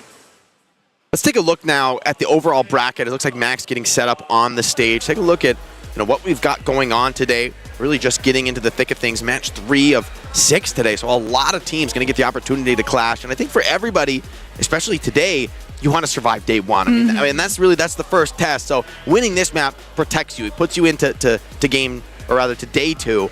But if you drop here, you could face some scary matches. I mean, there's no easy teams anywhere in the tournament. So even dropping out of the lower bracket, potentially having to play an elimination game later on today is not where you want to find yourself, especially for Dallas Fuel, the #1 seed for North America. And, you know, if NA drops double lower bracket this early, fans in North America, they're starting to sweat, I think. And even after just one map into the series, I'm starting to sweat too, Moxie. Yeah, I would not want to be an American Overwatch fan if both NA teams go into the lower bracket. That would be a rough one. But let's see if Dallas Fuel will be able to continue in the series and take us to a 1-1, which means that you'll get to cast your second free map of the day. I'm a little bit lucky. But so far, I mean, the eye test for me on Oasis, I'm not feeling great for Dallas Fuel. I mean, that's really the style that they've looked amazing on with the Winston, with the double greedy flex support.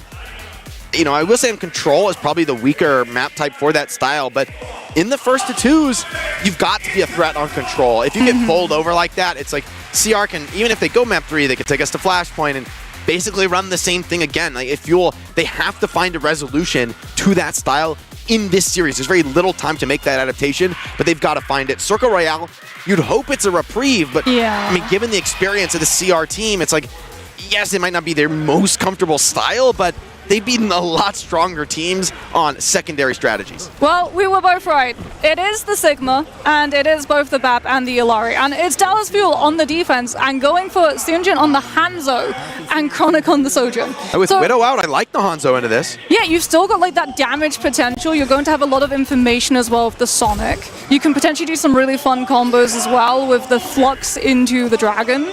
But Crazy Raccoon, is this going to be a little bit of a piano serenade coming on through before we're swapping to what we actually want to play? I think they're going to feel out the defense for sure and scout it. I'd be a little bit surprised if they play May Bastion here, but you never know. Always the opportunity maybe to brawl things out on point. Looks like they're going to stick with it, at least for the moment. Even the Juno as well, so sort of an aggressive rush variant of this style. Fuel kiting back. This is a very comfortable matchup for them. Yeah, I mean, Dallas Fuel's comp wants to slow things down, right? The Sojourn and the Hanzo want to both sit in the space, same too with the Illari and the Baptiste. But with Crazy Raccoons running the Sigma as well as that Mizuki, they can try and kite out some of those rotations, but that is the worry when you're playing attack on Circuit Royale. If you're not clean in your rotation and you're cross behind a Sigma shield, you will just get one shot by a Hanzo arrow. This is a funky comp for Crazy Raccoon. I'm not really seeing the vision, especially that you're also going to run the Sigma. Fuel have a lot of space to just slow things down, pick the opposition apart.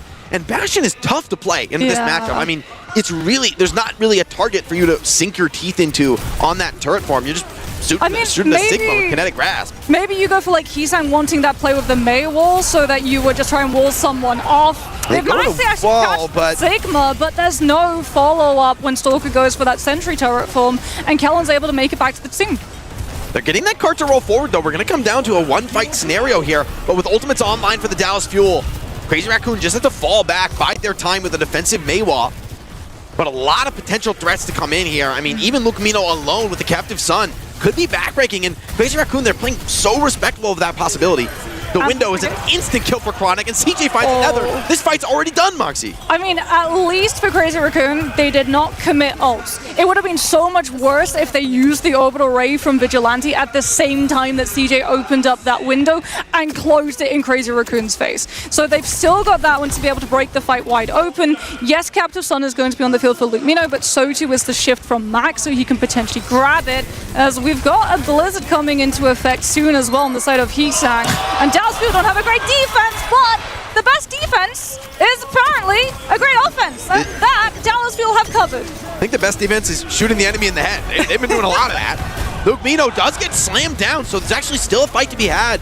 4-on-4, Crazy Raccoon with a slightly better spawns. A big Bastion turret this time gets Kellen very low. Needs huge support from CJ, but he can't find him with the Kakai Sanctuary on the field. Yeah, Sanctuary just making sure the Dallas Fuel can't hold their space on the actual point itself, which means that CR should be able to pick up the first point. And it was a crucial fight given the amount of ultimates that Dallas Fuel just came into account of.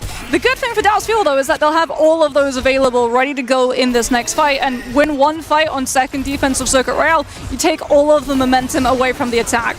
Stalker gonna play into the sim. Sanjin already finds one, turns the corner with the Hanzo. Looking for more now with that high ground controlled. Chronic, a lot of free space to work with. And that Mayall really not doing much of anything as zones Kellen away. They find the kill on him, but the rest of the team is more than capable of cleaning up. I mean, how does Crazy Raccoon try and get into this next fight? It would be off of the Orbital Ray, but Dallas Fuel, if the Ray's too far away, they'll just kite it out. And if it's too close, then potentially you haven't been able to actually use it to zone the Hanzo or the Sojourn away from getting these early picks. Good Maywall from Heesang up onto the high ground to deny Chronic and Sojourn the angle to take one of the squishies down, and that's now answering one of those issues of that Juno ultimate. They're closing up the distance, and if Dallas Fuel want to kite it away, it comes at the cost of convoy push. Yeah, Crazy Raccoon, this comp is buying them a lot of free cart time. But Fuel poking, looking for those opportunities. One headshot kind of breaks this comp to pieces, but CR continuing to roll things forward. Fuel struggling to really get into the fight, and when the fights do happen, they could look good for Crazy Raccoon as the distance closes. I mean, they're battering CJ up for this amplification matrix, but Crazy Raccoon, they're good to go. They don't have to wait. Orbital Ray comes through. Heesang's wall catches out Kellen yet again to force the immortality field, but it gets broken, and the defense along with it. Crazy Raccoon brawling incredibly well. the chain into the Mei wall, and Kellen just gets gunned down. Fuel without ultimates, not able to find the opportunity to fight back at all into that one. And Crazy Raccoon, although they're probably getting battered in the feed, and I'm sure the kill score isn't amazing for them, they're just capping points. They're pushing the cart. It's these long, slow fights are painful, but when it comes down to brass tacks, who's going to stop the payload, Fuel don't really have answers. I mean, Stalker as well, swapping off of the Bastion onto the Sims, that Crazy Raccoon can take more space without having to worry about just getting sniped halfway across the map. It's able to take away Dallas Fuel's own high ground. So now, yet again, you're relying on just any form of kill off of these picks from your DPS, like the Soja and the Hanzo. They have to find something, because Crazy Raccoon, they'll just go first, go fast if not. Now Simwall opens things up. It's a very awkward position. Kellen just gets gunned down.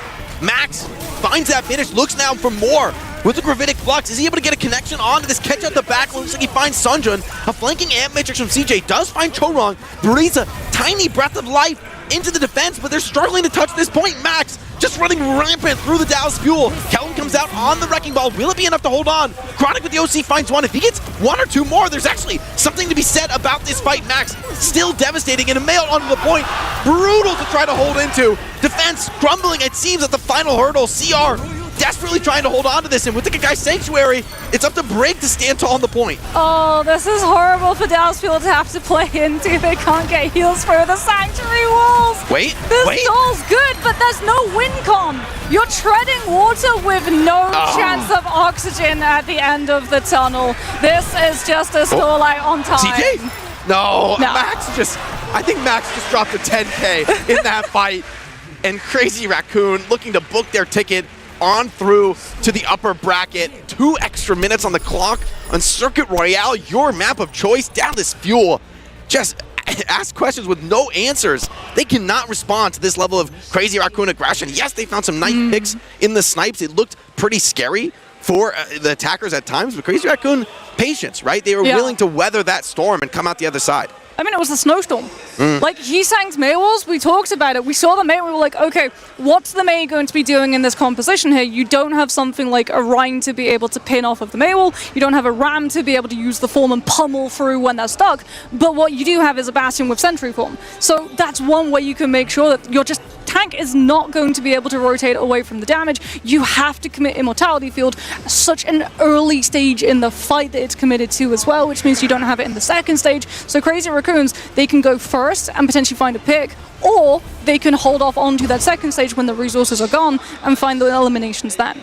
Yeah, it really felt like Fuel, when the gap started to get closed, when the cart started to roll forward and the clock turned against them, they're waiting for somebody to find a pick, but if it doesn't come, if Crazy Raccoon just bunker well enough, play their time well enough, the objective is rolling forward. Like, they're not playing for the kills, they're playing for the objective, and it pays off. Now it's their turn to set up with one of these brutal poke-heavy defenses, and for Fuel on the attack, they need to find big openings. There needs to be some individual hero plays if they want to have a chance to force overtime. I mean, Heesang on this far is going to be really problematic, because Sunjun's not going to be able to help out with this. Yeah, Hanzo is not hit scan, so you're relying on Chronic and Luke Mino to be able to keep Heesang in check. As Crazy Raccoon, they'll let the cart round the first corner because that knight pushes Dallas Fuel into a position where they're going to be absolutely hammered by damage from both the Pharah and the Hanzo. I like the choice of this Ana for attackers, given that nano overclock combo later on into the fight would be important, but in this early fight without ultimates, definitely advantage Crazy Raccoon in the poke comp. Chorong does take a big shot. Opportunity for Fuel can find something. They have a bit of high ground control with their DPS.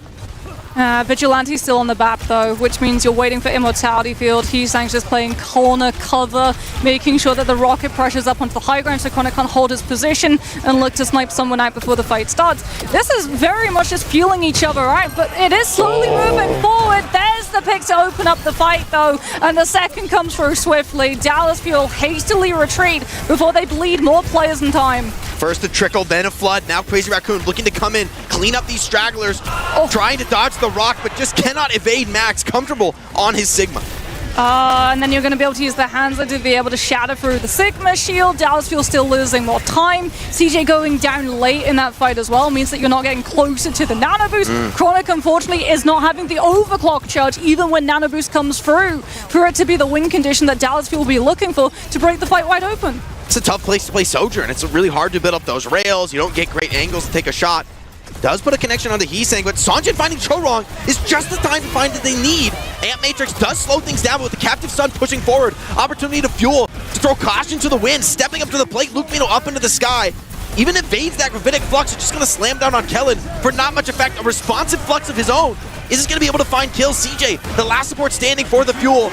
Is he going to commit to double down? The Dragon, more than enough. And it seems the Fuel have more to play for on Circle Royale. They're going to get this first capture. Yeah, brilliant force there coming on through. Kellen with the Flux, baits that Immortality Field. CJ gets the sleep onto Max. Then we get the shield block from Kellen to make sure that once Immortality Field is broken, Max falls and Crazy Raccoon don't get the chance to defend with the ultimates when Dallas Fuel are down. Stalker giving it right back in that Hanzo duel, though. It's going to slow things down. This is a tough spot to get reset. Another one, just finding them back to back. Now an opportunity to maybe even consider a spawn camp for these defenders. CJ, though, finally has the nano boost. Chronic to the overclock, so Crazy Raccoon do have to be very wary about the kill potential of that combo. The problem for Dallas Fuel is that they don't have the space yet to be able to use it. Yet again, if they break it early, Crazy Raccoon just kite away, and it's 2 ultimates for nothing. And with Barrage available, even with that nano, you aren't invincible, right, on this Sojourn. Chronic thinking about his opportunity, maybe wants to slip up on these right stairs, find an angle into the back line. Chorong gonna open things up with the Captain Sun, and does find the pop onto Chronic and Luke Mino as well. Dallas Fuel crunched once again in the setup phase. Crazy Raccoon willing to get aggressive on this defense, not content to just play passive. I mean, it's a risk, but when it works, it pays off beautifully. You break the one player that Dallas Fuel cannot afford to go into the fight without, the Sojourn, because that is your nano boost target, which means, yet again, less time. They have to use the Sojourn now because they've been spooked away from engaging slowly, but Crazy Raccoons were waiting for that moment. They picked Luke Mino, they have Immortality Field to kite, they've got the Sigma Shield fully up, and then just Dragon Strike through Dallas Fuel's team, so it doesn't even get space. Wow, what a kill from Stalker. The min charge arrow headshot onto CJ. This one's a little bit more of a bloodbath. They do find Stalker, but in the end, Crazy Raccoons stand tall, willing to take those trades, and this is the much vaunted combo, the reason you picked this Ana. And it really falls flat, right? Like, no real impact from that setup. CJ back to the bat, Chronic considering his hit scan options. Chronic has swapped between Cass and Emre and back to Cass. That is a surefire sign that Dallas Fuel are scratching their heads trying to work out how to break the spawn hold of the power. It might come off of the back of the Captain Sun. And he does! He gets Chorong! He gets Stalker! He gets Heesang afterwards! And Dallas Fuel, they're through! Okay, Luke Mino says, fine, I'll do it myself. Ilari also a hit scan, and with the Captive Sun can do so much more. Cleans up the back line, Max is left scratching his head, wondering where the rest of the squad went. And now Chronic has the opportunity to get up close and personal on the Cassidy. Arguably the weakness of this hero in this matchup is struggling to cross distances, but here at the choke point, no worries about those damage fall off. I mean, they can go for the combo too. Flux Dragon Strike is available for Seonjun. You just have to worry about the amplification matrix from CR to be able to walk forward through that choke. Dragon Strike goes right through it, denying any threat.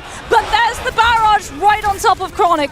Cass taken down. Trades one apiece for both DPS, but that card's getting real close to checkpoint, and CJ is real close to amp. 4-on-4, Crazy Raccoon content to play things slow with the closer spawn, but Kellen forcing them to respond, forcing them to come respond and touch this card.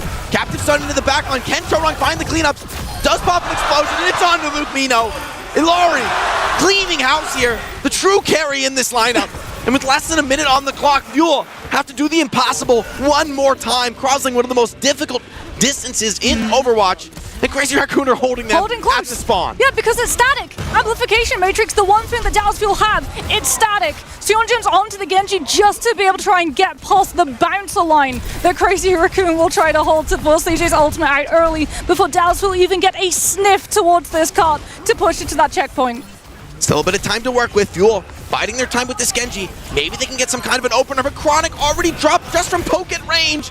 Sanjin steps up, but there's way too many defenders here. Staying alive, staying healthy. Kellen finding Chorong somehow out of nowhere actually gives them a chance into this fight. Flux comes out though from the defenders. Will there be enough Dragon Strike to follow up? Pours damage onto Kellen. Supports keep him online. Captive Sun thrown in desperation. Luke Mino without a shred of HP left. And Crazy Raccoon may have just hit their mark.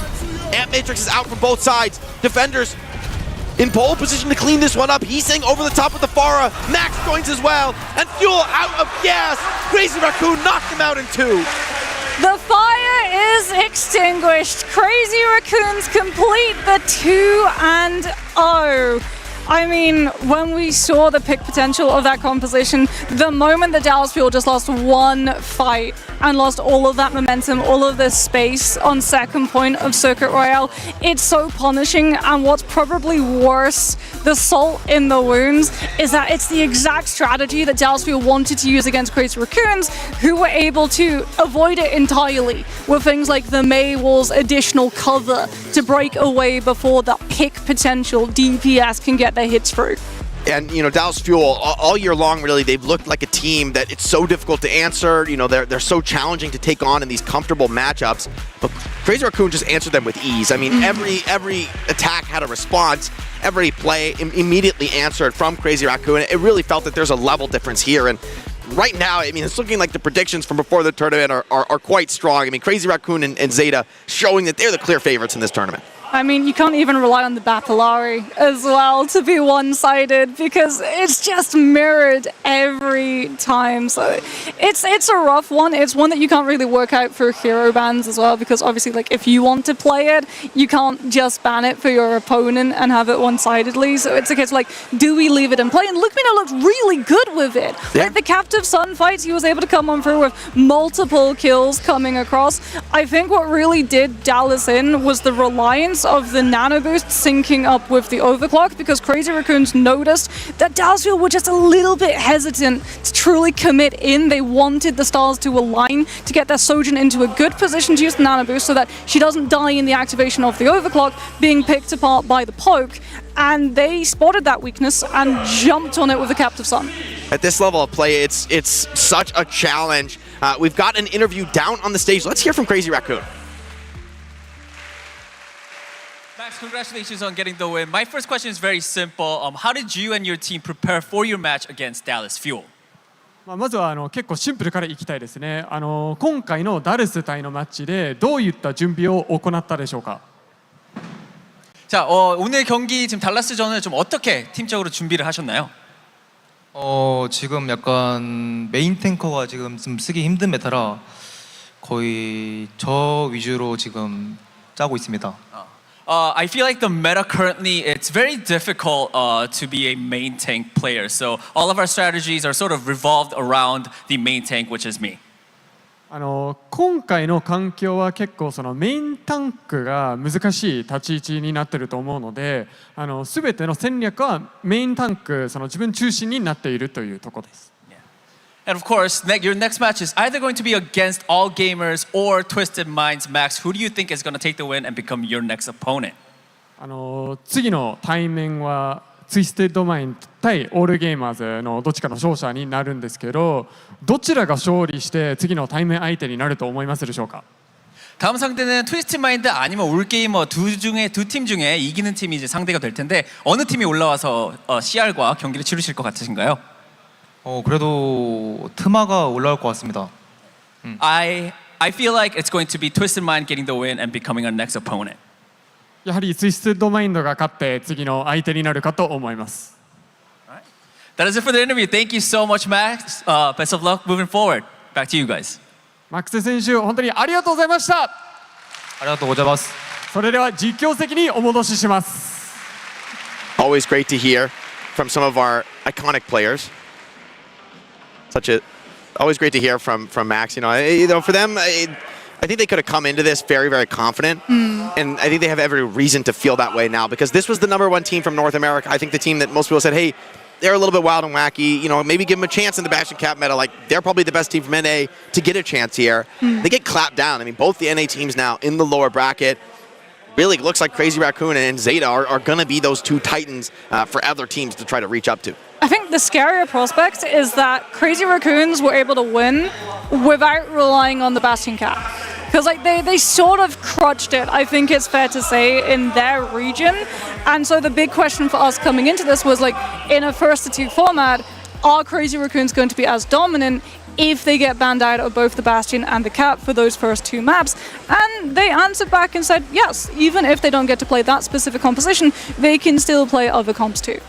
And down in the lower bracket, it's looking a little bit scary. It's going to be like, most likely, I think, NA versus China down here in the lower bracket. And on elimination games, day one, we are sending 2 teams home. And it could be in as little as 4 maps for any of these squads. So it's a scary spot to be here in Tokyo, having played the whole stage thus far to get this opportunity, and now having to fight for your life already. But that's how it goes. We got to crown a champion here at the Champions Clash. I mean, for SSG as well, you're starting to sweat. You're looking at how well WBG performed a little bit earlier, where like that was almost a WBG win. It would potentially have been a WBG win on New Junk City if Kevsa had not just had a absolute generational performance on the Cassidy. Yeah, some high impact matches to come, guys, right on the other side of this break, so stick with us.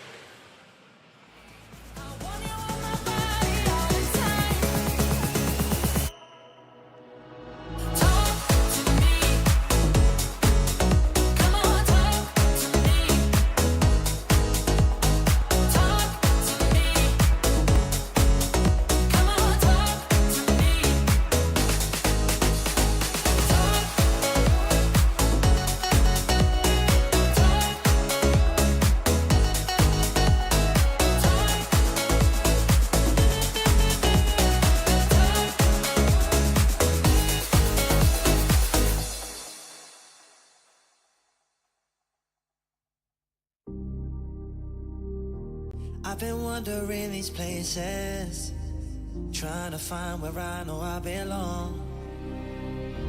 And I've seen too many faces, now I know it was here all along. So don't try to deny it, you know we ain't living here alone. When I'm with you, I'm flying, I just want you here, that's all I know.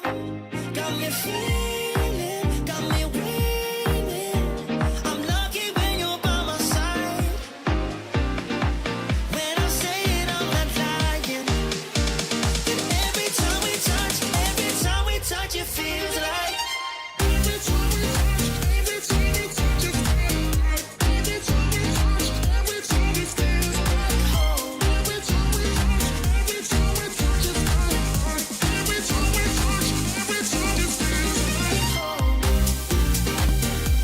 This feels like home, This feels like every time we touch, it feels like every time we touch, it feels like home. I've been wandering these places, trying to find where I know I belong. And I've seen too many faces, now I know it was here all along. It's an impossible thing that I'm feeling, pressure is building inside of my veins. Tell me it's real and you swear that you mean it, yeah you mean it. So don't try to deny, don't you try to deny. You know we ain't leaving here alone. No we ain't, no, no. When I'm with you, I'm flying. When I'm with you, I am flying. I just want you here, that's all I know, yeah, yeah, yeah. Got me feeling, got me waiting, I'm lucky when you're by my side. Yeah, yeah. When I say it, I'm not lying. And every time we touch, it feels like. Every time we touch, it feels like. Every time we touch, it feels like home. Every time we touch, it feels like. Every time we touch, it feels like home. Yeah, yeah, yeah. This feels like home. Oh, it feels like home. Every time we touch, it feels like. Oh, yeah. Every time it feels like home.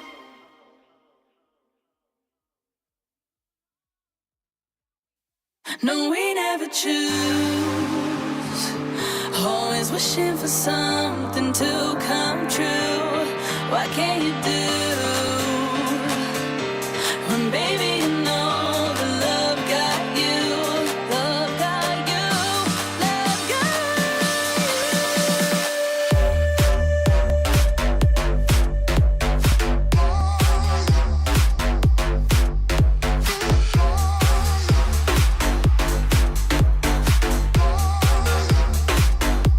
Love got you.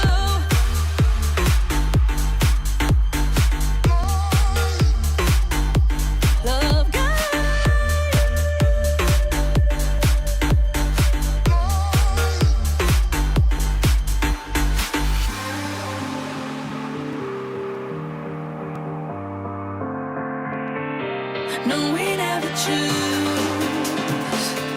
Always wishing for something to come true. What can you do? When baby, you know that love got you. Love got you. Love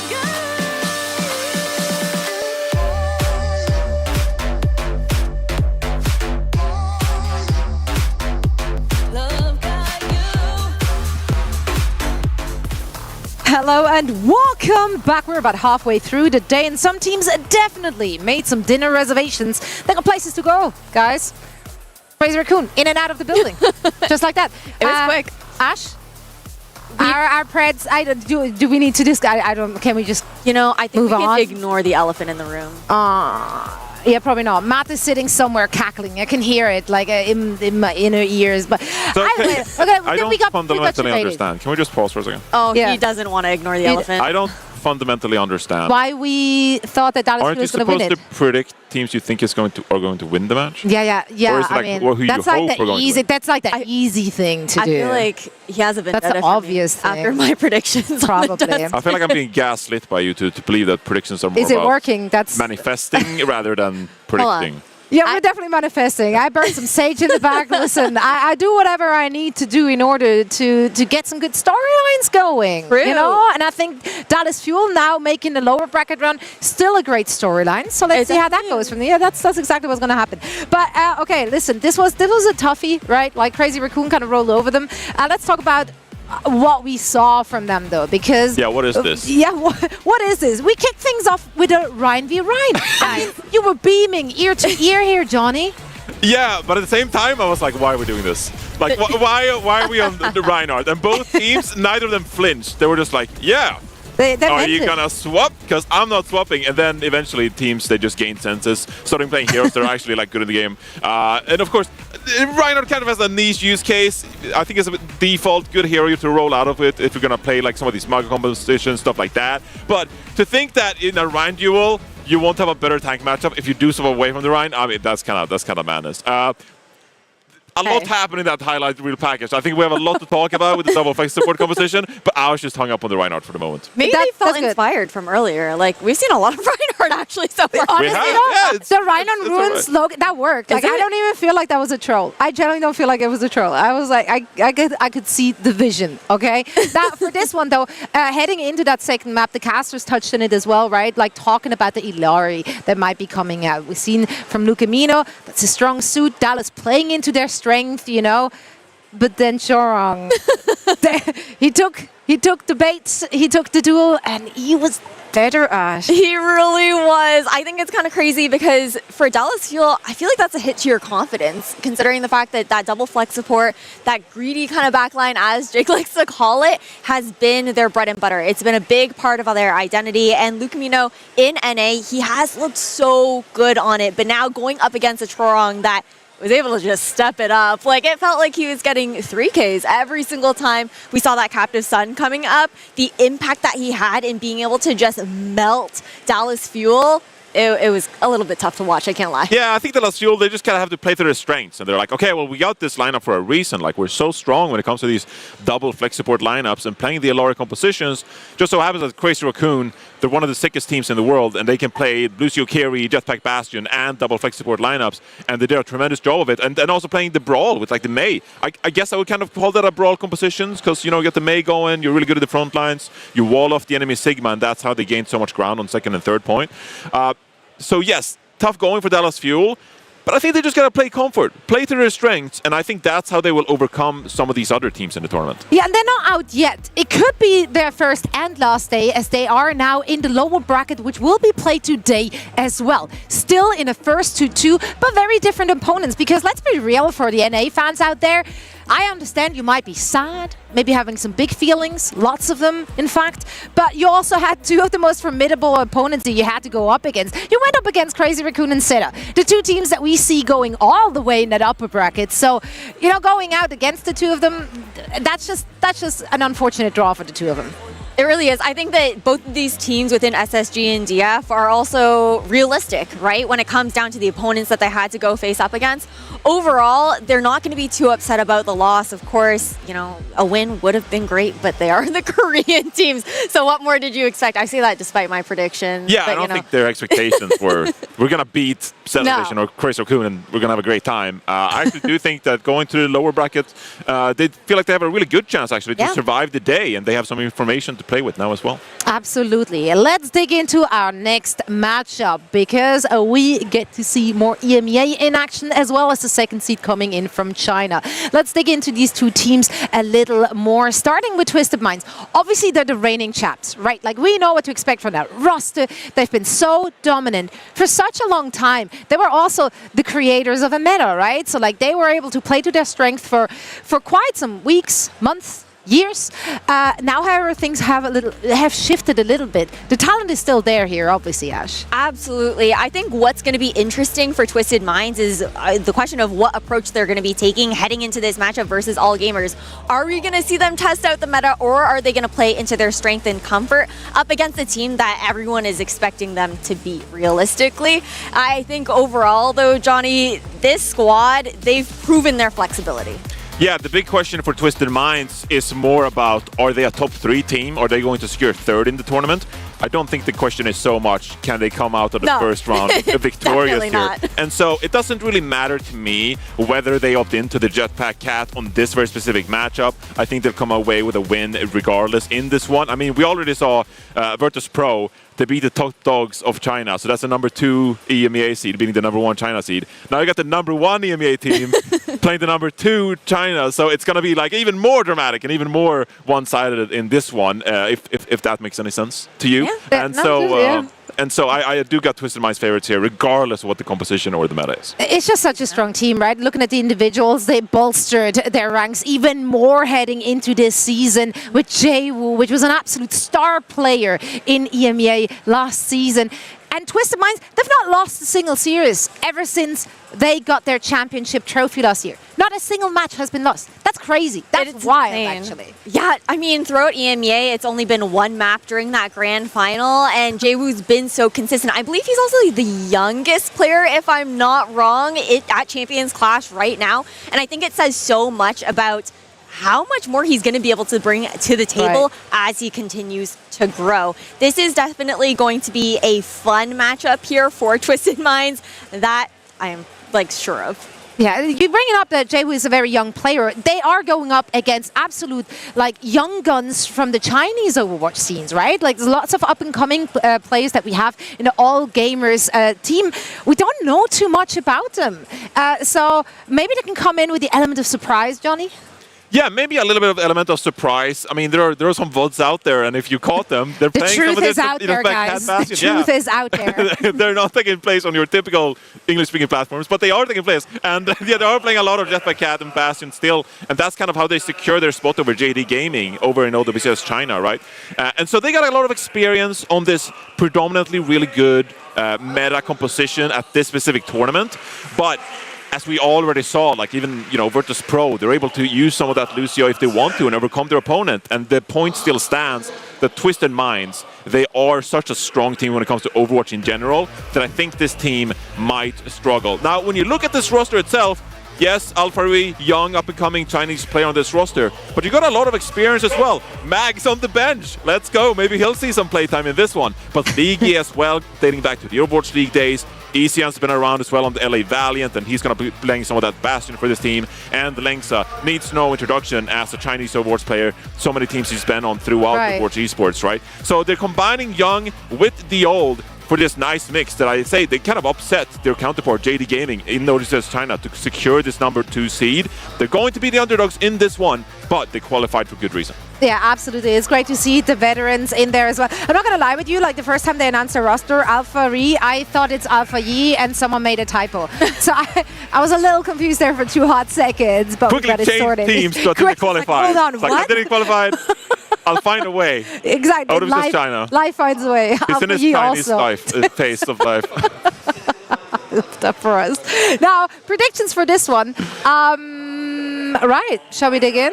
Yeah. Ash, you and I have some catching up to do. Like it's been a little rough. Please be, no, I'm always maintain reasonable. sanity. No, Twisted Minds all the way. I just think they're just so strong. It doesn't matter what we're gonna see. I also don't expect them to have to play the meta. I know they can pivot away from it. So I generally think they're like an absolute top team in this competition. Yeah, I've got to agree with you. No spicy takes from me this time around. I am reasonable, guys. I promise. I'm relieved. This one, I feel like you would have genuinely crashed out if I picked all gamers for this one. I'm not going to lie. I'm ready to crash out.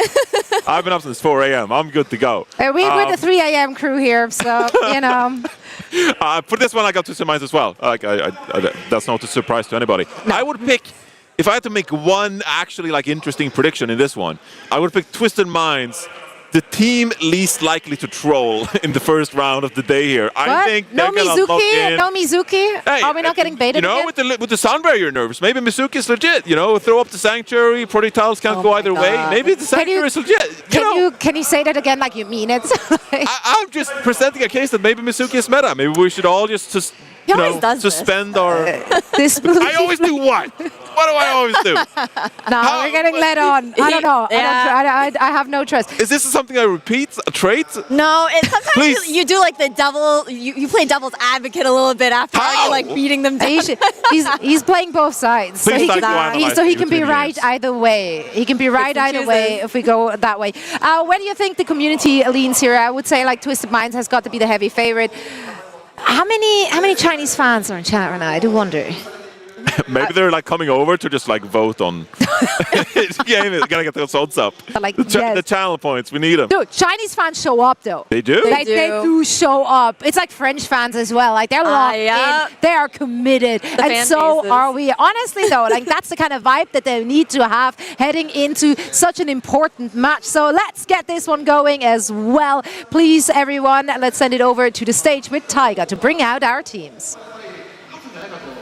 まあ2個までありますけれども、ただメタ的に優勝までいけるかどうか、そこの部分かなりいろんなチームが注目されてます。はい、それではステージの準備整っているようです。それではステージの西大河さん、よろしくお願いします。さあそれではアッパーブラケットの最後の切符をかけて戦う両チームに登場していただきましょう。まずはこのチーム、ツイステッドマインズ。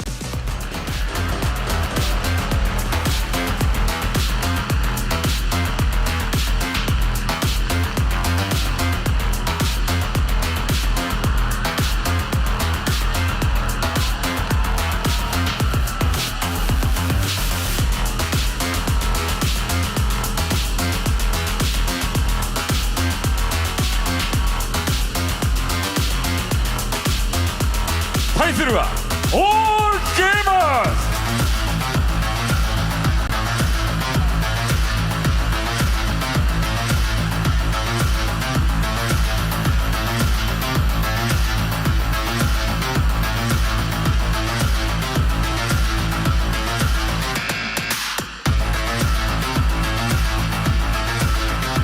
第4マッチ、ツイステッドマインズ VS オールゲーマーズの試合です。 それではここからは実況席お願いいたします。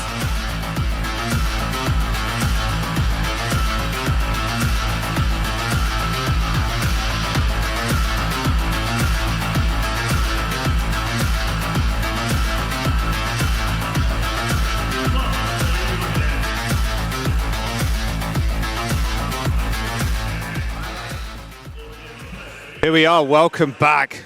Both teams taken to the stage. Twisted Minds, Avril, obviously last year's champions, world finalists. A long time since we've had a non-Korean dominated team in OWCS and Overwatch League and Overwatch history as a whole. Coming into an international stage like this against China's #2 seed, and honestly, one of the weaker looking teams coming into today. In a region that's still trying to rebuild after taking hiatus from the game for a little moment, and for Weibo, they have those veteran players that we expect to do pretty well. But for AG, they have a couple of players that have been around, but for the most part, some new young blood talent still making their way through the professional Overwatch scene. We did see this team play with these players at the boot camp, which Twisted Minds won, by the way. So talk about Twisted Minds as well. They are the defending world champions, but also they won the previous LAN back-to-back now. World champs straight to boot camp. They can make it 3 out of 3, and for AG, it's a tall order. Ooh, how much stock are you putting into bootcamp, though, being real? I think at least it being an international land, technically speaking, with all the partner teams going there, all the best teams going there. You had Crazy Raccoon, you had Falcons there, right? You had all the best teams there. Twisted Minds sort of defending their title in some way there. If they did lose that event or didn't look good at the event, questions would have been asked. But the fact that they won that event, and they also won that event notably not using Symmetra. We didn't have a Symmetra meta at the bootcamp event. That was mostly a Diva meta, which TVNT expertly piloted as, who I believe to be the player of the tournament for bootcamp. And now he comes in, Diva, still pretty good, still playable. I mean, he was still looking killer last year as well. Bumped into him, Quartz. In fact, a lot of the Twisted Minds guys outside of their hotel the other night. I was like, hey, Jetpack Cat meta, obviously. A lot of Mauga. Classically, EMEA has loved their Mauga. But I'm like, how are you guys feeling? I mean, Quartz is a superstar too, right? On the hit scan. Cassidy's looking really good, at least for now. And he said, and they both said, well, at the end of the day, we've got a Diva God in TVNT, so we should be chilling. If you want to play Mauga, that's fine. We got one of the very best on Diva to kind of counter that. So look at the ban so far, it's Symmetra and Lucio, which if you're looking at it correctly, it's Twisted Minds banning out their own Symmetra. They will not be the ones playing this to start things out with at all. I don't think UB is actually in the starting lineup when we actually saw the players walking on out, so that would make a lot of sense. We did see some teams kind of bring out the sim, so opportunity maybe for the sim to still be shown at various points during this.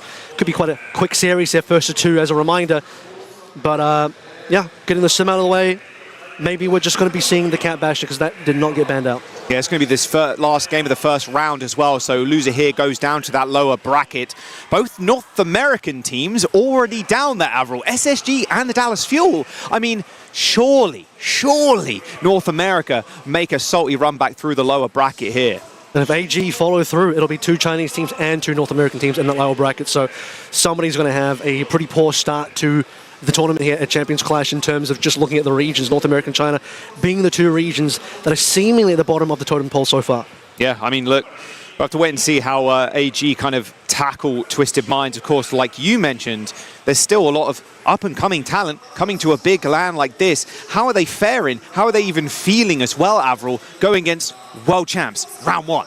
That's the difficult part because I think they were quite shaky at bootcamp. You know, there are players like Insane on All Gamers that I'm expecting a little bit more out of. He's one of the best up-and-coming players in terms of new blood, but just lacks that veterancy experience, lacks that LAN experience on stage as well. So a second time now, All Gamers had to really push through to make it through to Japan. Let's see what they can do. Yeah, EMEA's #1 seed, Twisted Minds, China's #2 in All Gamers, Simban for TM. A Lucio ban for All Gamers. Obviously tagging Mr. Astro on the other side. Not unfamiliar with playing Juno at this point. A lot of heroes in his circle, even some Wu Yang as well. We've seen him rock. So, you know what? For Control, fine. It's a first to 2. The bans are going to be fairly important. And for All Gamers, they're pulling that Lucio one really early on. And what it says to me is that All Gamers really do want to play the Cat Bash and force Twisted Minds away from some of their comforts. We know that Funny Astro isn't quite happy about where the current meta is. And for that matter, neither is Quartz. So All Gamers really forcing TM potentially into their wheelhouse now. One of the hottest prospects as well, coming from, from Korea, but from EMEA, Jaewoo. Yeah. I've been talking this guy up ever since he joined OWCS. The guy is an absolute nightmare to deal with. And it really did feel like Twisted Minds had upgraded their roster coming into this year. This DPS line is terrifying. Exactly. They already won a World Championship without Jaewoo. Now they got Jaewoo and it's looking even stronger and even better.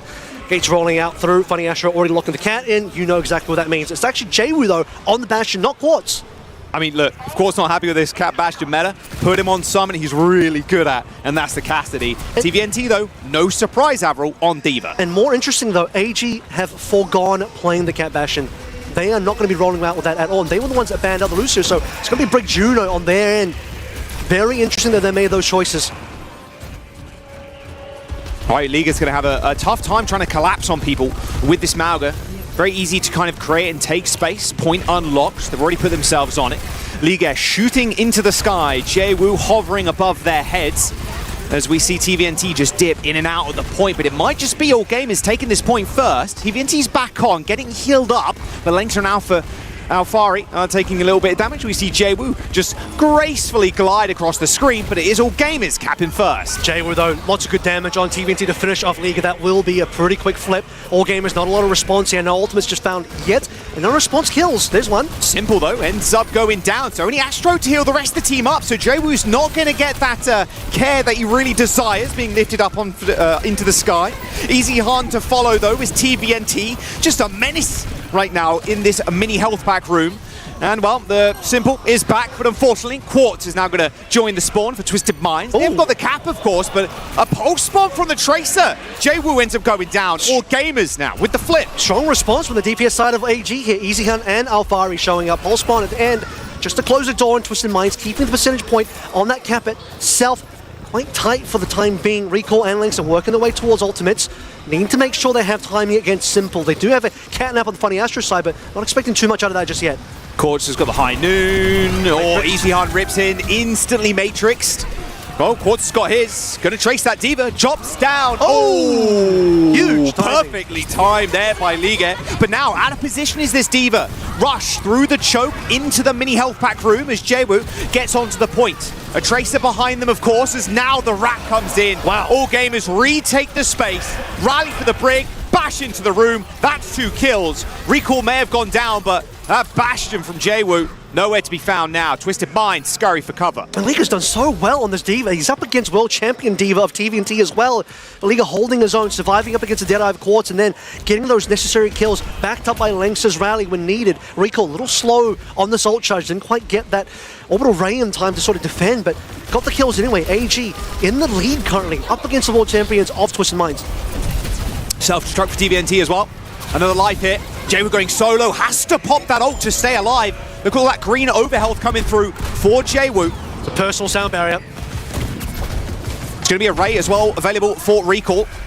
Twisted Minds need to get it popping. They need to get it going right now. AG are kind of milking this one at the moment as well because they know that they can afford to wait. They want TM to make the first call and then they'll respond with Orbital Ray. Yeah, Liga is just underneath them right now, and you see Alfari just trying to get a post bomb connection. Jwoo now out of turret mode. Now's the time to strike for All Gamers. There is going to be a post bomb, a self-destruct on the point as well for actually both Divas. They both detonate, but Jwoo's now down. No defense matrix there to try and help the Bastion. Leaves him easy pickings for All Gamers. Wow. A 1-2-3 shot for Easy Han.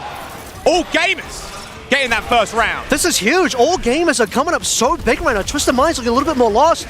Liga getting back into mech, no further touch from TVNT, and no Nimbus there.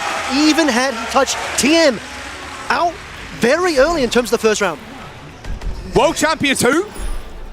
Just, what, 5 minutes ago, we're saying, look, All Gamers probably one of the weaker teams coming into today. You're going in on a control against TVNT's Diva of all things, Quartz's Cassidy, and you're pulling out a map like that. What a start. This is unexpected. All Gamers, a team that has not looked to be one of the best so far coming into this event, but proving themselves live here in Japan up against one of the best teams that you would have thought one of the, I guess you'd still call them, you'd have to give the respect, a potential favorite for any event in Twisted Minds, but a giant showing in round 1. Quartz now go over to his favorite Sojin to try and turn the fates around. No Cat Bastion now for TM. All right, going back to Old Faithful. Quartz on the Sojin. He's a terrifying prospect. He's made his name on the Sojin. His best hero once upon a time, probably still is, to be honest. Cassidy for Easy Han though. Twisted Minds, high ground control. All Gamers fighting tooth and nail to try and claim that space. Looks like they're going to be giving it there, although they're not deciding to take it anymore. Point unlocked. So far, it's TM just toes on that point. All Gamers trying to find any semblance of an entry here. No picks to be found yet either. Easy Han, by the way, staying on this cast. But all eyes to see if Quartz can be the one to turn around on his best hero of the Soj. Just got to land a good rail.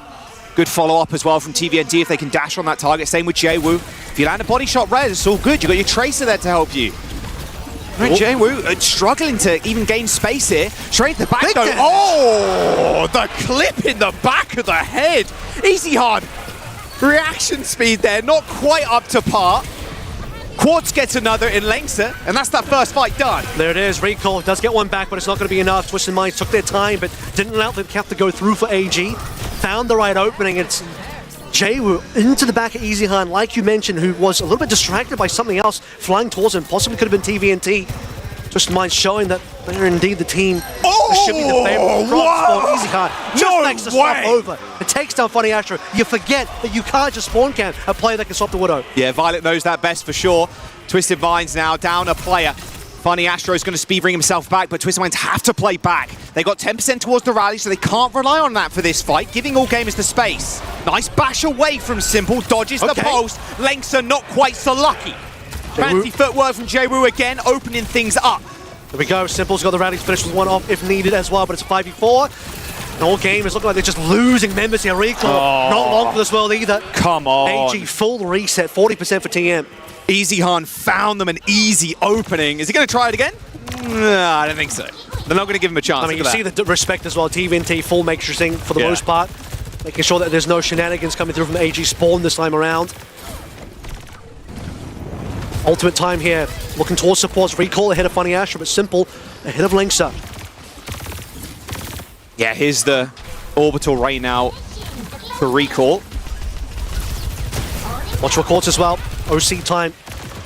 AG taking a little bit of time here to get on towards point, allowing Twisted Minds to just collect that percentage point. They're going for a full rotation here, Avril, like straight up, flipping the map, or at least trying to on Twisted Minds. There's the Ray. One comes in response, though, from Funny Astro. These railguns are going to hurt from Quartz. If he actually gets in the Ray, of course. Rally comes in, TVNT stunned up briefly, but no one's gone down just yet. Quartz now in a little bit of trouble, but the same can be said for EasyHan. Ends up rolling away, out of danger, but Quartz picks up a kill. It's going to eat from Liga, but you're going to need a little more than that, I'm afraid. Quartz with a double. There's a self-destruct, but Twisted Minds, that first round looking like a warm-up. Another patient play coming out from TM, wait for the orbital race to dissipate, let the dust settle on the rallies as well, then it's Quartz to finish things out, closing door in the second round, 100-0 as well. AG did such a good job on that opening round, but I think the biggest difference maker is the fact that TM said, look, if we're not going to play Cat Bastion, despite it being available, then let's not play it. We don't have to be the ones playing this. We don't want to play it anyway. TM do not want to be a team forcing the Cat Bastion if they don't have to play it. And they're saying if AG just want to play normal Overwatch, well, we're the kings of normal Overwatch. And they got a trophy for normal Overwatch, Avril. It kind of leads into the discussion where, like, how do the next couple of maps go if Cat Bastion's just not really this threat? We're literally going to see it come out from AG here by the looks of it. I mean, Bastion hover for EasyHan, Linksa can jump over to the Cat, but... Still not a guarantee because it could just be the Brig Juno again.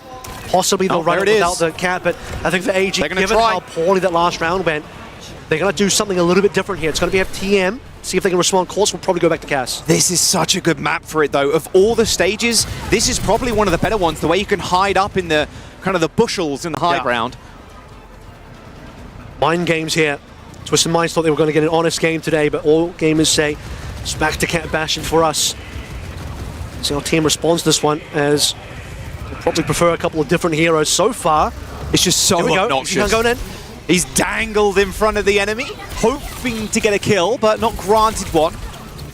Alfari dashes back as we see Liga now trying to contest the point. But the frontwards pressure here from Twisted Minds, it is really a 3-on-5 there in the front line with the Cat Bastion hovering above them, hoping to get a kill. And nice force of the recall there from Recall, as we see now EasyHan descending back down to earth, but it sends 7 feet under as TVNT puts him in the dirt. Trying to put some pressure onto Quartz here, and Alfari will be the one to collect.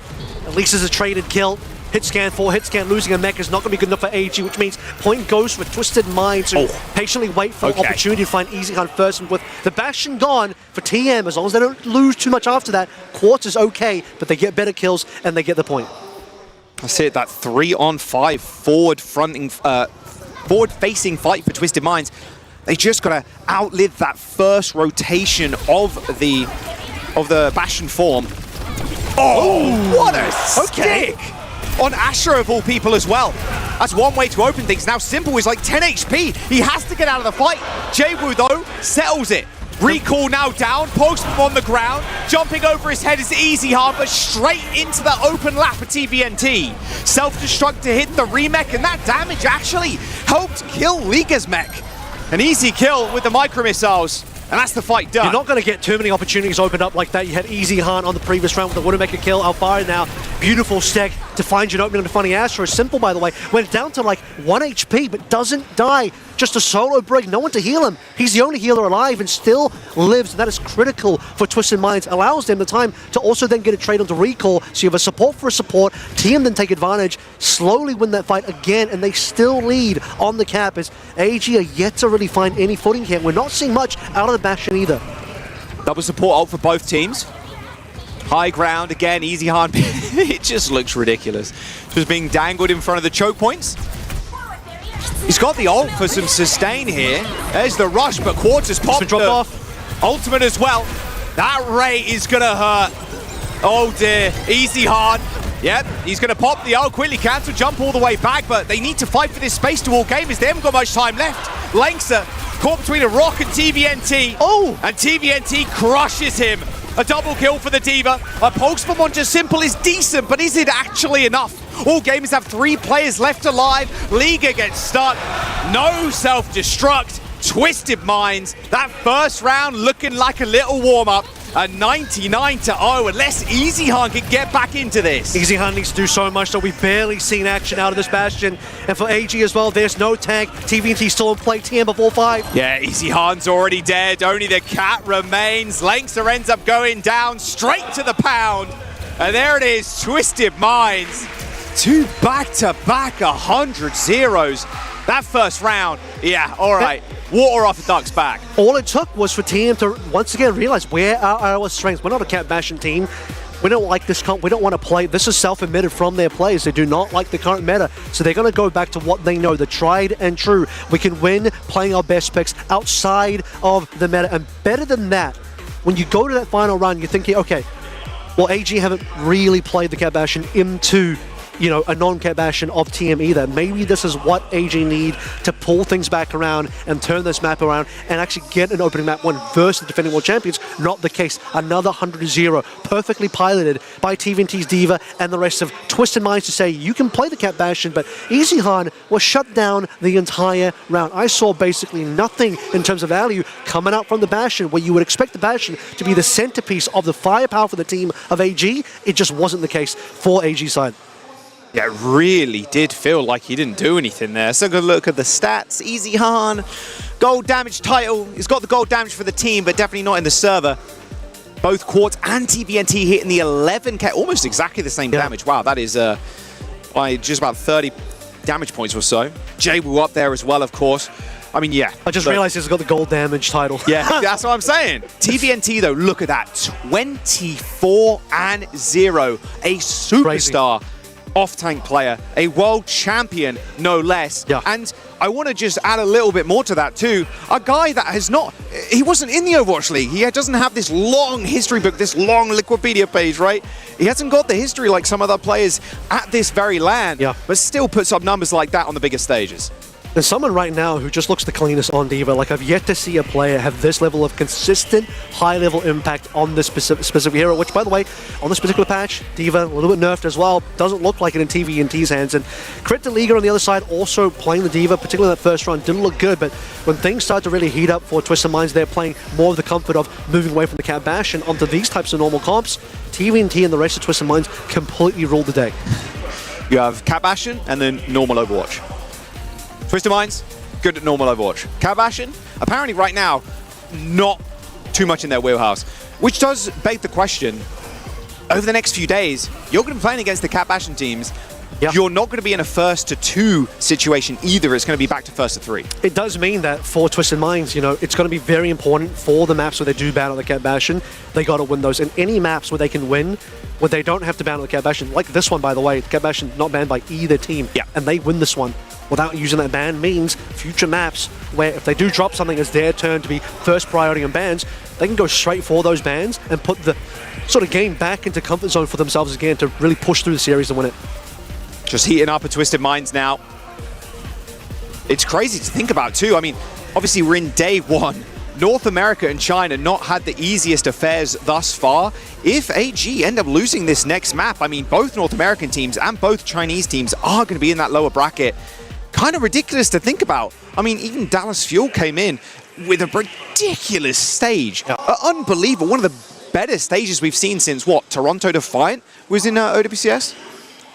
And it's just the case of, you look at the fact that Korea typically has been the traditionally best region in the world for Overwatch, and more recently, EMEA, led by Twisted Minds, catching up and in some cases overtaking. Twisted Minds definitely a part of that overtake, beating Korean teams across Stockholm last year, across bootcamp at the start of this year, and now looking to do the same again for a bit of a three-peat potential at Japan. Man on your screen here, Courts, a pivotal part of that team, but the best thing about Twisted Minds is that as we've seen them evolve and develop as world champions, they haven't been the team that necessarily always is required to have Courts carry every single game. They're a far more well-rounded team now, particularly with JWoo also being added to this. The JWoo Quartz lineup is spooky. All right, New Junk City again. Yep. So this is the map that most teams, I think, so far going to New Junk City as a bit of an anti-Cat Bastion map. They're trying to rely, we saw in the SSG game as well, trying to rely on the map geometry and the map itself as the key defining factor to say, okay, we don't need to waste a bound of Cat Bastion here. We'll just trust that you won't play it because of the map itself. Now, I still think you could force it on the map, but it really depends on your comfort level. If you're Zeta, you can absolutely just play Cat Bastion. You're Crazy Raccoon for sure, no problem. But if you are not that level of Cat Bastion team, probably want to avoid that. We'll see if it's confirmed in the actual bans itself, if Twisted Minds, who will be secondary ban here, if they're going to be using one of their bans on Cat Bastion. Given it is a first to two, probably a good thing to ban it out if they have the capability to do so, because there's just not that many maps to play through for AG to catch up. A whole lot of catch-up required. I think that statement could be expanded on a little bit further too with China as a whole as a region. It has felt like they've been trying to catch up over the last couple of years. I think everybody was excited to see Leave, Shy, Gushwei back on the stage, but like they've been one step behind. And as the years kind of go on, you're like, okay, when are they going to find their foothold at an international? When are they going to be starting punching up to the very best? And Weibo is the team that we expect to be able to hold the candle to the rest of the international crowd here, but it's the next teams below Weibo, like the All Gamers, like the Jingdong Gaming, who are not here, who came third in China, who we're really starting to wonder, how they're going to start closing the gap to not just everyone else, but even to Weibo to start things out with, and then to the rest of the world beyond that. And well, so far, this year has not been a great showing for AG internationally. Bootcamp will say, okay, that was the first showing. New team, bit of jitters, first land for some of the guys potentially. Now you get to this event, it's a bigger event, it's a more important event, more prestigious. Got to bring out a bit more. I will say though, impressed with the fact that they did take one round versus Twisted Minds. Most teams wouldn't be able to do that. Yeah, oh for sure. First round, sure, maybe Twisted Minds need a little bit of warm up, but you got to give it to All Gamers. New Junk City is the map up next. We are just getting the bans in now, as we see Twisted Minds banning Lucio, All Gamers taking that Sojourn away from Quartz. So again, we're just going to be dodging away from the Cat Bastion bans for the time being. Teams here really believing in their capability to just kind of dodge away from that one. Sojourn ban is huge. That obviously is targeting Quartz. Yeah. Get his best hero away from him. That being said though, Cass is looking pretty strong on this meta so far. We've seen it across basically every single team. Insane plays, Proper, Stalker, Kevster have all played the hero to extremely high degree. Oh yeah. So I think for Quartz, he's happy to pick it up. I mean, even when on that first round of Oasis, when the Bastion wasn't playing, remember, it was JWoo playing the Bastion. Quartz is saying, I want nothing to do with that hero. Put me on the cast. Hey, you like what you like, you don't like what you don't like, At the end of the day... Facts. At the end of the day, Cassidy is where Quartz is going to pivot here. Could be something else, but in all likelihood, come on, it's New Junk City as well. Pretty good for the Cassidy. We've also seen a lot of Rhine of all things. Don't think we're going to see Rhine here, of course, but we've seen some off-the-wall picks, and at this point, I'm like, okay, we've already seen a Rhine be Rhine, so I'm like, we could see something crazy. You probably need a main tank, though. I think between Liga and TVNT, those guys don't play Rhine. No, of course not, yeah. That won't be happening. We really haven't seen Ball, though. I thought we'd see a bit more Ball, particularly when guys like Yogaru in. I mean, he did play it, to be fair, versus SG on that first map. Yeah. Jimbin played, but I don't think he really touched the ball, which is a little interesting to me. So maybe a little later on, Ball's going to come in a bit stronger. It is a specialist hero, though. You do need quite a bit of a strong ball play. Between these guys, though, it's going to be about the Divas. I'd be surprised if Diva actually cops a ban, because both League and TVNT really want to play that hero. Yeah, absolutely no way. The Diva's going to get banned. Something crazy might happen if that's the case. First to two, though, Twisted Minds. One more map required to see them through to the next round. And AG, Might be joining their brothers in Weibo Gaming down in that lower brackets. Both North America and China just not having the strong starts that you'd expect, at least from teams like the Dallas Fuel. Yeah. Let's jump on to New Junk City, though. Once again, a map that you rightly pointed out is kind of the anti-Cat Bastion map. Interesting to note as well, we have had 2 Lucio bans in a row now. One from AG, one for Twisted Minds, which means Lucio will be available next map if we do get a 3rd map in the series. Likely we're going to be going to Brig Juno again as a strong possibility. Certainly we'll look at Funny Astro. Juno is a great pick for him when the Lucio is not available. Cass will be in play when the Sojin is not available. The question's there. Biggest question will be, does anyone still want to play the Cat Bastion, given the fact that it's not been banned? Yeah, stick Astro on the Juno. More likely the Kiri in that instance. Oh, sorry, Kiri for simple, and then, you know, Funny Astro can just run around as the Cat Bastion. There's a lot of ways that the backline for Twisted Minds can play this. But it just doesn't feel like it at this point. Not between these two. We'll see a whole lot more of that later on in the day, though, and in the tournament, too. Seeing a lot less Reaper here as well. Reaper was another one of those heroes that has been in the upper echelons of hero choice for a lot of teams. Particularly when you look towards the Crazy Raccoon Zeta side of things, they really want to play the Reaper. You get to be really seen here. I think the Reaper has been largely in the response to the Malga, so if the Malga's not really being played, you're not seeing the Reaper, plus you really need that Kiriko as well. Ideally to play the Kitsune Rush for the Reaper. Zarya goes well, but these teams, again, I think really want to lean towards the D.Va, so no Zarya, no Reaper. Liga will be the player between TVNT and him to maybe be the one to shift away from the D.Va, but for TVNT, it should just be D.Va all day. So it's already proven to be one of the very best. Twisted Minds World Champions looking to make it the back-to-back LAN wins. Smiles on the faces all around. As yeah, did talk to Astro this morning. Just like, how you feeling? Like, look, a lot of Cat Bashing going on. You know, unfortunately, you're Lucio. You can't perma play that pick anymore, my son. You know, not thrilled, I'd imagine, but still, you know, happy and very confident coming in. I mean, yes, you're the world champions, but like, you've already proven yourself at boot camp as well. Like, your confidence is another level right now, even if most teams and players feeling like they fear Zeta Division more than TM right now. I mean, TM are the team, to me, that are by far the leaders of not playing Cat Bash, and that seems to be running true further as we head into this next map. We'll wait until the timer goes down to see what the official lock-ins are. Seems like AG are definitely more keen to lean back over towards the Malga. Brig Juno backline as expected. TVNT currently hovering the Zarya. We'll see if there ends up being a Reaper here for Jwoo. That would be a crazy read. Reaper going into the Malga Liga, but it's not going to be. It's going to be Jwoo on the Tracer. Quartz on a Freya, which is quite strange in this current meta. You'd expecting it to be the Cassidy. Although, very easy target to hit in Liga, to be fair, with those bolts. You're getting ult charge so fast if you're Quartz here. And kind of a difficult opening, I would say, point as well. Compared to the other points, we get a lot more height. Freya has not seen a lot of professional play for quite some time.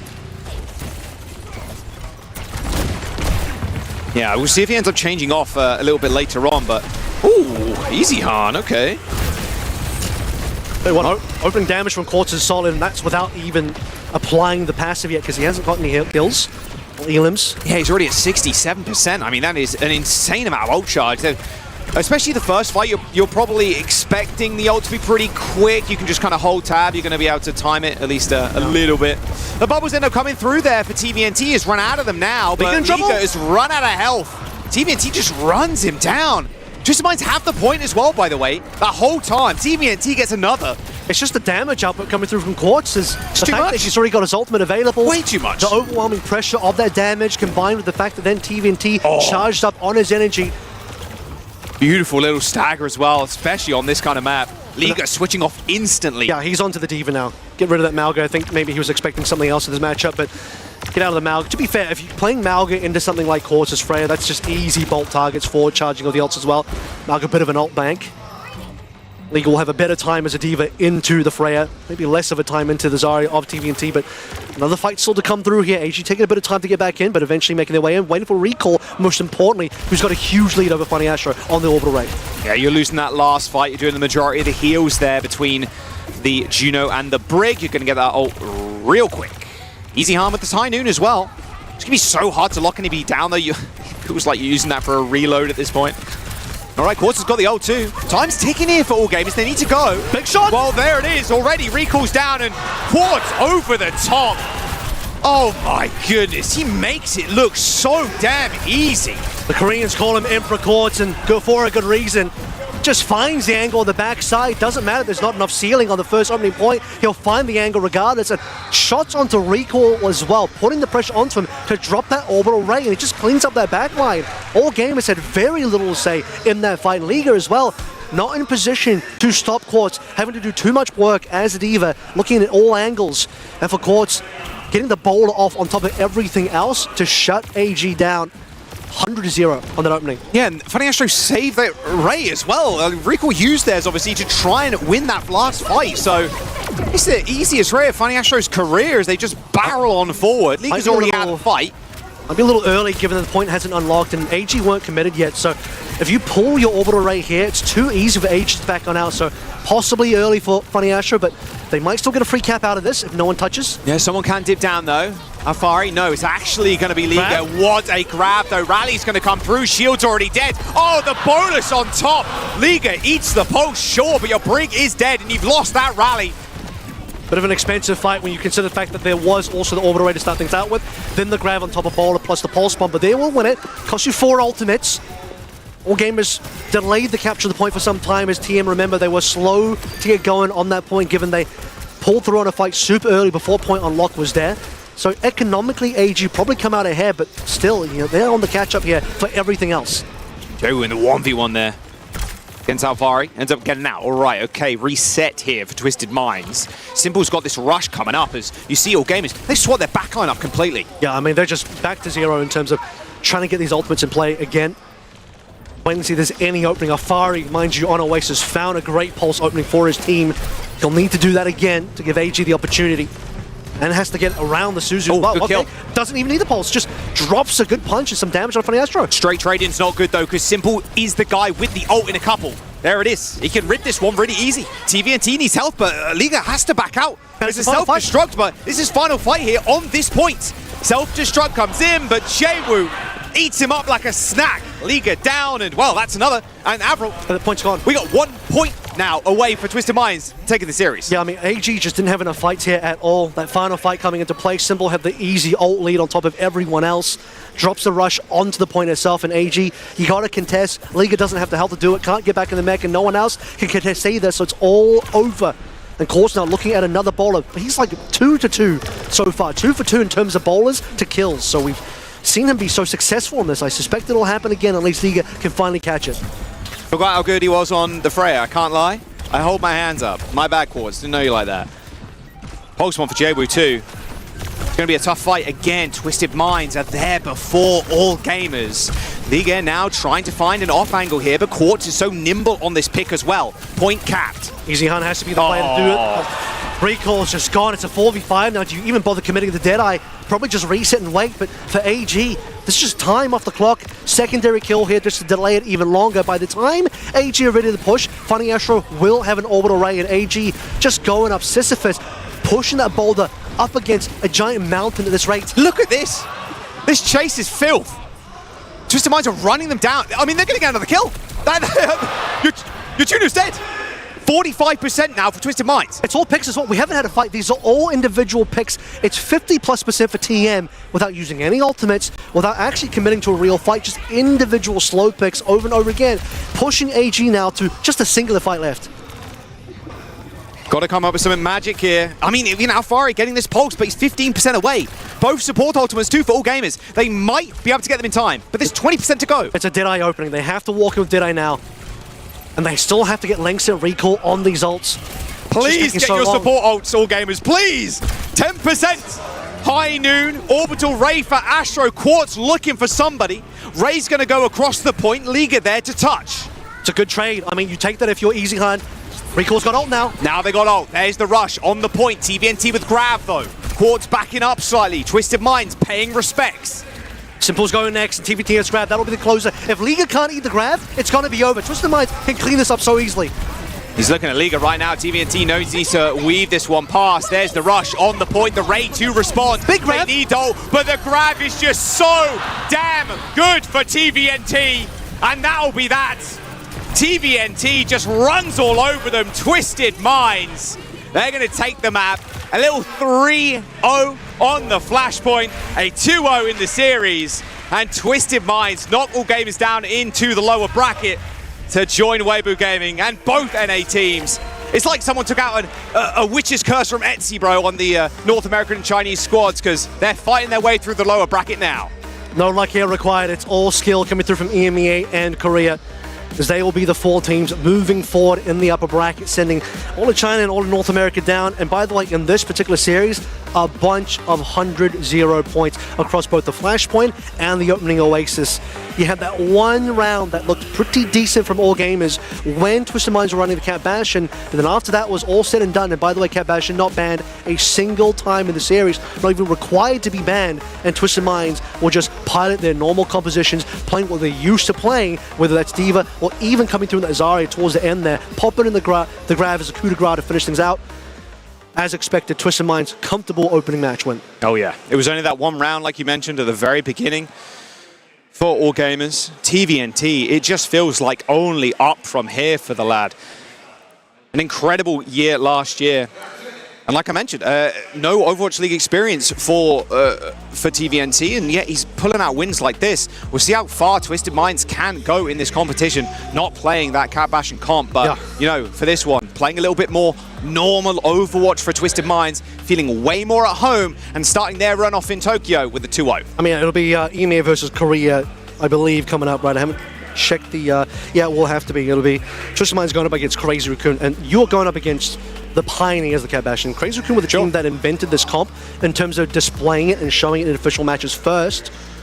So what a better team for Twisted Minds to have to face in terms of where the current meta sits. You have the meta team, who are the pioneers of the meta, versus the anti-meta team in Twisted Minds. I mean, that is going to be an incredible matchup. Yeah, just insane. And look, you're always going to be scared of the Korean teams on land, but if there's one team that can kind of push the envelope a little bit, it is Twisted Minds. Yeah, they don't fear the Koreans at all because they've had an incredible journey throughout the last year and also bootcamp this year of just completely rolling through Korean teams. Any Korean team, I remember Stockholm, they played every Korean team, doesn't matter, they beat them all and won the entire thing. So Twisted Minds, they are the team that you'd have to believe has the best shot to do this, because it's going to be EMEA versus Korea tomorrow, and time to decide who is actually the better region.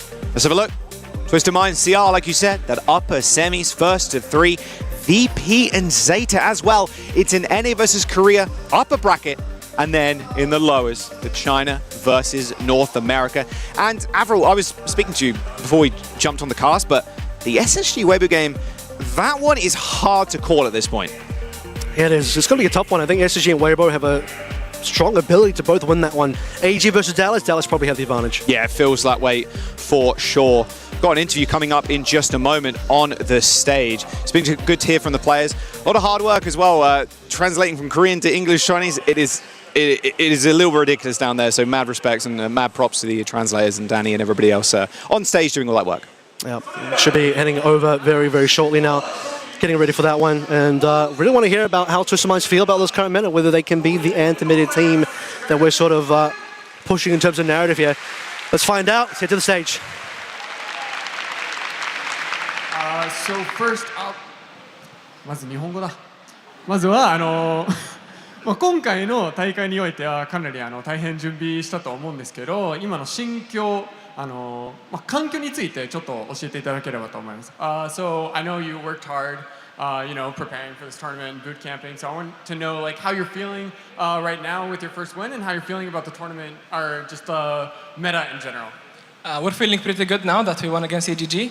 Hopefully we can also win against Crazy Raccoons. We're feeling pretty confident. We have prepared really well for this tournament. It might be a bit worse because of the meta cast Bastion, but hopefully we can put out a good performance.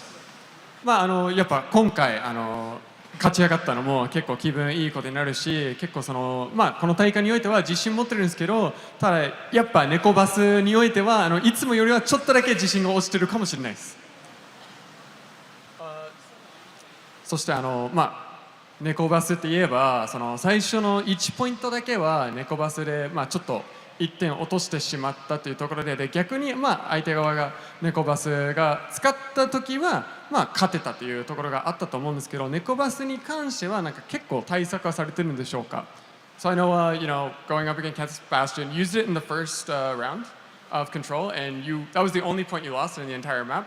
And then on the flip side, when your opponents were using Cat Bastion, you were able to take it fairly easily. What is your opinion as far as Twisted Mind in regards to Cat Bastion? I think we can play Cat Bastion, yeah, for sure. That wasn't the best showing, but I promise we can play it much better. But we feel more confident in our comps, the comps that we know how to play, and we prepare for every situation. So we tried it first round. It felt like the team wasn't confident on it. So I suggested that if you guys don't want, we can always swap, and we can win with our mechanical skills. It's fine. So yeah, that would happen. 猫バスは全然ツイステッドマインドでも使えると思ってるんですけど、ただやっぱり初戦というのもあって、そこまで自信持てなかったというところで、すぐ変えてしまったところはあるんですけど、全然使えるとは思うんですけど、やっぱりツイステッドマインドとしては自信のあるずっと使ってきた、今までのオーバーワッチの環境、コンプの方が強く戦えると思います。そして最後に次の相手はクレイジーラクーンになると思うんですけど、一言一込みをお願いします。Last up, you're going up against Crazy Raccoon. Can I just get, last words, what you're feeling heading into the match?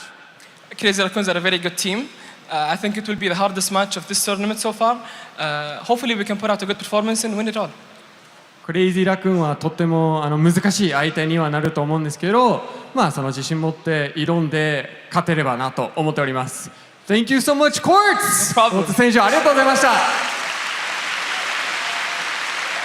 それでは実況席にお返しします。 All right, look, we can play it. Might not be our best or our best showing, at least for now. But look, mechanical skill beats out. Experience beats out.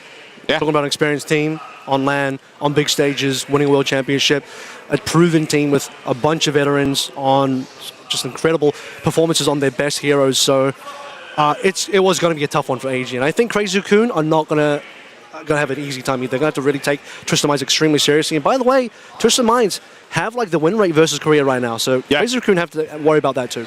You ain't wrong about that. We're going to have to wait to see that, unfortunately, Avril. That's tomorrow. But we've got a few more games coming up after this. Two teams are going to get eliminated as well. We're going to jump to a quick break. Don't go anywhere. More action coming up.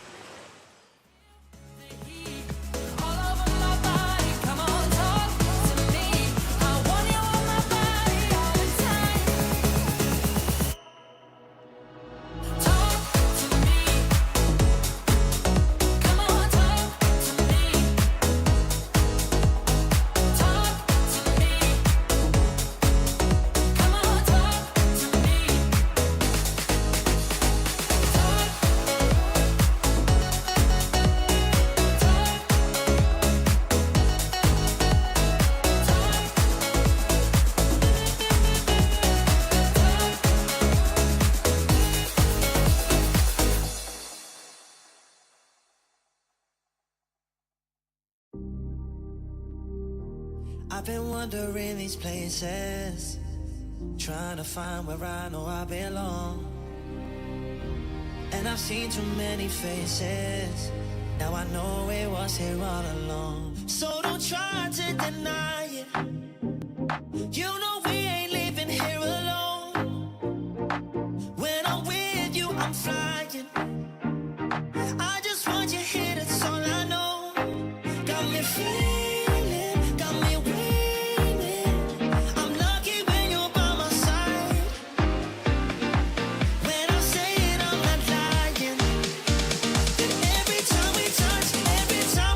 It feels like every time we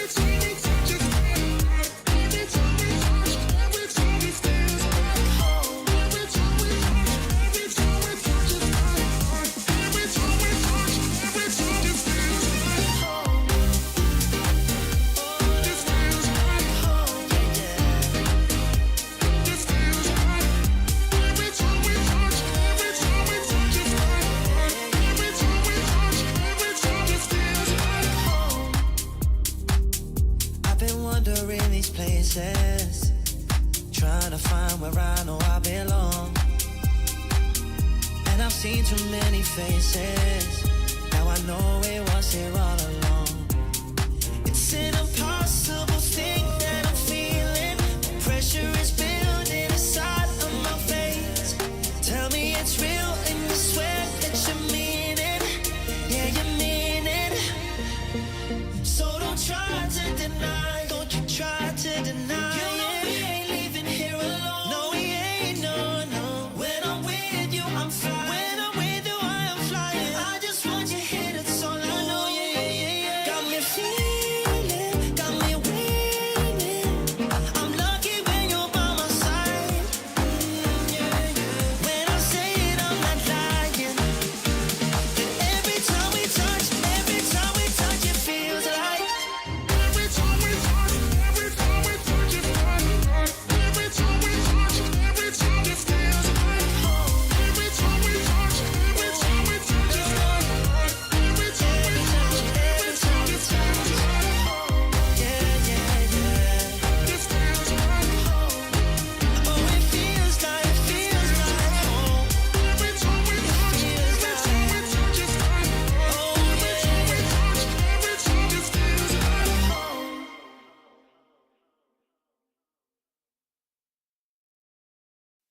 No, we never choose. Always wishing for something to come true. What can you do when, baby, you know the love got you? Love got you. Love got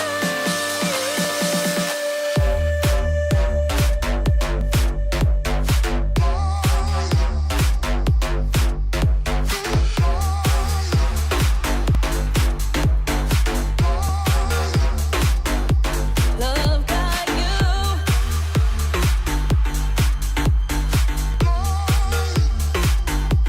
Love got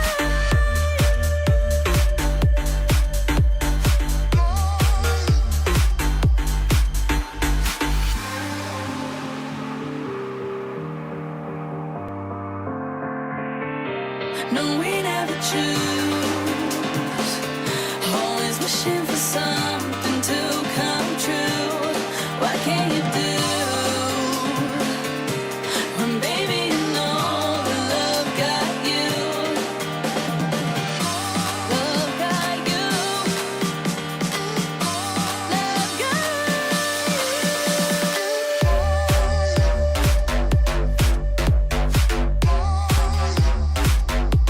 Love got you.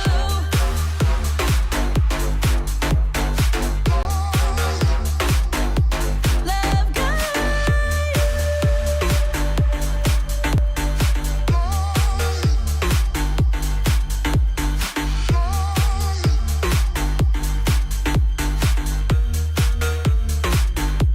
Love got you.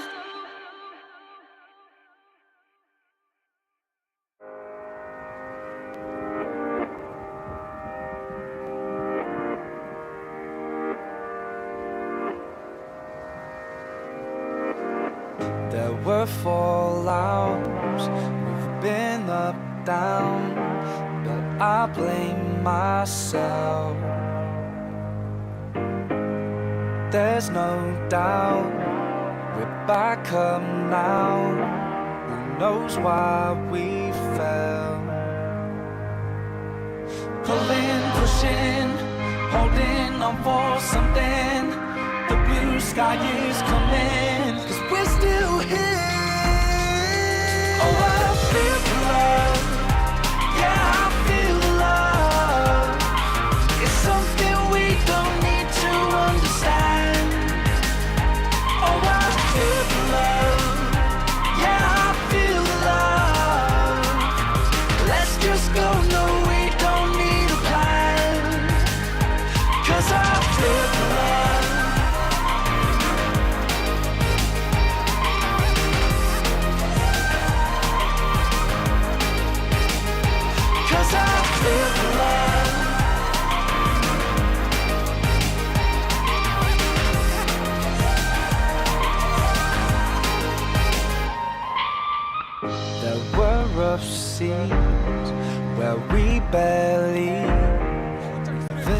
DHL ドロップの時間がやってきました。私の隣にはデリバリーパートナーカーゴくんも一緒にいます。カーゴくん、今日の気分はどうでしょう？ How are you feeling, カーゴくん？バッチリです。カーゴくんはね、実は海外から来てるもんで英語しか話せないというところなので、ちょっと通訳でついていきます。よろしくお願いします。ここからカーゴくんと共に素晴らしい景品をお届けしようと思っているのですが、会場内に DHL ブースで DHL 応援ボードというものがありましたよね。皆さんが心を込め書いてくれた応援ボード、誰が一番ユニークでセンスのある応援ボードを準備してくれたか、カーゴくんと一緒に見ていきたいと思います。そして For our English viewers at home, please use exclamation point DHL drop in the chat for a chance to win awesome prizes. So everyone, 皆さん DHL 応援ボードぜひ見せてください。さあ、カーゴくんどうですか？いいのありますか？たくさんいいのありますよね。There's a lot of good boards, right, カーゴくん？ Where are we thinking to start? どこから始まりますか？あれすごいですよね。めっちゃなんかもういろんな、もう目がちゃんと回らないですけど、こっち行きましょう。もう CRI がめちゃくちゃ感じます。CRI めちゃくちゃ感じますので、1回4人から5人ぐらいもう前に来ていただいて、そこからカーゴくん選んでもらうんですけど、まずめちゃくちゃ準備してくれたチョロンさんとか、はい、ぜひ前に来てください。いった、はい、前で。最終的にカーゴくんが選んだ方にはジャージが配りますので、さあどこ行きましょうかな。5人ぐらいということで、右からも行きましょうね。もう2枚持ってるってことはやる気がありますよね。2枚持ってるってことは、あれ行きたくない、行きたくない、行きたいけど行きたくない。どうしますか？来ない。 OK です。じゃあ真ん中行きます。じゃあバーンブルー行きましょうか。はい、ぜひ前に来てください。あとは面白いもの見たいですけど、どうでしょう。さてさて、こちらの方も奥にも行きましょう。多くの方、もう絵めちゃくちゃ可愛いから行きましょう。あと2人ですかね。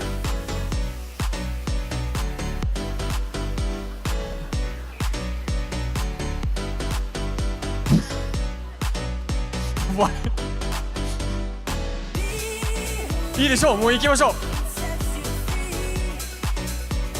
じゃあ最後も左行きますので、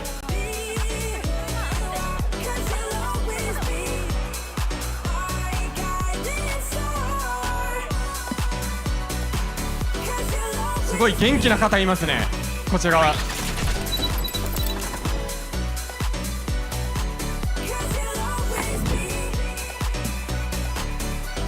うしましょうかな、どうしましょうかな。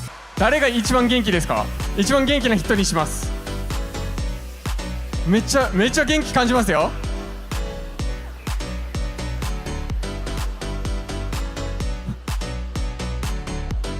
でも元気はめっちゃ感じてますよ。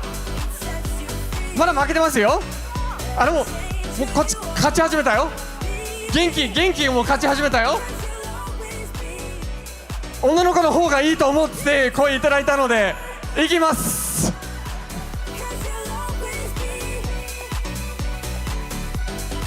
さあということで5人集まりましたので、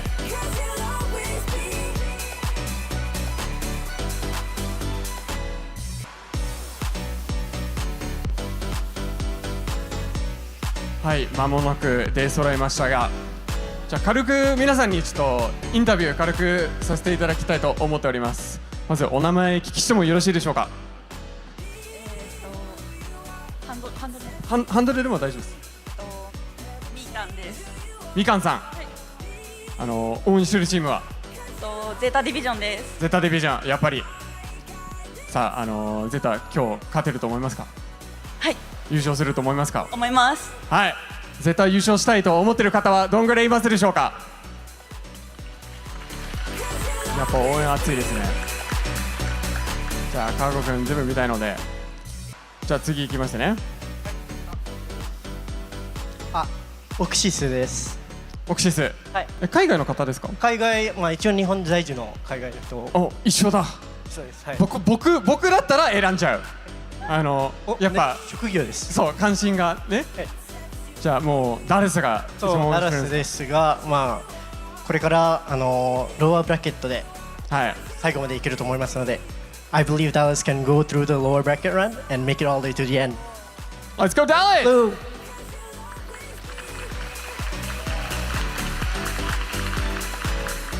じゃあ続きまして名前大丈夫でしょうか？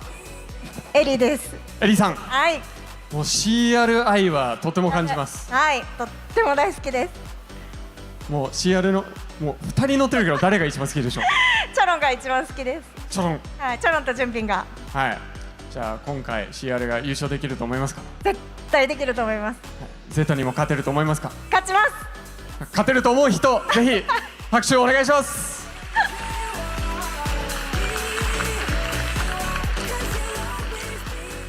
名前よろしいでしょうか？ウィン。ウィン。ウィン。あ、中国の方ですね。あ、English? Yeah. Yeah, English. So who's your favorite team? 一番好きなチームは？Once again, WBG. Weibo Gaming. Weibo Gaming. So you came all the way from China just to watch Weibo? Yeah. もう中国からWeiboを見に来ましたか？ Yeah. とっても愛は感じますね。Weiboは優勝できると思いますか？ Do you think Weibo can win? Absolutely. Let's give it a round of applause. 拍手お願いします。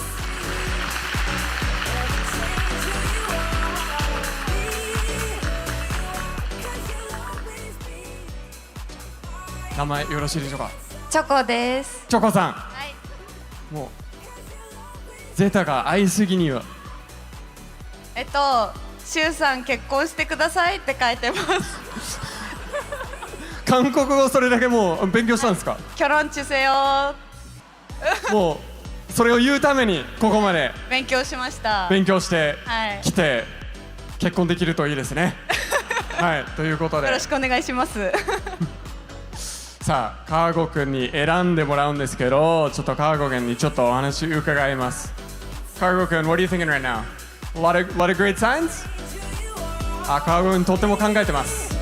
さあ誰でしょうか？結構いいサインも元気いっぱいの方いますけど、川越くん Please select our winner.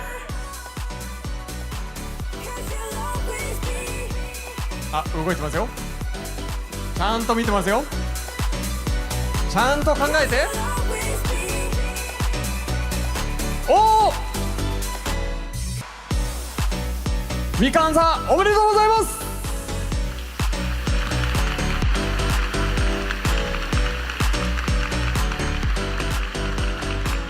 さあ CR ではないですけど、こちらの VV のサインジャージをお配りします。おめでとうございます。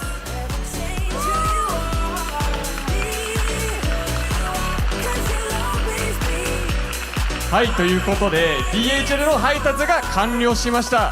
DHL payload successfully delivered。 これにて本日の DHL ドロップは終了となりました。 DHL ドロップは明日も続きますので、明日もぜひ応援ボードを持って応援してください。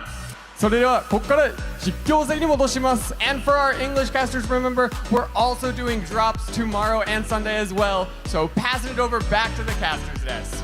ありがとうございました。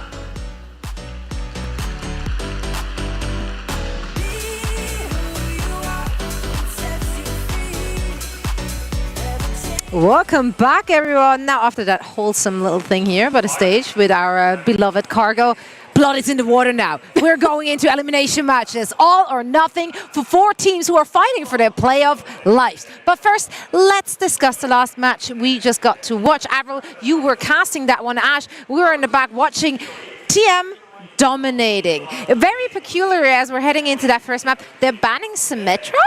Yeah, I was kind of confused about that one. A bit interesting from TM, but overall, I think the way that we set up the conversation around this match was we knew that it was going to be that win up against all gamers. That was the expectation. But I had the question of whether or not they were going to pull out the Cat Bastion, or if they were just going to stick to their guns. We saw them toying with it a little bit at the beginning, Avril, but it didn't look comfortable. The second they were back on their comfort picks, though, all gloves were off. This is the team that didn't really want to play Cat Bashing. They came into this event saying, this is not our meta. We really don't want to play these comps. Funny Astro, Quartz, both publicly saying, this is just not the two type of heroes, because they would be traditionally the guys on either Cat or the Bastion. Pulled it out on the first opening round. It was actually Joe who played that Bastion, which, by the way, is also part of the reason why they would have banned the Sim, because you don't have UB in anyway. You're not trying to protect that Sim at all. It's not going to be part of your gameplay strategy unless UB is actively in the lineup. And they tried out that one Cat Bastion round, and it didn't work for them. That was a good round for all gamers. And straight away, we heard in the interview as well from Cord saying, look, if you want, we should just play All Getter. We should just move away from this composition, try to play something else, despite Cat Bastion being available, and we'll just win doing that. And that's exactly what happened. Yeah, I mean, he did say that they can play it, though. Yeah. Like, they're not, like, completely averse to it. Like, it is in their strap book, it is in the pocket. But, yeah, I mean, obviously, once they switched off Ash, they looked just so much better. They really did, and I think that confidence is so important, especially for the first matchup of this opening weekend here for Champions Clash. And then, on top of that, when you have TVNT going absolutely insane on that Diva pick, he didn't die a single time on our first map of Oasis. It was so clean. Yeah, and then coming through with the Zarya a little bit later on map 2 as well, but it was also coming with Quartz on the Sojin, one of his classic choices to come and play through. Joe getting a lot of done on that Tracer, one of the biggest pickups for Twisted Minds to push them even further forward. Jake had some incredible moments on that Oasis, on that second map as well.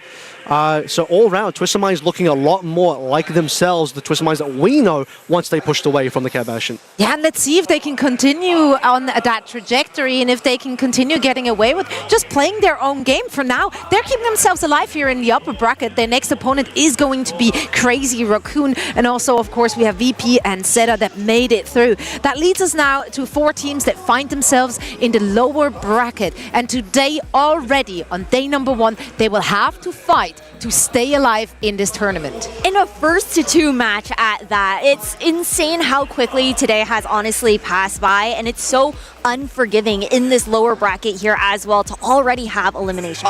You could genuinely have teams be eliminated from the entire tournament with only 4 maps played, right? Because first to 2 into another first to 2 in the lower bracket, you have a total of like 0-2 and then 0-2 and then you're gone. So not a lot of opportunities here to bring it back. Yeah, and we have both Chinese teams as well as both NA teams in that lower bracket fighting to redeem themselves. So we're starting with SSG and Weibo. So let's dig in about what we saw from these teams earlier today and what we might want to see more of. Starting with Weibo Gaming, it was a quick match that they played. What stood out to you, or who stood out to you? I think Lee Soo-min was really impressive on the side of Weibo Gaming, as well as Sunzo. I felt like the Zarya gameplay that we saw from him, on top of the beats that Lee Soo-min were able to get down in such impactful moments on Numbani, were big difference makers for this squad. Of course, in the earlier matchup that we saw versus the likes of VIRTUS.PRO, the other 2 maps were a bit of a wash, Avril.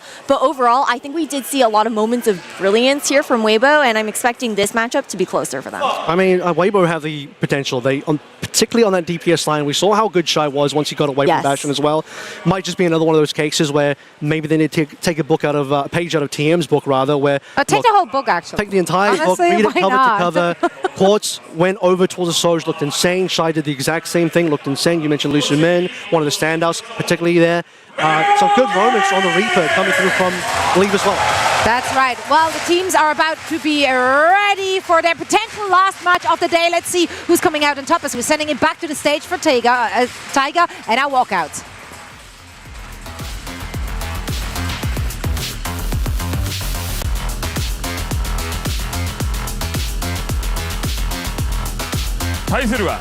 Space Station Gaming!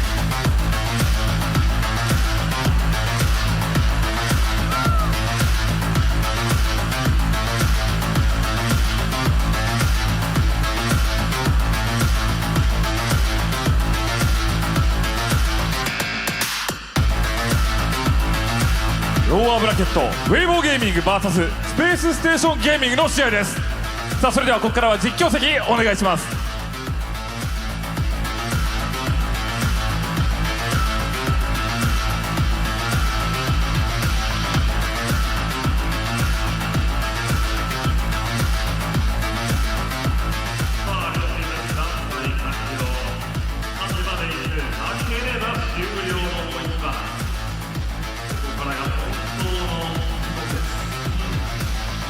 しかもこのマッチアップでどちらが勝つのかかなり予想しづらいマッチアップになってますね。現場表的にもね、かなり拮抗しているマッチアップになるんじゃないかと思っている中、まずはレインボーゲーミングがマッチの選手が投じていきます。コントロールからはフォアとして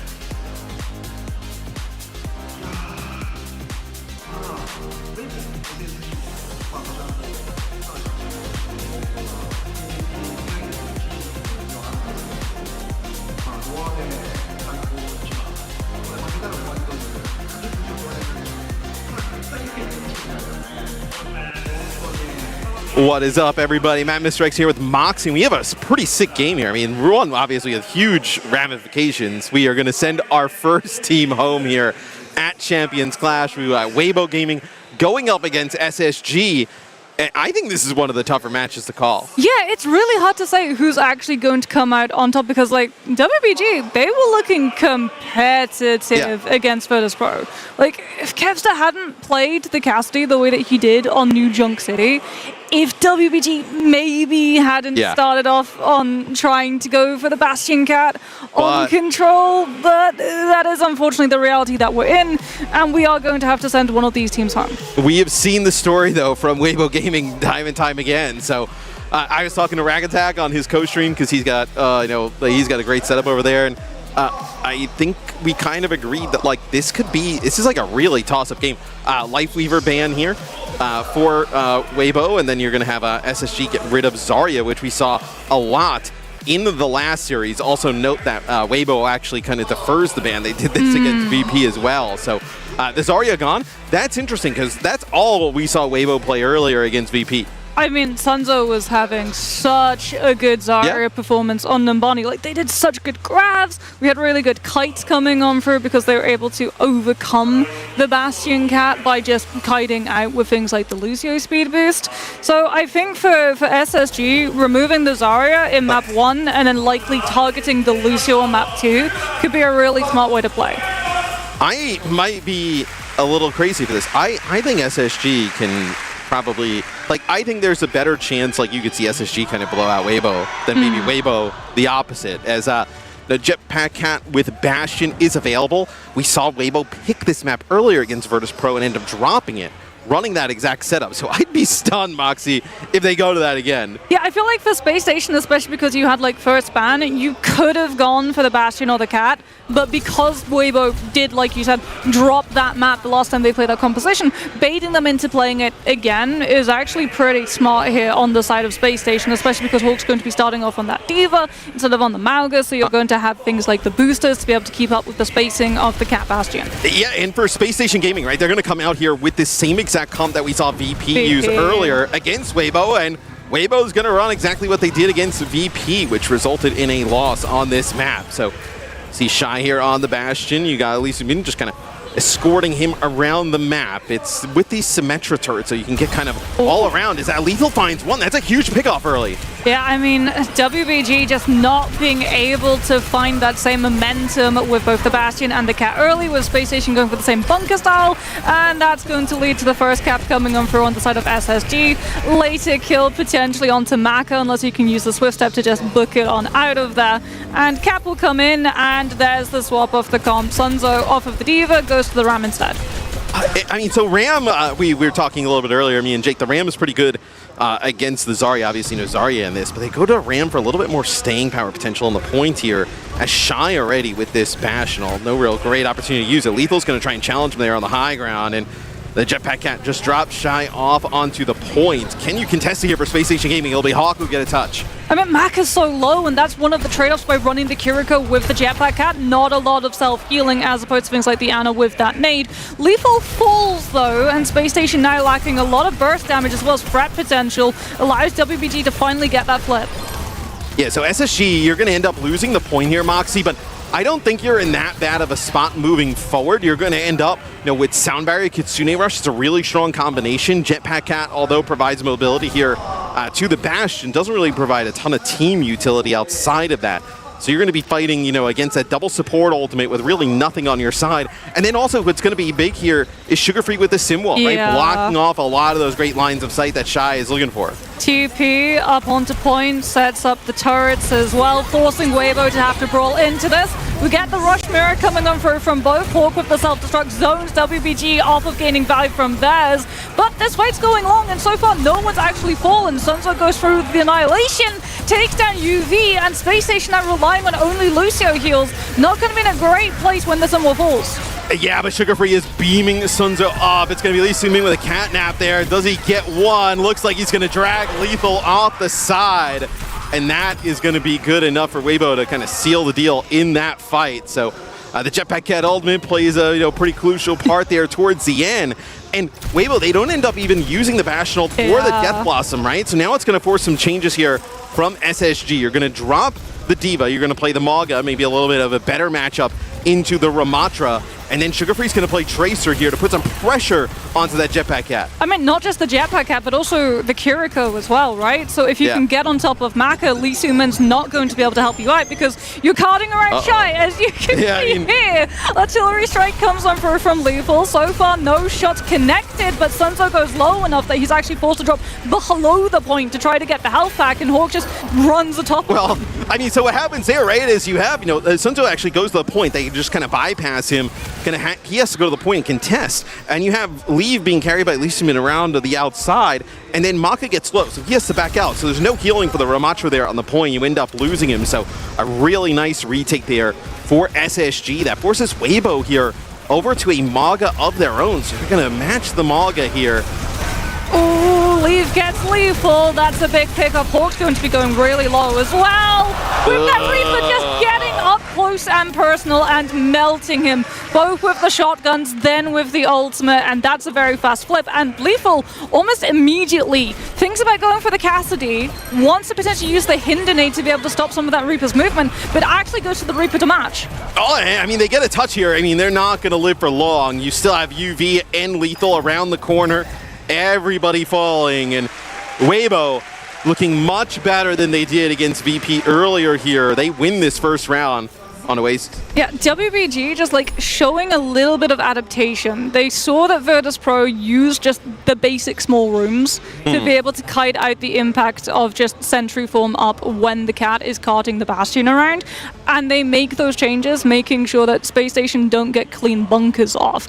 I would assume Lethal's going to be sticking with the cast this time around, as you do have the hit scan potential. You can put pressure on both the cat and the Bastion, as well as try and keep this Reaper in check. Plus, what's Mago going to do against the Cassidy? He's just going to walk slowly towards you, which means that you're an absolute sponge for all of the bullets. I mean, Leave has been just a menace. Even in the VP series, just using the Reaper TPs, getting into the back line, and just causing chaos. Another just player you have to kind of keep an eye on when you have this Bastion with the cat up in the sky. So Hawk will try and take some of the high ground control here early on. Still playing the Maga here for Weibo. But can Lethal kind of have some of that Kebster energy, right? Kebster was unbelievable earlier. Sugar Free staying on the sim as well, so potentially we see that TP being employed around the Deadeye, as well as having the melt potential when WBG get close with the Mauga, the way that Leave has the melt potential against Hawk. Oh, really nice. But Sunzo goes off the map thanks to a really good poop setup from Admiral. Yeah, and they're obviously SSG, you want to play around when Shy has the turret mode of Bastion, you have to just kind of get out of the way. Maybe have Hawk go out, eat somebody with the defense matrix to keep it contested. It'll be Leave who will get on. Doesn't want to give up the point just yet to SSG. Is Leave and Shy, though, dangerously low. But you can't find any of the kills here for SSG. It's a great job kiting this for Weibo. Now, finally, they have to back off. So it will be Space Station Gaming getting in control of the point first. Yeah, Sunzo's off the Mauga as well, since you're just not going to be able to get on top of the back line, but what you can do is drop a Bastion on top of Space Station's whole team, and then an artillery strike on top of them as well, forcing them to have to hold their space. Lethal tries to use the zoning Deadeye, and WBG show absolutely zero respect to the Cassidy. I don't feel good about my prediction that much anymore. I mean, Alib just gets in there and just starts taking names on the Reaper. We're like, the Bastion, I mean, look, Shy gets a pick there early on, but I feel like the Bastion hasn't even really been the real issue here for SSG to deal with. It's really been Alib on the Reaper just constantly in their backline. You also see Shy has opted to go with the traditional, AC 130 round to the chopper gunner here. So he is actually kind of dropping those like the really big turrets and a nade at range. UV ends up with the Kitsune rush there. Admiral ends up dropping the beat, but it gets like two people. Oh, that's brutal there. They tried to go for the rush mirror, but then like Maka gets the rush off. Shy, like you said, gets the Bastion nade onto UV, who then falls early, and then you don't have the rush to be able to mirror, so you panic and use the beat, but people aren't in line of sight because you weren't planning on using the beat. You so can't it only beat them though, Moxie. Two. You join them. You bring out the Cat Bastion of your own. We take battles in the sky here. Sugar Free has not really been able to find much of anything in terms of pressure in the back line, as it'll be the Kitsune rush here for both teams. Nemesis form here for Sunzu, but he falls right away. Leaf still has the Death Blossom though. Like WBG, they might give Space Station the cap, but they're going to have good ultimates to be able to try and come through and brute force all of the space back. So you're really going to be looking at players like Sugar Free just being able to go in and hit WBG before they can get onto point, stall them out so that they can buy some form of percentage back. Yeah, it's still just one fight though for Weibo, right? I mean, you're going to have the Catnap, you're going to have Death Blossom. At least it's not Rush. If it was one fight Rush, that's true. then you're looking at an easy monopoly of being able to walk onto point. But do you know what they're doing instead? They're thinking about it. It's like, do I drop Shy around coast side? We're going to get the 2 versus 2 as Artillery Strike comes out from Shy right just to onto get the point. Extra, get the extra health as well, right? Really kind of using it to stay alive there in that type of situation. Lethal going to do the same. TP from UV forced out as now finally Sugar Free comes up here for Space Station Gaming. It's going to be a self-destruct here from Hawk, just get a new mech back. As Sunzu gets demech. So this is a clean fight here for SSG. I mean, Maka is still going to be pretty close to this Kitsune rush because WBG, they got 82% on the board already. They can play for rush to be able to take the retake. The issue for them is that UV is actually now matching ult charge. So can they find UV now and get the Kiriko out to stop this rush from building up fast?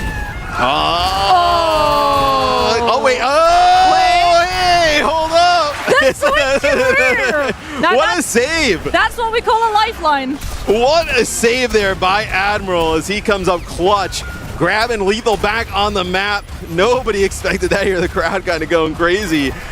As that is a huge play where, right there, Weibo, they probably feel like they have a kill. Admiral didn't really seem like he was in the play at that moment in time, and sick job swooping in to save the day. Now it's last fight territory for Space Station as well. UV's going to hit the rush at the same time as Maka, but you're also about to hit overtime. So WBG, the hand is forced. They have to go on to point. You can see Sunzu there just using the Diva boosters to activate the overtime. Keep it in play. Big pick onto Sugar Free, but UV has the rush down. And WBG, they can still potentially turn this with the Death Blossom. Oh, and then TP's out of Lethal's artillery strike. And that was a pulse bomb that came through from Sugar Free, but he dies like in the animation, so it doesn't even connect. It was going for Shy at that moment.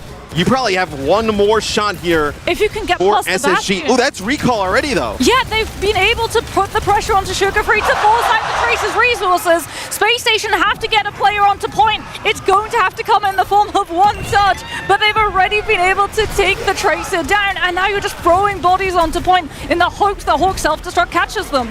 Yeah, and Admiral ends up using the Catnap to try and get to the point, to try and get a touch. As Hawk is going to use the self-destruct. You do finally zoom in, so you don't have that big Cat on the field here for Weibo, and Cat the ultimate as well. It's Admiral just trying to stay alive, getting some healing from UV up on the top, and nobody touches.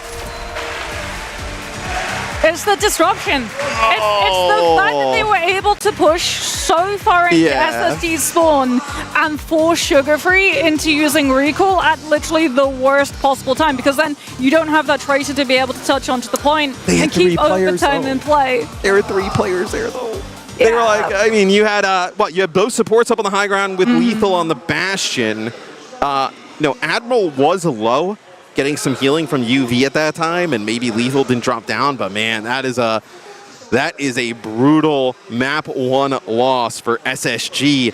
And already, Moxie, just like that, their tournament life is in the balance here, right? They have to be perfect from here on out against Weibo. Let's take a look at the stats. Anything point out to you specifically? I mean, Liv, honestly, I think was one of the standouts, right? Being able to do so much on the Reaper, but also not really getting all that punish. He only dies a total of 3 times, which is absolutely wild. We're expecting a lot of damage coming through from Bastion, especially because he's being carded all over the place. High mobility, always going to be in a good position to use that sentry form. But the Reaper is really quite easy to be able to punish if you have something like a Cassidy or you misplay your cooldowns. Liv was able to really improve in comparison to when we saw WBG try and play this composition the first time around versus VIRTUS.PRO. Yeah, and maybe just showing a little bit of the levels between maybe VP and SSG at the moment as we take a look at some of the highlights. You know, these are the 2 points specifically that VP was able to win against Weibo earlier in the day, where I think Leave on the Reaper, like the Reaper kind of, you know, we saw SSG try a few different things, right? Tracer, the Sim, but the Reaper just seems to have such survivability here at the moment, and being able to kind of like play on his own, right? How many times we see, like with Wraithform or TP, you know, Leave being able to kind of contest or make some big plays. It seems like a pretty nice pick right now. I mean, a lot of this composition, because like the Bastion and the Cat are just a unit, right? They're wholly unto themselves, and everyone else is sort of left paddling for any form of sustainability, which is why we're running through things like Diva, who gets the self-destruct remake back, Mago, who has all of that self-sustainability with things like cardiac arrest, overdrive rather, and we have things like the Kiriko, who's There's probably some people out there that wish Maga had cardiac arrest. I mean, I think Jake might be one of them, but I know Jules as well. He's not a happy boy when he sees Maga pop on up. We love Maga. We love Maga. Do we though? He's an acquired taste. He's an acquired taste. In little pieces, I think Maga is palatable. Do you know he has 2 hearts? Really? Yeah, I'm a lore expert. That's true. You can look it up. It's on the site. He's got 2 hearts. Now, I don't know the entire story behind it, right? He's a Time Lord? No, he has 2 hearts. Yeah, Time Lords have 2 hearts. Then I guess he would qualify. Yeah, I guess he would. I forget you're not British. You probably don't understand that reference. I missed that one. And here's the end. Okay, so it looked like Admiral thought he was maybe going to be able to get a touch there, kind of like swooping in, and doesn't. Sometimes the aerial kind of box to get a touch can be a little bit wonky. So maybe he actually thought that he was like within range to kind of keep OT going, and wasn't at that moment. The bane of every Pharah player's existence. When you think that you're touching point, but you're ever so slightly too high above it. So they go King's Road. This is a little bit surprising. I thought they would have went like Flashpoint or something. What's your thoughts on that? I mean, you wouldn't go Numbani. No, Numbani's out. How WBG played that. I think my main concern is that was the Zarya ban map. That's a good call, right? So now, like, if Hawk loves to play Diva, right? You're kind of out of luck there. But you could get rid of Bastion, right? You could get rid of Bastion. Like, I or think Cat, maybe. Yeah, you could also, if you felt, you could get rid of Cat. Could you get rid of Reaper as well? Like, force a Tracer head-to-head, maybe with, like, Leave and Sugar-Free? Being able to, like, mark him a little bit easier. Sugar-Free could maybe go Echo as well. Yeah. If you wanted to go that for like the Emery Echo, which was something that SSG really liked playing when they were playing their groups. Yeah, so maybe that's an option here for SSG. I'm so curious to kind of see what the bans end up being, because we were even talking in the back, like, okay, what are some good or bad Jetpack Cat Bastion map? So it is actually SSG. They're going to get rid of the Kiri here. Ooh. Which, that's... so mostly Kiri and then the Sim gone. So SSG probably play a Tracer. Do we see Ana Cat here? Maybe Ana Cat, yeah.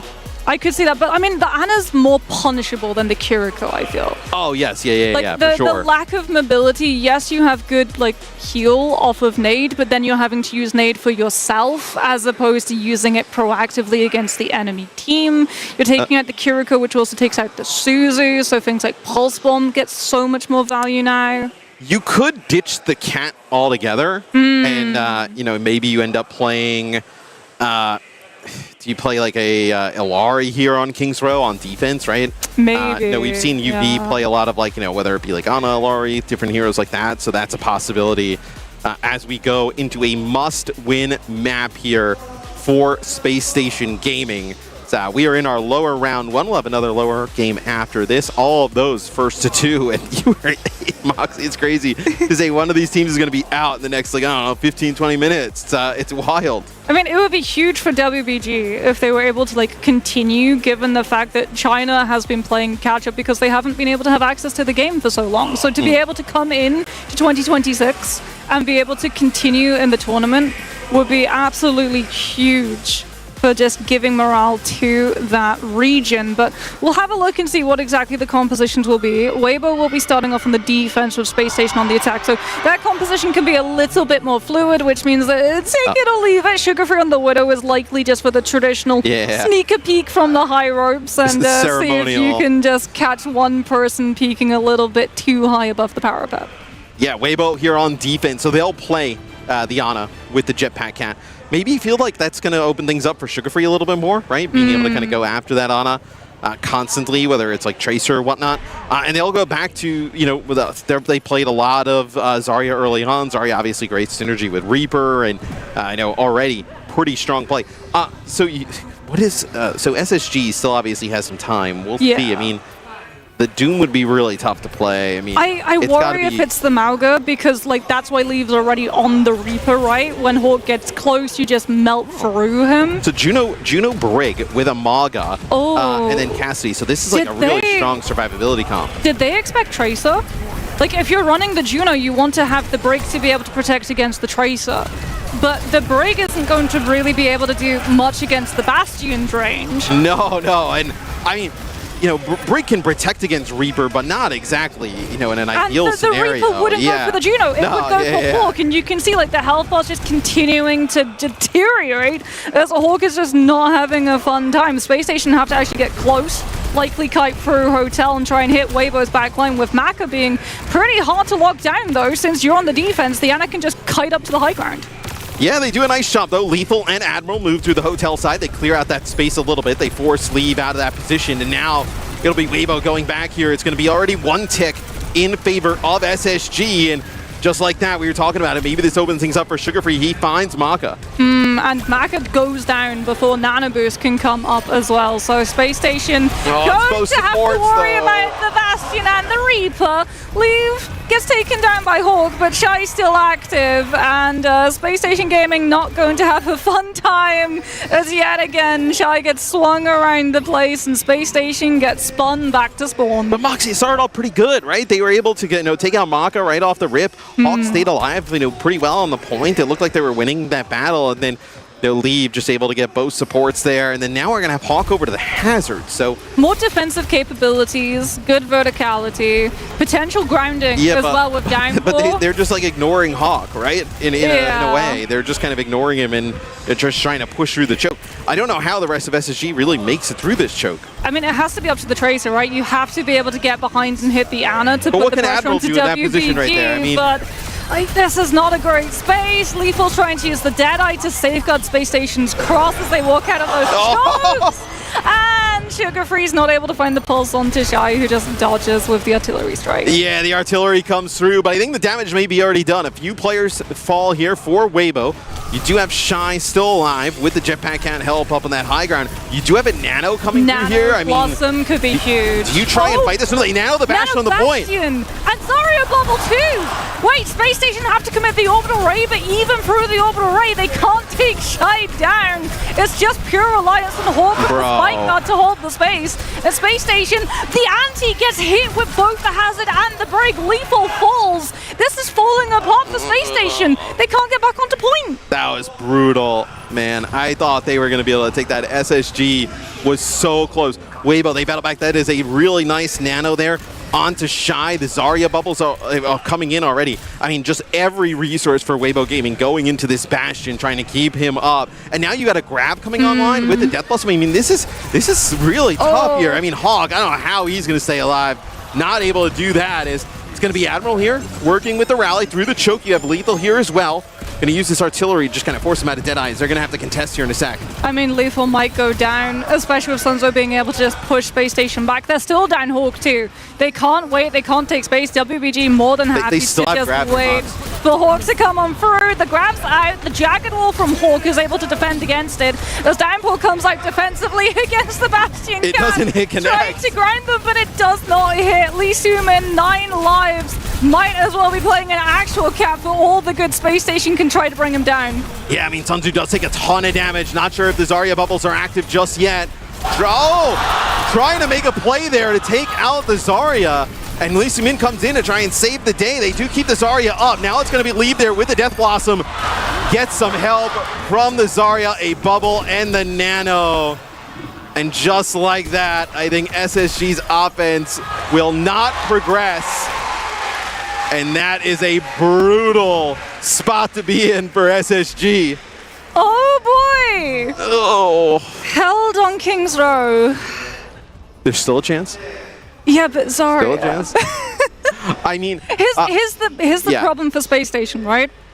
The Zarya's in play, the Bastion Cat's in play. If they try and play safe around the Bastion Cat's uptime, when Sentry Form comes out, they have to give up space, which means that they have to kite off point. And if they do that too many times, WBG just walk the point in. That makes a lot of sense. If they try to hold their space and fight it, and they don't burst the Bastion or the Cat down before they're on top of them, then they'll lose the fight and won't have the opportunity, unless they funnel their players in with good touches to bounce the point, to have a chance to regroup.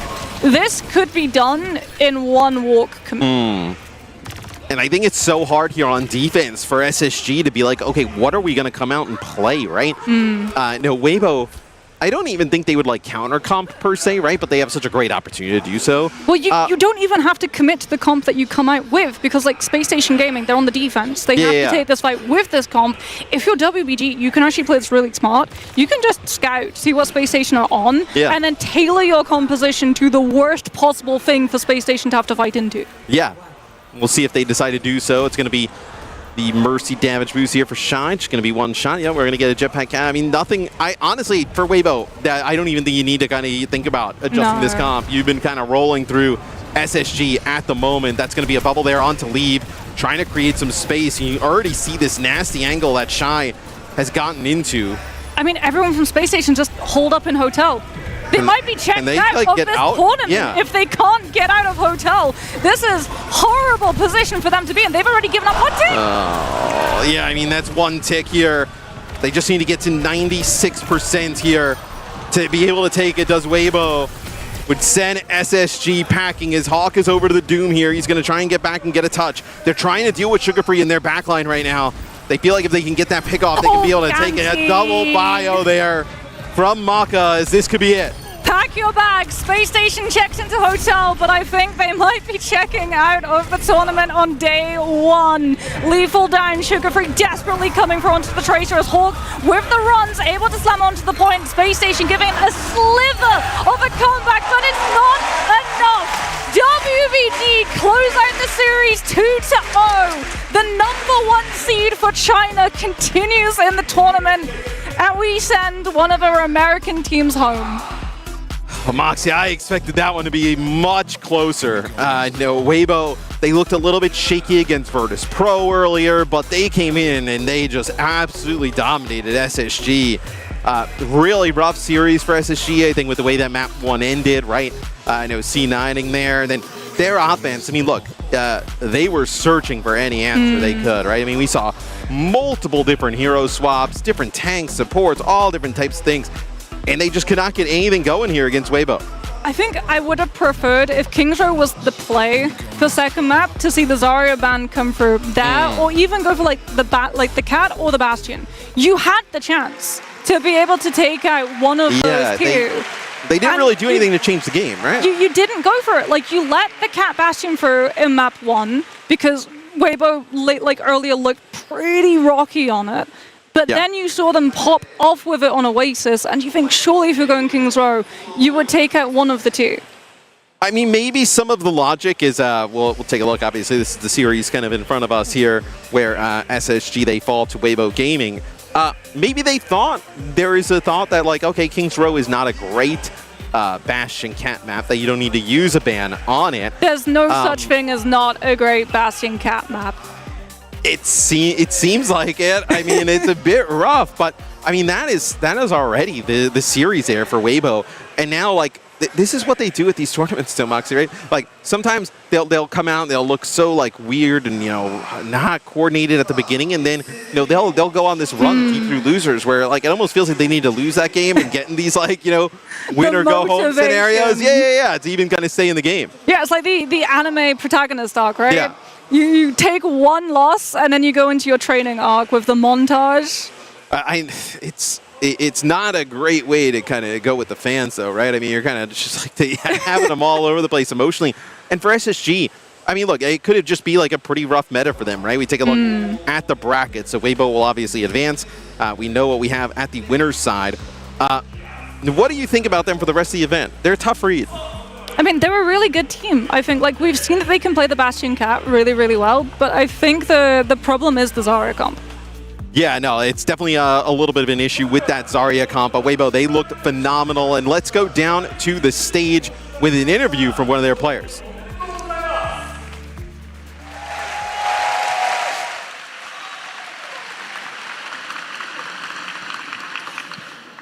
I'm here with Shai for the post-match interview. First of all, congratulations on your win. Now, you guys lost earlier versus VIRTUS.PRO, but now you've won versus SSG. Where do you feel like your biggest areas of improvement have been? VP に先ほど負けてしまいましたが、今回の勝利を含め、どういったところを改善できたのでしょうか。你刚才跟 VP 输了一次，但是现在恢复然后赢了，你觉得你队的最大的进步在哪？我觉得上一场比赛非常的可惜，然后我们队伍因为是有很多新成员的加入嘛，然后我们有就是怎么说呢，以赛代练吧，我觉得就是一步一步就是走得更好，然后让我们团队打得越来越好。我希望我们能够就是越打越好，然后地狱归来。So obviously a bit of a shame that we lost our first match, but you know we have new players on the team, so we still need time to sort of gel together. Practice. I mean, that was our opening game, so I feel like we're getting better and better, improving with each game. やっぱり先ほど負けてしまったのは残念ですが、新しいプレイヤーがもう本当に入ってきたばっかりなので、チーム全体的に馴染むのが時間かかるし、大会進むことにあたってよりよく戦えるかなと思っております。那你明天还有机会，你最想跟哪个队赢？如果我们上一场赢的话是打 Zeta， 本来也是个非常想交手的对手，但是很可惜。那明天的话可能想打 TM 吧。对。So obviously Zeta are looking like probably the team we most want to beat here in terms of the tournament, but for tomorrow we really want to beat Twisted Minds. 本当にトーナメントもそうですけど、一番勝ちたいチームがやっぱツイステッドマインドになってますね。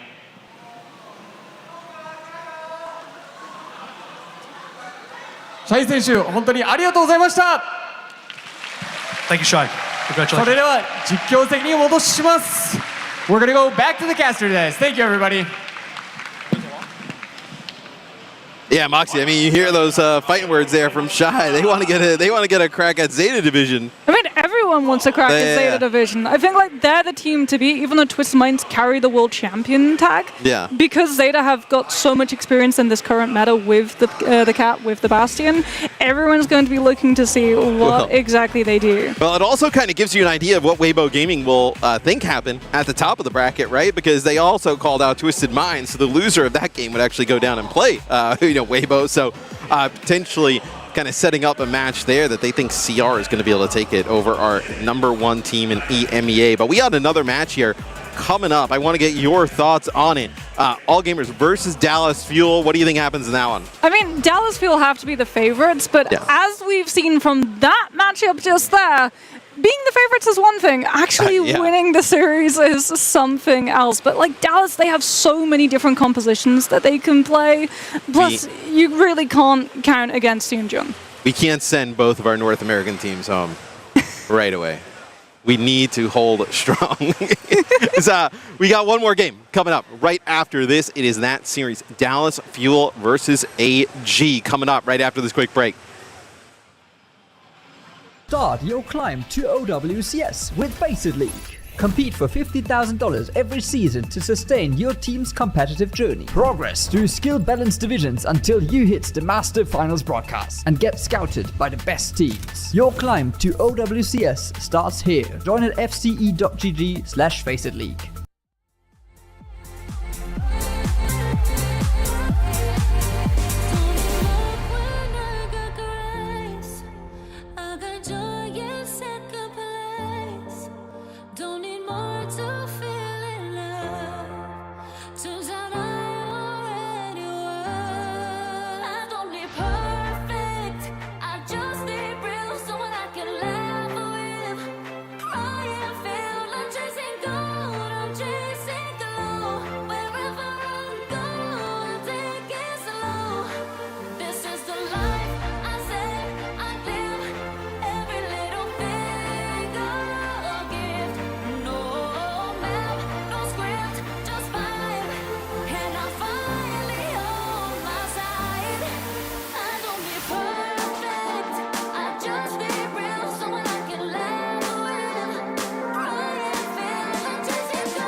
Oh, I like it. I think about you all the time. If you let me, I will prove you should be mine. Come with me, move through the night. Let me learn what you like from my mind. And if we keep up the vibe, moving in motion, eye to eye, perfect time. Talk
just like that, we're nearing the end of day one here in beautiful Tachikawa, Tokyo, Japan. So we're here joined by Ash and Avril to set the stage for this last series. I'd say we also do a big recap on this one, but that was over quicker than I was actually able to go backstage and like grab food. Yep. Yeah, this is honestly, it's really sad to see such a high caliber roster such as SSG go out like that, but this was just really not their meta. Like, they looked uncomfortable.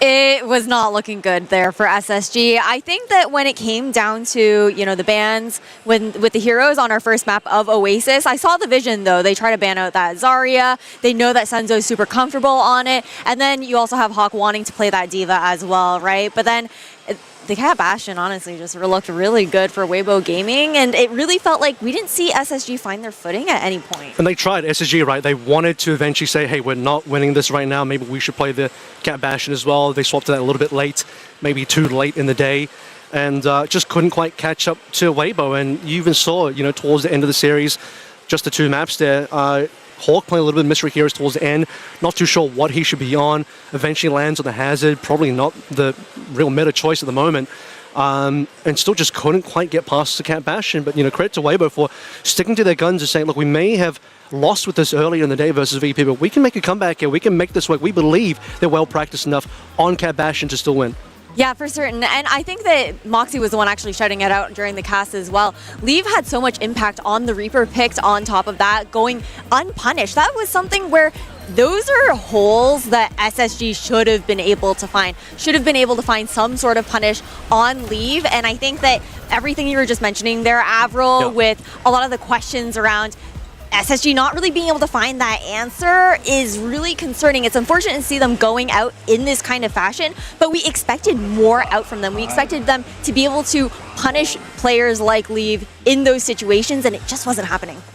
There's a lot of, honestly, SSG just trying to find their mark during the course of the matches, which is, it's just too late. And you can't be in the game, in the middle of a series, in the middle of a map, still trying to figure out what are we supposed to play here? What do we want to counter with? What heroes are we actually meant to be on? And both those maps, you had multiple moments where SSG constantly swapping, constantly trying to figure out an experiment. And it's loser's bracket. You lose and you go home. This is not the right time for that to happen. Weibo also just like, they really found their momentum. They found their stride on an individual level and also as a team. We saw Shy and Leaf having their big moments. Also, of course, the tank department, we shouted out the backline already in their first match as well, which is like being very slippery. It's really hard to actually kill them. So they've actually had a really, really good redemption match that we saw just now. So I'm very excited to see what they have in store for us tomorrow as they will continue their run in the lower bracket. Now, speaking of bracket, this is where we are at the very end of the day. We have one more match to go, and it's going to be all gamers going up against Dallas Fuel. So both NA teams and both Chinese teams are on the chopping block in the lower bracket. They are. It was honestly, I feel like, kind of heartbreaking for SSG to go out in this kind of fashion. Last year at Champions Clash, Sugar Free went out in the same way in the lower bracket to that core of Leave and Shy. But talking about that All Gamers and Dallas Fuel matchup, I think it's going to be a different story, that's for certain. I think that when you're thinking about how Dallas Fuel were looking, they were trying to play to their strengths, but again, they're knocked down into the lower bracket by a team like Crazy Raccoons. You can't really knock them for that. It's kind of what you expect. It sounds like we're doing copium because we thought that they're going to win. But no, seriously, right? I mean, Crazy Raccoon and Zeta division, like those are the two teams that we expected to come out on top, Avril. So going down against Crazy Raccoon is kind of almost expected. A little bit here. It's unfortunate for Dallas, but you get the reverse of what we just saw, right? Because we had China #1 seed versus NA #2. Now it's NA #1 versus China #2. And I think a similar gap might be shown there. Dallas Fuel, definitely a much better team than SSG, as we saw domestically in North America. Same could be said for Weibo versus All Gamers. So All Gamers coming into this one, in my opinion, definitely the underdog. Dallas Fuel should be the expected team to win. If they don't, it's both NA teams gone in the first day. Yeah, that will be honestly quite a surprise given how high our hopes were for that Dallas Fuel squad. What did we see in that first loss that should maybe instill some confidence about a potential lower bracket run from them? Ooh, honestly, when it comes down to Dallas Fuel and the performance that we saw from them, I feel like even though Luke Mino was losing that head-to-head up against Chorong, he was still playing with a lot of that confidence. He wasn't, stepping off the gas in any kind of way. I think that it was just a tougher matchup for them. Yeah. As long as Dallas Fuel stick to their guns and continue to play these comforts for them, I feel like in this all-gamers matchup, everything should be going according to plan. The backline is definitely one of the stronger parts of that Dallas Fuel core because you have the flexibility that very few teams do. I think in this tournament, maybe only Zeta have a very similar flexibility in their backline where both your supports can sort of mix between the positions, play each other's heroes, give you some more unique compositions and more unique looks. Honestly, even in that Dallas game that we had earlier on, there were still some okay moments. I think Chronic still showed up where he needed to at points. So, yeah, Sonjin is always a player that you can rely on too. I think, did him dirty with some of the stats a little bit early on versus Heat, but I think versus AG, you might end up seeing the opposite of that, where Sonjin is the guy with all the best stats. Let's talk about AG, because in their match, there was really only one moment, Dash, where we saw them in the driver's seat, just one single round. But that was also the round where Twisted Minds played off of their comfort zone. Afterwards, it was just all TM. But during that one round, what did we see from All Gamers? I want to say from All Gamers in that round in particular, it was just abusing the discomfort of the enemy team. And I think that's kind of the strategy that I want to see them taking into this matchup up against Dallas Fuel. When it comes down to the map picks, when it comes down to the hero bans, make Dallas Fuel uncomfortable with their own gameplay and try to mind game it in that kind of sense heading into this series. They get a pretty good run on that Diva. Alfari was really surprising to me as one of the new young blood players coming through from the Chinese region currently. His Tracer was a bit of a factor. I mean, he, alongside EasyHan, found some really good opening picks that gave All Gamers the opportunity to maybe get the advantage of their opponents, but it just didn't quite happen. And in a similar way, we can say, look, Dallas Fuel going up against the top teams in Korea, bit of a mismatch there. AG versus Twisted Minds, equally, I think, very much a mismatch. So maybe AG can find, I don't want to say an easy opponent here, but certainly a relatable opponent in Dallas Fuel compared to having to go up against Twisted Minds. Yeah, and I keep on speaking about the element of surprise, but honestly that can really come into play here as we do only play in a first to 2, Ash. Yeah, I think that the first of two, again, there's ways that you can punish these teams in these just quick turnaround matches. If you're able to find that momentum early on in a map, be able to carry that forward and just find those opportunities to make the other team uncomfortable. Again, I think that's the main thing for All Gamers heading into this series.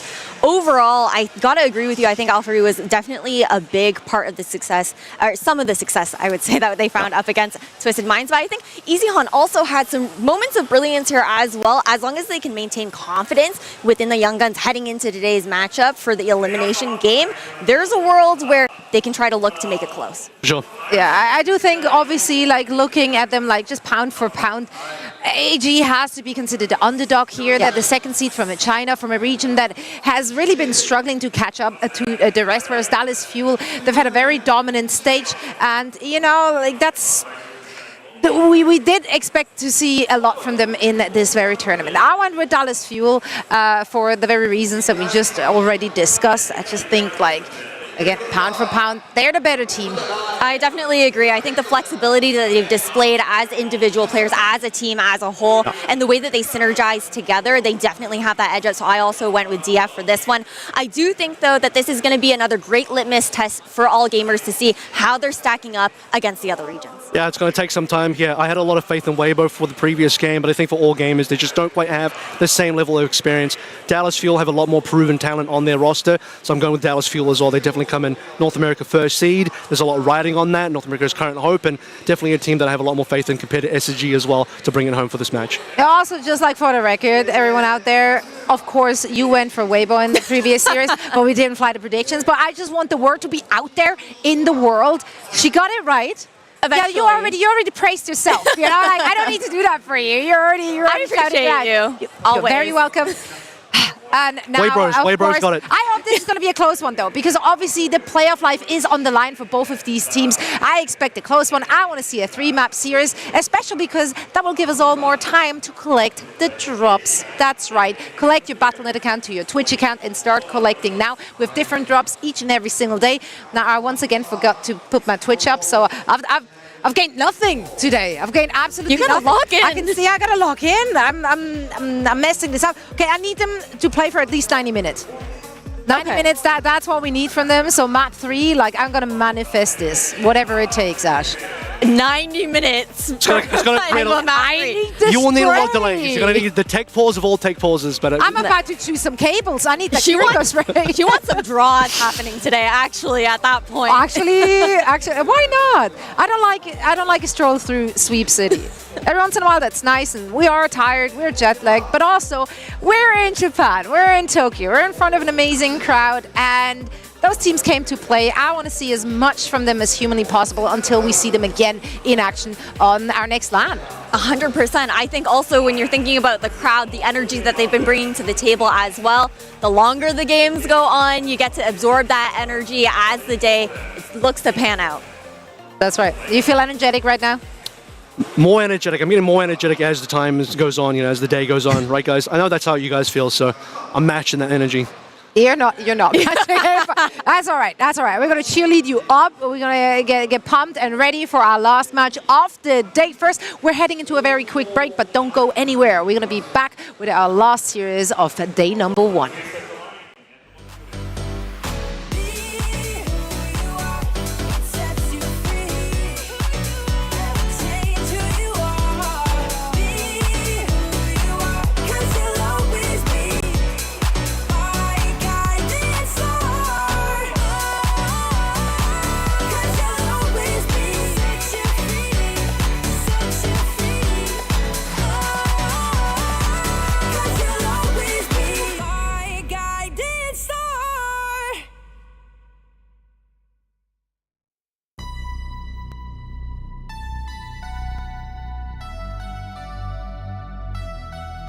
いよいよ本日最後の試合となっていきます。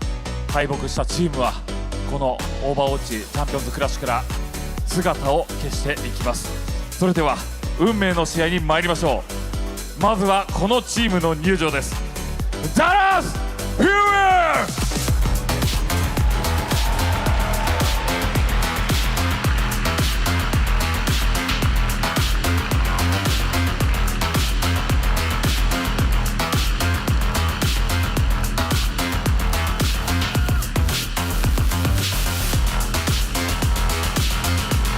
対するはオールゲーマーズ。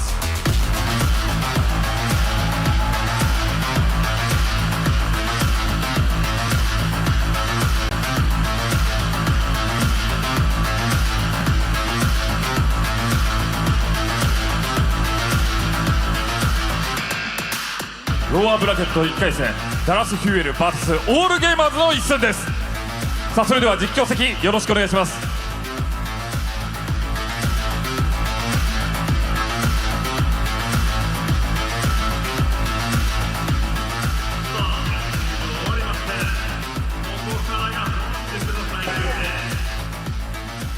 All right, one final game here, and before Johnny takes me to Isengard, we've got to eliminate one more team. All Gamers versus the Dallas Fuel. First of two, Johnny. Elimination game. We've already had one team eliminated. SSG, Dallas Fuel do not want to go out the same way. So much on the line here. Did you catch my bit earlier today about trying to manifest results on the desk? Yeah. Predictions? I think we need to manifest a North America win right here, because if Dallas Fuel slips out in this round against AG, North America's in trouble, buddy. North America. We need a North American win right here.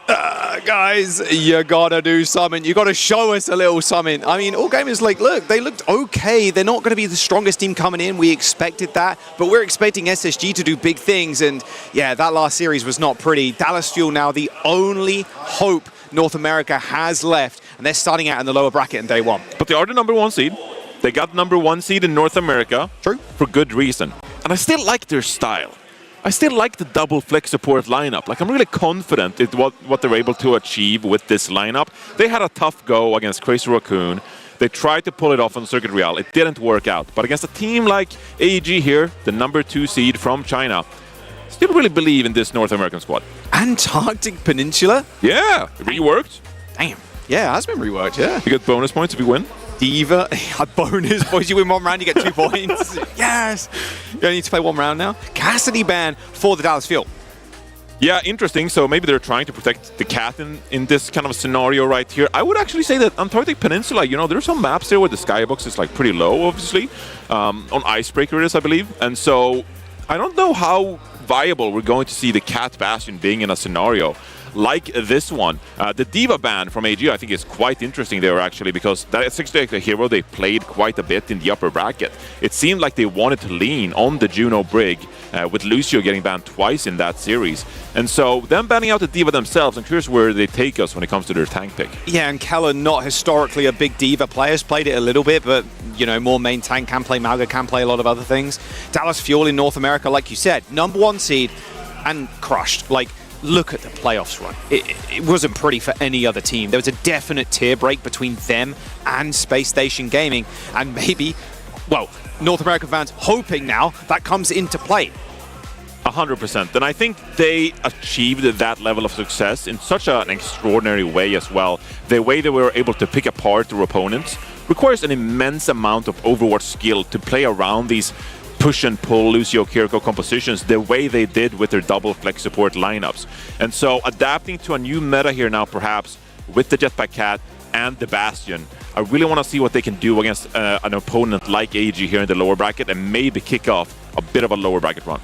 Yeah, historically he's not going to have a lot of practice against them either in terms of scrim time and like just playing obviously halfway across the world. And you know, Weibo, they're still in this. They're still in this lower bracket. But if you even look at the upper bracket here, Dallas Fuel, they're in a first to 2 now. So if they do win here, they're going to get into first to 3, which is a little bit kinder to like the picks and the bans and being able to actually play the comp you want to play. Especially if you have such a unique style as well. Sure. You want to get more bites at the apple. You want to get more shots on goal, being able to play your comfort compositions. And so, yes, very much indeed, this first to 2 format, it's so brutal. We just saw what happened to SSG. Like, it just felt like they were out on a whim. Like, we didn't really get the SSG experience. They just took 2 map losses, right? No, I literally looked at you with the green room. I was like, Johnny, we got to go. Like, yeah, we got to get up there. And so I think Dallas Fuel, they would be one of those teams that's like, we didn't really get a chance to display our compositions, like what we're good at, in this kind of a short, very punishing format in the first to 2. And so, yes, advancing from this round, getting to the first to 3, I think that would, you know, be good for Dallas Fuel because they get longer in the tournament, but also be good for their style and their hopes of maybe getting some more success on their compositions. Yeah, this lower bracket is looking mighty fine so far. I'm excited for Weibo, obviously with SSG being eliminated like that, but I'm excited for them to maybe punch up again. I think everybody's been expecting China to eventually at one point in an international like score it big and actually get super far in. Dallas Fuel might be in the way there though if they both those teams end up kind of pushing through that bracket, but first we have to get through this. Dallas Fuel in all game is in a first to 2 Antarctic Peninsula. Not normally a map we're used to seeing. Like you said, it has been reworked recently, looks a little different, plays a little different, but the comps probably going to be the same. Yeah, it plays a little bit different because they added some convenient way to maybe use the high ground a bit more and make it so you don't have to go through the same choke point over and over again. And so, yes, it is a bit easier to play. It's more fun to play, I can personally say.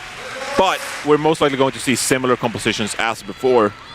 Curious to see how Dallas Fuel kick this one off here in their lower bracket.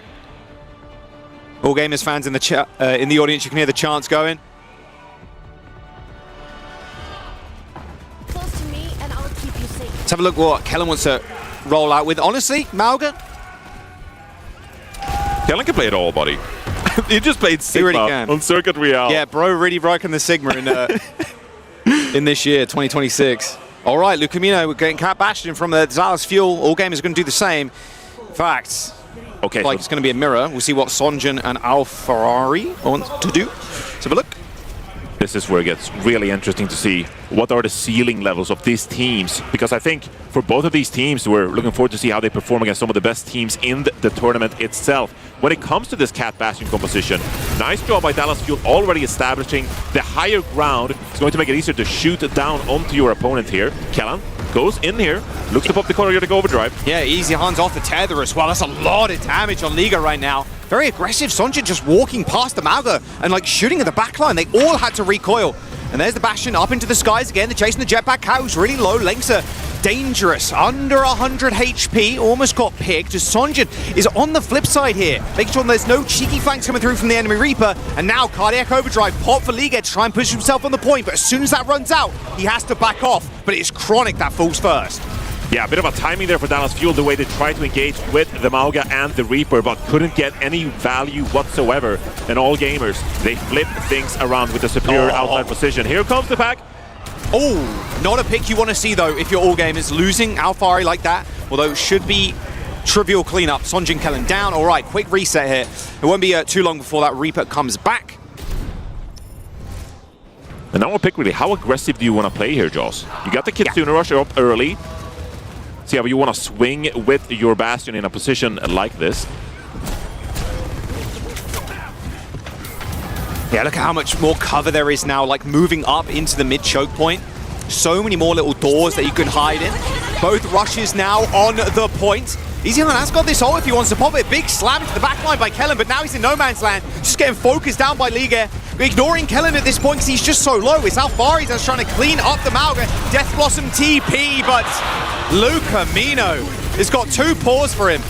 Alfari ends up going down in the cage for Kellen. Is good for 2. Liga falls and Recall unable to teleport away. That'd be Dallas Fuel capping the point. And both teams trying to make plays here. First off, Dallas Fuel pushes into the sidelines of All Gamers, takes some punishment before All Gamers pushes back. It is this back and forth, respecting each other's turn, but it is Dallas Fuel who come out on top, punishing Alfari there on that Reaper, trying to pull off the Death Blossom. Almost a clean set of ults here for Dallas Fuel. They got nothing in the tank. EasyHan still got the ult on Lord Lengsa.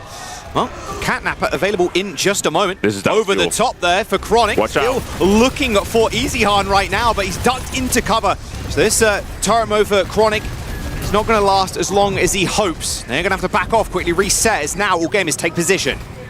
But I think Dallas Fuel has some time to play with here. Lee is going to contest the point here. Cardiac Overdrive to buy some time. But nice Sonjin's pick already from Alfari, dead. actually. Alfari again picking up a first kill in these fights. Quick teleport to the back, almost gets the one combo there onto CJ, but Kellen goes down.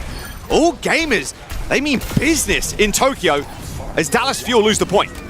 And once again, an opportunity for Dallas Fuel there to swing with the Bastion from the rooftops, but they couldn't get any value.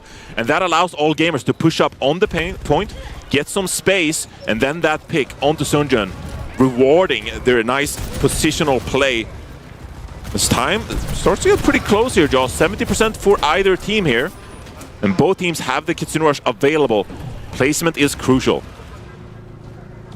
They're going to be moving into cages in just a moment. Sonjin's 1 HP. There's the rush, but it's actually All Gamers, they're pulling back. They want to get a later rush timing here. All Gamers, they managed to do it. Kellen tries to storm down, tries to get the sun onto Liga, but a nice little grab as well. Kellen has been stolen, thrown away. EasyHan, though, ends up going down. It's Lucamino, actually, and Sonjin that pick up the kills. Artillery Barrage takes care of Alfari, and with only 15% to go for the Fuel, All Gamers are in trouble. It's absolutely mental. What a back and forth there with the Cats. 90% and counting here. All Gamers, they have a lot of ultimates here, Joss. If they can get back to the point, the cage would be so handy right now. But 97%. You got it. Liga kind of got to go for it. Cat goes to the touch. Oh, but Lengster does end up going down. Cage falls and Chronic with the nade. It looks so damn good for All Gamers, but Chronic buttons this one up. And that is the first round to the Fuel. This is peak Cat Bastion right here. They're flying back and forth. Trying to really, I mean, this composition, it's all about really pushing into the enemy sidelines, pushing around these corners, right? You can see how botched up these teams are. They're almost hugging each other around these corners. And you're forced to make a play. You're forced to round one of these corners and push into the opponent's sidelines. Right. But then if you can't get any value from that, you gotta forfeit some of that positioning because you're going to get punished by these cycles of the different abilities. Cardiac Overdrive from the Mauga, of course, the form from the Bastion being popped. Those are crucial cooldowns you have to account for. And if you can't get any value from yours immediately, well, then you gotta forfeit some of that space. And so both of these teams just playing back and forth looks like madness. I'll tell you what, Johnny, these comps are not in the Overwatch strategy guide. That's all I'm saying. we didn't plan for this. We did not plan for this. No one planned for this. We're innovating. Cat Bastion. All right, 15 seconds to this point unlocks. The Bastion's already taken to the skies. They're swinging around like Christmas ornaments, you know? Like, that's what it reminds me of. The tree is in the middle, yeah, they're going. Taking a turn, going around and round. All right, they've actually, All Gamers have got a good spot here on this high ground, but it's actually Sonjin that takes this control really early away, actually forces them all the way back. Look, Dallas Fuel have priority positioning right now on the point. Yeah, it's got to be careful, though. He's utilized a couple of those cooldowns. Both teams pretty similar positioning here, but Dallas Fuel, they chose to go for it. I mean, Sonjin's positioning is just incredible right now. He won that fight almost single-handedly, I reckon, just with those TPs and just pushing all gamers around. Yeah, I think all gamers, they try to take a wide angle, and usually in Overwatch, setting up your angles is crucial for the outcome of some of these team fights. Oh, nice counter pin. Cardiac Overdrive going to get popped. Alfari jumps the backline with the TP, but Sonjin is waiting there for him. Just gotta play linearly. The Reapers and the Bastions, the burst damage is so strong that you can't play the long game. If you take too many angles, you give the opponent the opportunity to push in with all of this burst damage available to them. CJ's got this rush. They've got a Bastion as well, Chronic. Most of the time, this Bastion now has just been used to save yourself. You pop it in the air when you're really low, so you get all of that extra HP. I mean, that speaks to the ultimate. Give me that 300 extra overhealth, buddy. Yeah. It's so crazy. Well, there's no pulse bombs in the mix here, so maybe you can see some kind of offensive success, especially combining with the cage here. As Ligue goes in here, can see rushes popped. Both rushes now. Descends to the floor, does Chronic. Stomp for Kellen. Easy Han dead. A quick reset required now. Bit of an awkward time to lose a fight now, Johnny. 65%. If Dallas Fuel want to go a little bit early, they can really just push this next fight into OT. And especially with the Cat, you're seeing right now, they're just going for it, trying to secure some extra kills here. Can't quite get it. Mao got too healthy. But if you could force out one of these ultimates here, Jaws, that would be crucial. Yeah, I mean, look, it's only the Kirikos right now that are furthest away from their ult. Alfari's going to get his in just a brief moment. Trying to set up position, but look at this, they're going super deep again. Alfari ends up using the Death Blossom inside the cage. Oh, but the slam is so good from Kellen. Oh, it's a cage fight, but easy hard on top. All gamers, they're not out of this. They got the point as well, so there's no chance for a C9. I don't think you can ask for a better fight there. They just put everything in one single cage and couldn't secure the value. All gamers hang on to this one. Now they got a reverse sweep this entire round as Dallas Fuel sits on 99%. They can buy their time here, Jaws. They can build some of these ultimates. Try to look for a good engagement. If you can force a couple of cooldowns, there's always an opportunity to win one of these fights. Might be tough, though. If they want to build those ults, it's probably going to be the rush, but Recall is ahead of CJ right now, 78 to 63. So they're looking, maybe even hoping that Chronic or Sonjin can get a pick.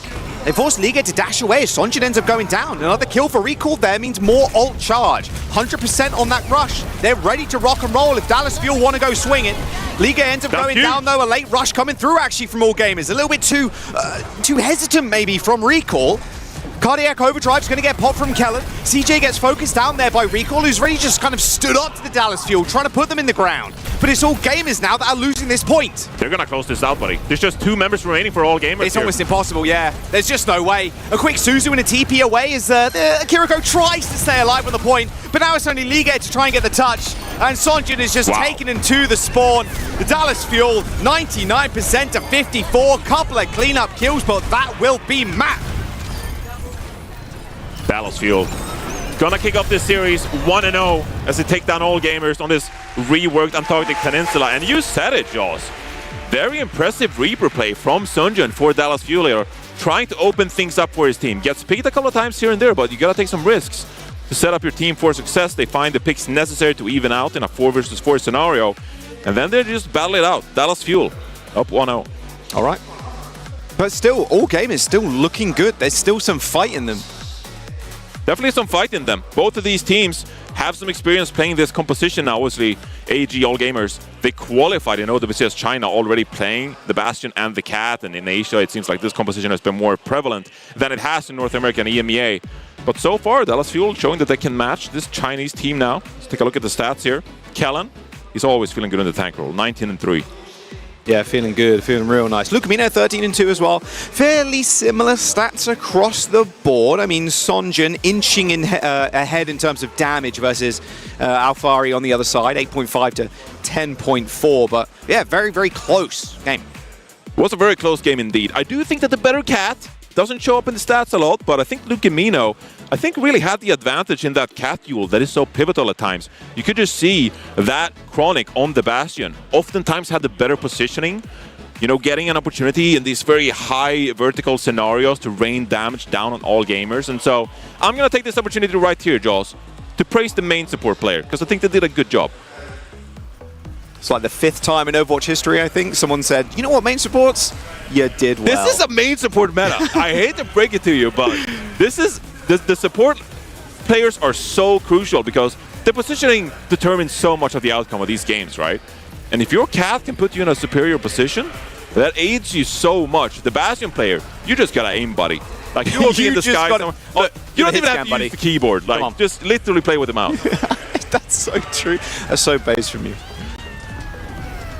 Nice stun too. I mean, these stuns from the Cat ults are kind of insane. Plus, combo with the Mauga too. You can really kind of layer the stuns up. If you get a nice stomp onto somebody, and then straight into like a Catnapper, like okay, like you're going to be stunned for quite a while. I mean, the Reapers can kind of deal with you after that. It's not a long stun either, but just the fact that you can actually knock someone down for a short period of time, makes a big difference. That stomp from Kellan, by the way. That should be like, you know, when people talk about Lucio should get more overhealth when you drop from the higher ground. Oh, yeah. That was a heavy stomp from Kellan. It was a heavy stomp. That should have stunned like 4 people. And that was just a classic. I mean, that was like, reminded me of the old, like, you know, when Mauga first came out, it was like it was like Maugas and then Sims, and then everybody's just fighting in one cage. Yeah. Yeah, that's what it reminded me of. I thought we'd see more of that, to be honest, but it is a 3v3 and a 2v2, technically, with the Cat. Are you allowed to say hot takes on the broadcast? Isn't that what you do for a living? No, I'd say I'm a pretty mild take guy. I think I'm an average take guy. I got some hot takes, I got some cold takes, I got all kinds of takes. Give me the hot then. The hot take right now is that, you know, this Mauga, I think is kind of entertaining to watch.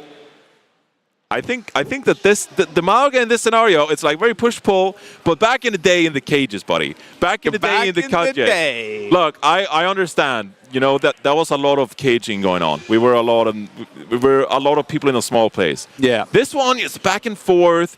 You can still combine the Mauga ultimate with Bastion raining down, you know, here and there, the Death Blossom, stuff like that. Maybe it's just the Cat. Maybe the Cat is just loosening my personality up. I'm more open-minded to everything. You're more whimsical. Yeah, I'm more whimsical because there are cats in the game. I like that. You know, I like whimsical Overwatch. We're going to Runasapi, by the way. Push. I'd say not the most whimsical map in the game, but Runasapi. It's a great map, nonetheless. Yeah, it's a good map. What would you expect here with AG? They are going to ban first.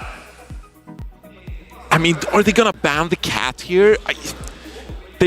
We did say that they played more Cat because of their experience in OWCS China. Yeah. At the same time, if they just like forfeit in this kind of situation right now and decide we don't want to play the Cat, I think it gets really scary because you probably free up Dallas Fuel to do some trickery with their backline composition. Like they're going to face some devilish composition either way, and so I don't think there's any winning by banning out the Cat here.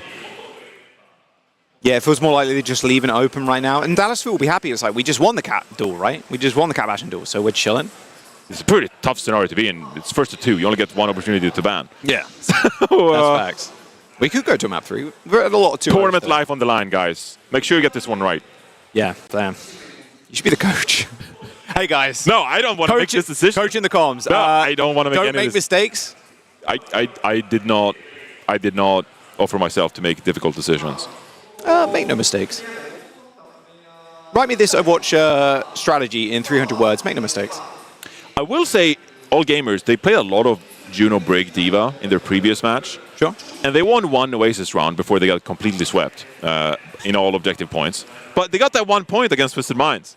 And I'm thinking Runasapi, hey, that's what you want to play. Like, it's all right.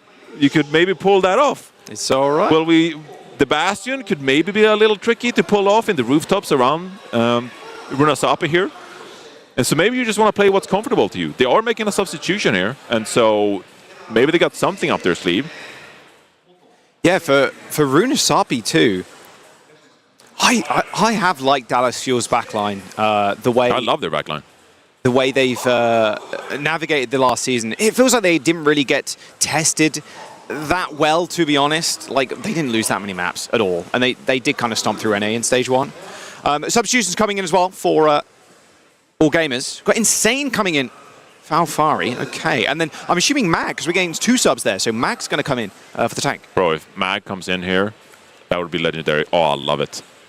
This is great. Mag versus Kellan is some like old school Element Mystic versus Runaway type beat. I mean, Mag is just a consistent character in OWCS.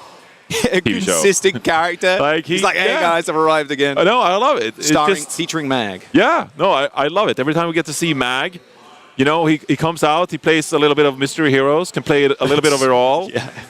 Do you remember when Runaway came back into OWCS and they picked up that Mag? And I do. Who else was on there? Shanghai Dragons, main support player. Lee Jae Gon. Lee Jae Gon. Lee Jae Gon was on that roster as well. He was on the original Runaway as well. There we go.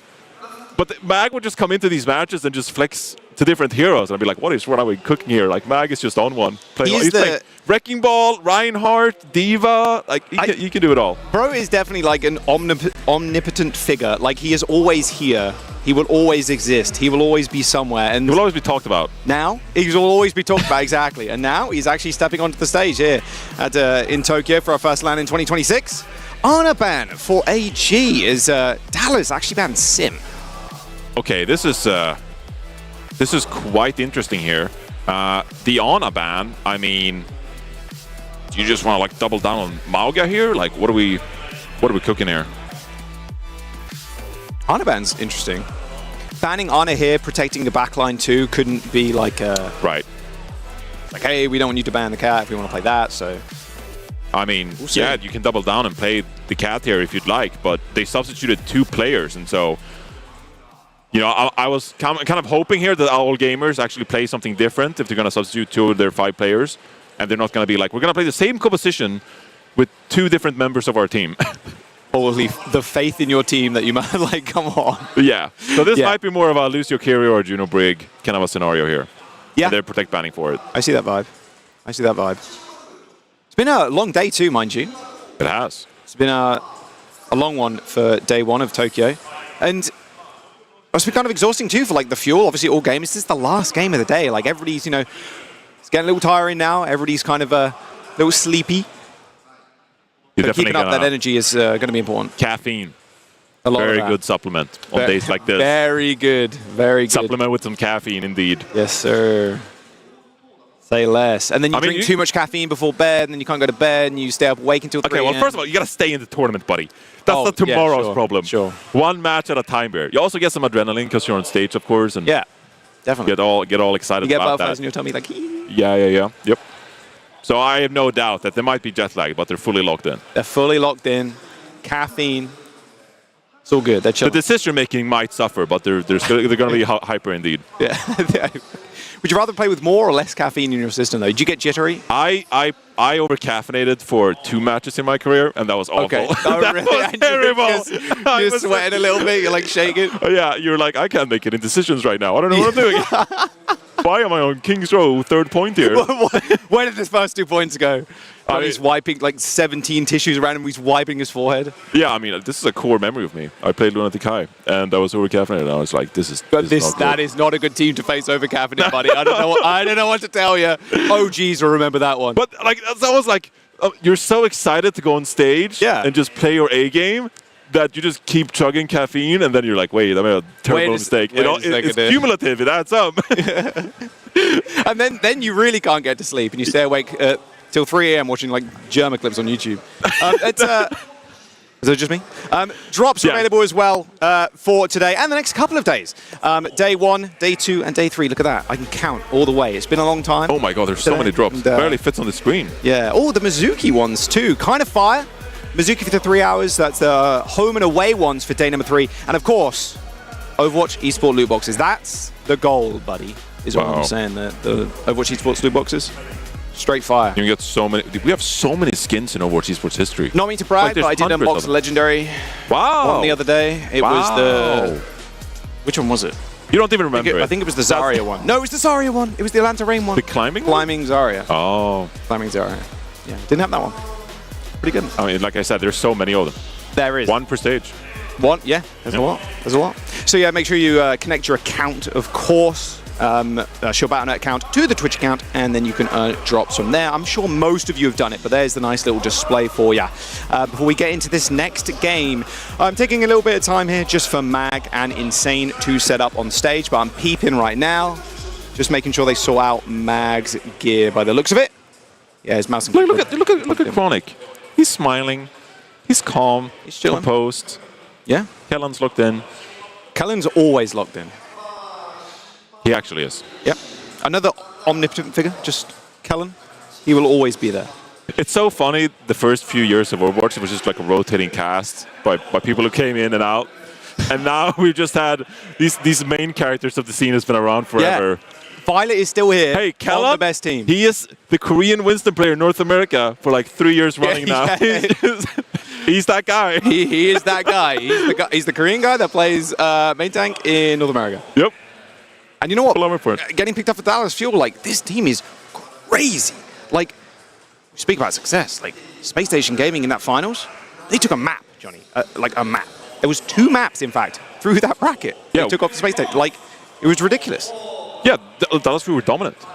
Like, coming into this tournament, I said on the desk earlier today that I think Dallas Fuel, they actually have an opportunity to compete with the likes of Twisted Minds. Sure. I truly respect their game, their players, and their identity as a team. The fact that they're able to play this double flex support lineup. Lucamino on Team USA now as well. Ooh, and so, I mean, that's Kazuras, that's Junkbuck, putting respect on his name as well and what he's capable of in a role like this. It's really important in 2026 to have a support player that is capable of playing so many different compositions. And you're seeing Dallas Fuel, obviously, you know, it's a team thing. We talked about Kellen's flexibility on the tank role as well. But having someone like Lucamino in the lineup to play so many different heroes, it makes it so much easier in a situation like this to adapt to your opponent and play all the compositions required out of you. Yeah, on top of that too, with how quickly the meta has kind of changed. Because North America, like EMEA, like, where was the Cat Bastion? And then you look at Korea, like, oh, CR, Zeta, oh, they're all playing it. China, oh, they're playing it. And then you need to be able to kind of turn on a dime if you're the North American teams picking up these comps. Right, and I also said that about Dallas Fuel. They're probably pretty happy about picking up a new meta. They're like, oh, this is interesting. Like, we like to play a lot of different characters. We like to play a lot of different compositions. We're going to welcome in this cast Bastion kind of composition, whereas other teams may be feeling like, we were kind of built to play Lucio Curie. Yeah. And every Blizzard, team in 2025, 2026, yeah, exactly. we are built to play. I don't even blame them. It's just like, yeah, Lucio Curie was better for a long time. I was built to play Kiriko Lucio as a team, and it's just every other team. Yeah, Dallas Fuel weren't.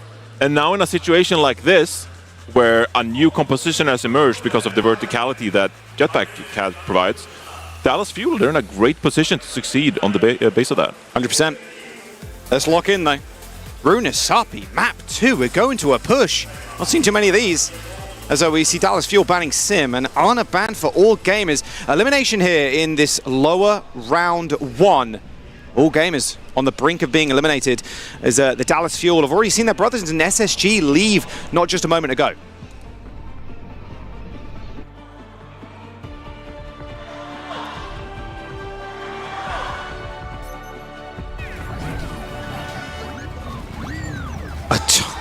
A ton of All Gamers fans in the crowd already, hitting the gyos like nothing else.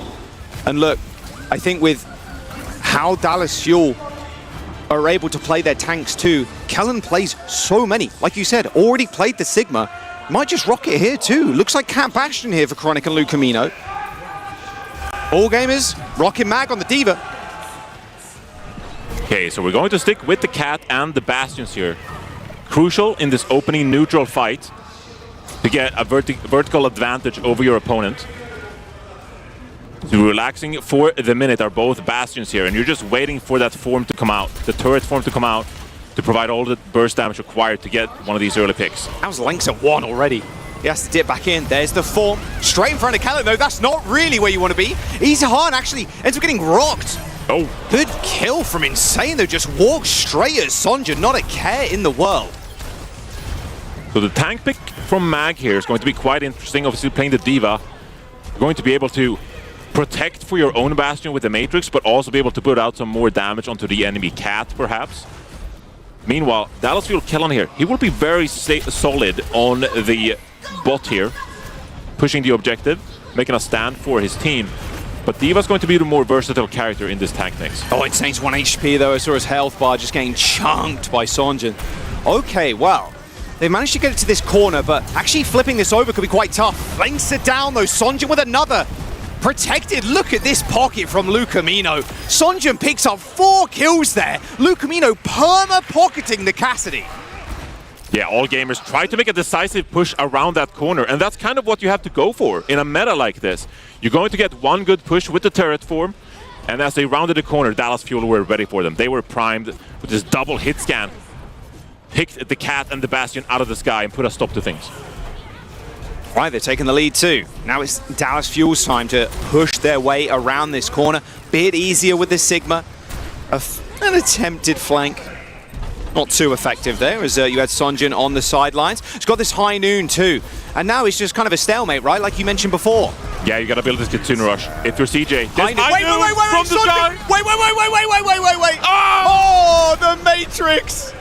So good, so clutch from Mag. Orbital Barrage though, yeah, he's stuck in this corner. They managed to flip the map. Checkpoint coming up. Yeah, checkpoint is coming up here, and all gamers, they have to regroup, get their abilities back in order here as they're building a couple of ultimates. But Dallas Fuel in great position, and they still have the Kitsune Rush available. Oh, it's just so good. They've played them so hard here. All gamers need to re-engage. Sonjin has their high ground. Thank you very much. Flashbang Insane, walking away. Nice rock by Kellen. Goodbye. And that is going to be a rush from the height too. I mean, what can all gamers do here? This is just a reset. A tempo play from Kellen to push Dallas Fuel on. And Mag is still alive. This is a brutal stall. Okay, he's going to go down here. But 82 meters and counting for Dallas Fuel here. And this crucial meterage late into the map here, this is going to be kind of the checkpoint for all gamers they have to look to for the remaining 7 minutes here. But Dallas Fuel, they don't want to stop here. They'll have a Cat ultimate at their disposal if need be. I think at a point like this, you just gotta set up, perhaps back here a little bit here to put Chronic in a good position to rain down upon the opponents. No need to push things here by the ball. Mag's got a self-destruct. Insane is so low though, has to hit that shift early. Oh! Self-destruct has got the Cat bomb. Oh! Sonjin goes down. Nice Suzu from CJ and a good shield from Kellen saves their lives at the very least. Only the single kill. Only the single kill, but that is going to force Dallas Fuel back here. Might try to look for another pick here. Chronic in the sky. Easy on drop's kind of low, but he's going to be all right. Yeah, Chronic had to pop the ult. Can he get any kills, damage, anything really? I'm looking, nothing insane there. Nice little stun on Kellen. Oh, Kellen, gets buddy. kidnapped, but Lengster gets sniped out of the air. Sonjin takes down the Cat. A Death Blossom is good for one though, onto Lucamino, but now that isolates Kellen. Sonjin dealt with, and wow, Insane comes up with a ridiculous Death Blossom to save the fight. And all gamers coming up clutch here. Might be amazing for their opportunity in this map as well, because Recall used that Kitsune Rush. And had they lost that fight after using the Kitsune Rush, that could have been Dallas Fuel with an opportunity to close things out here. So you get a little bit of push here. But the most important thing here, if you're all gamers, get a proper regroup going, and then try to find an opening pick. You can't really force things here. Very difficult around this corner. Yeah, and we didn't hit the Avril Theorem either. It was 116 to about 34, so they were chilling. All right, okay, now they have to make a play. Insane dodges that rock. Here we go again. High noon though, straight up with the Cat. Gonna try and get them in the room. Mag's got the Matrix though. Mag's got the Matrix. Takes him out as well. Sonjin overstayed his welcome, and now AG can push.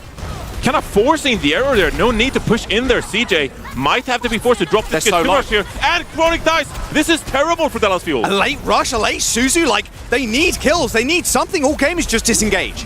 They're happy to disengage. Self-destruct again. Not again. Oh, Mag! CJ Sonjin down. The Cat bomb strikes again. What is happening? I mean, they're pulling it off like crazy. I mean, it's just ridiculous. Lengsa, what a legend. Well, now they're going to have to fight again on this corner. I mean, there's 4 minutes to go. Still very doable here for Dallas. They've got Flux. If you recall here, you just build the Kitsune Rush. Can you play that patiently to build 30%? I don't think they have time to do it, Jaws. Maybe not. They're still controlling this high ground though. Insane's been up here for quite some time. Helen's just kind of walling off this diva. Oh no. Mag and Insane come up with the goods. This is all falling apart for the Fuel right now. They're getting snuffed out. This should be all gamers.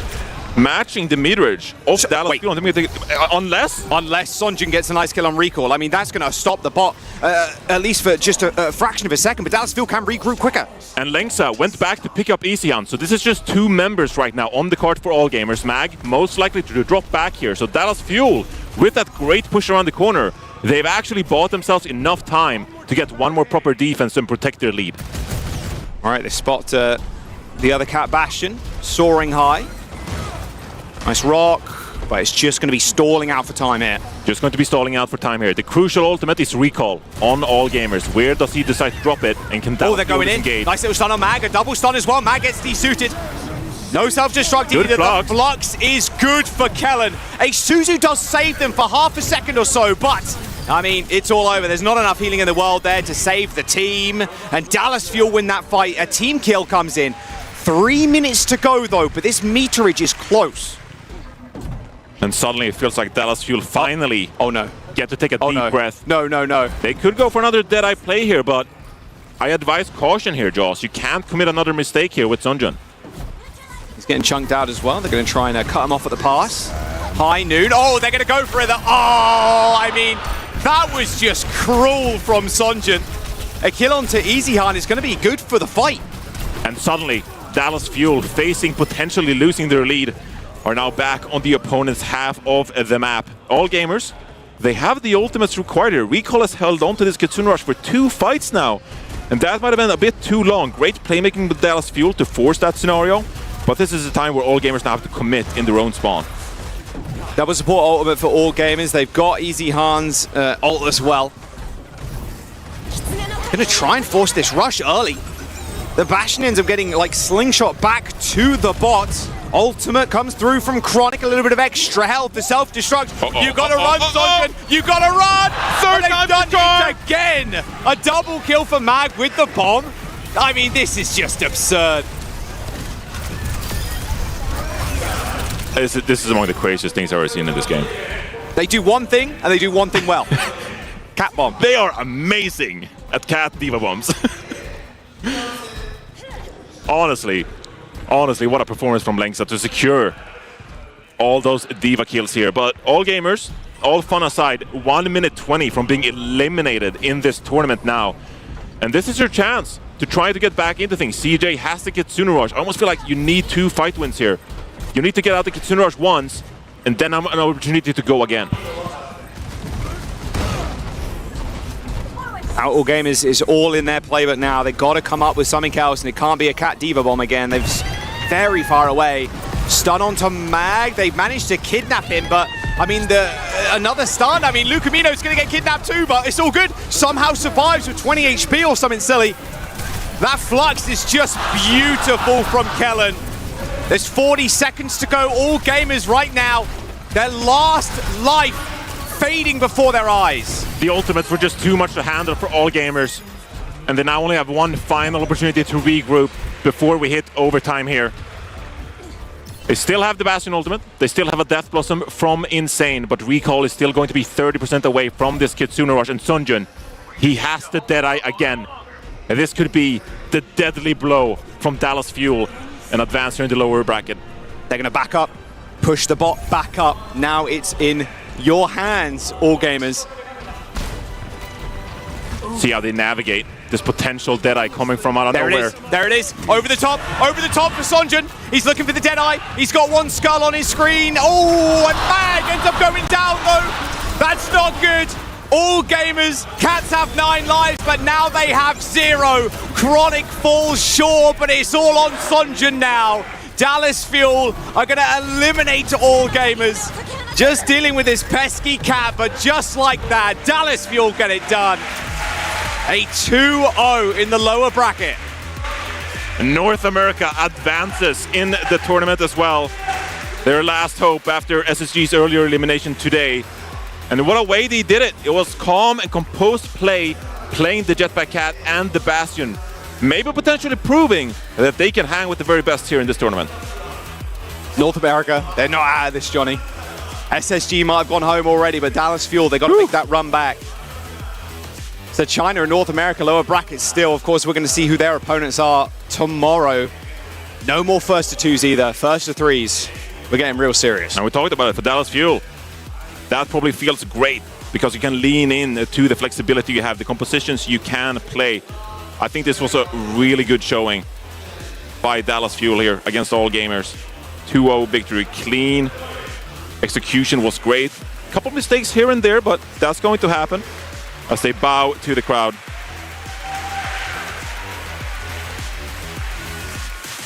Come on, Fuel. After an incredible stage one, they've got to just start bringing it. There are the maps. Antarctic, but didn't see that. Look, it was Dallas Fuel, and then Runasapi. We haven't seen too much push just yet, and they showed them what they could do with the high noons. They were really despite committed to losing the high to the Diva Bombs.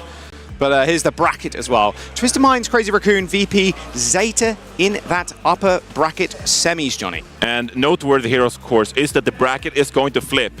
And so Dallas' future opponent would be VIRTUS.PRO or Zeta Division in a scenario like this. And Weibo Gaming, waiting on the other end of the lower bracket here, will be facing one of those other teams. Well, that's a scary prospect if Zeta gets knocked down. Doesn't feel likely. VIRTUS.PRO, aye. Big ups. You're respecting VIRTUS.PRO that much? You never know. Hey, you know I love the boy Smash. Kevster was on one earlier today. Dude, his Cassidy was crazy. That was mental. Yeah, we'll see, we'll see. Twisted Minds and Crazy Raccoon, that's going to be a banger too. Two teams that have won OWCS. Indeed. Twisted Minds, they're still the reigning world champions. Until the end of this week, if they can't come out on victorious, they're still the reigning world champions. And so they're going to match up against Crazy Raccoon coming later tomorrow. Let's go into a quick interview though, onto the stage. 勝利おめでとうございます。Kellen, big congratulations on getting the win. I want to ask, after your loss against CR, as a team, what did you guys talk about, or what were your plans coming into your match against All Gamers? クレイジーラクーンに残念負けてしまいましたけど、その後そのチーム内で話してたこと、その新しい戦略を組んでオールゲーマーズに挑んだ戦略というのは何かありましたでしょうか? 오늘 첫 번째 경기 크레이지 라쿤전 이후에 이번 두 번째 경기인데 이번에 이 올게이머즈전을 들어오면서 좀 팀적으로 어떤 대화를 나눴나요? 라쿤 상대로는 캣파스를 좀 피해서 하려고 했는데 올게이머즈 상대로는 캣파스 충분히 할 만하다 생각해서 그냥 캣파스전으로 준비했습니다. The biggest difference was in the CR matchup, we really wanted to avoid using the Cat Bastion comp, but against the All Gamers, we thought that it was a good idea to utilize that one. So that was the difference. For All Gamers, we really wanted to lean into the Cat Bastion composition. 対クレイジーラクーンだとやっぱ猫バスを避けていきたかったという考えはあったんですけど、逆にオールゲーマーズの場合は猫バスはそのダルス側が使った方が強く使えると考えたので、そのまま強く使えるコンプで挑みました。My second question will be for you, Kellen. Personally, is there a team that you want to really defeat in Champions Clash? そしてケナさん、個人的な質問なんですけど、チャンピオンズクラッシュでどうしても勝ちたいチームって誰かありますでしょうか? 이번 챔피언스 클래시에서 뭐 많은 팀들이 있지만은 킬런 선수가 좀 개인적으로 이 팀만은 내가 꼭 이기고 싶다 하는 팀 있으신지? 웨이보에 마카 선수가 있어서 웨이보 이기고 싶습니다. I would have to go with Weibo because Maka is in Weibo. I will have to go with Weibo. やっぱりウェイボーゲーミングですね。そのウェイボにはマカがいるので、マカ選手をどうしても倒したいということです。That is it for the interview, Kellen. Great job, and thank you so much for your time. ケレン選手、誠にありがとうございました。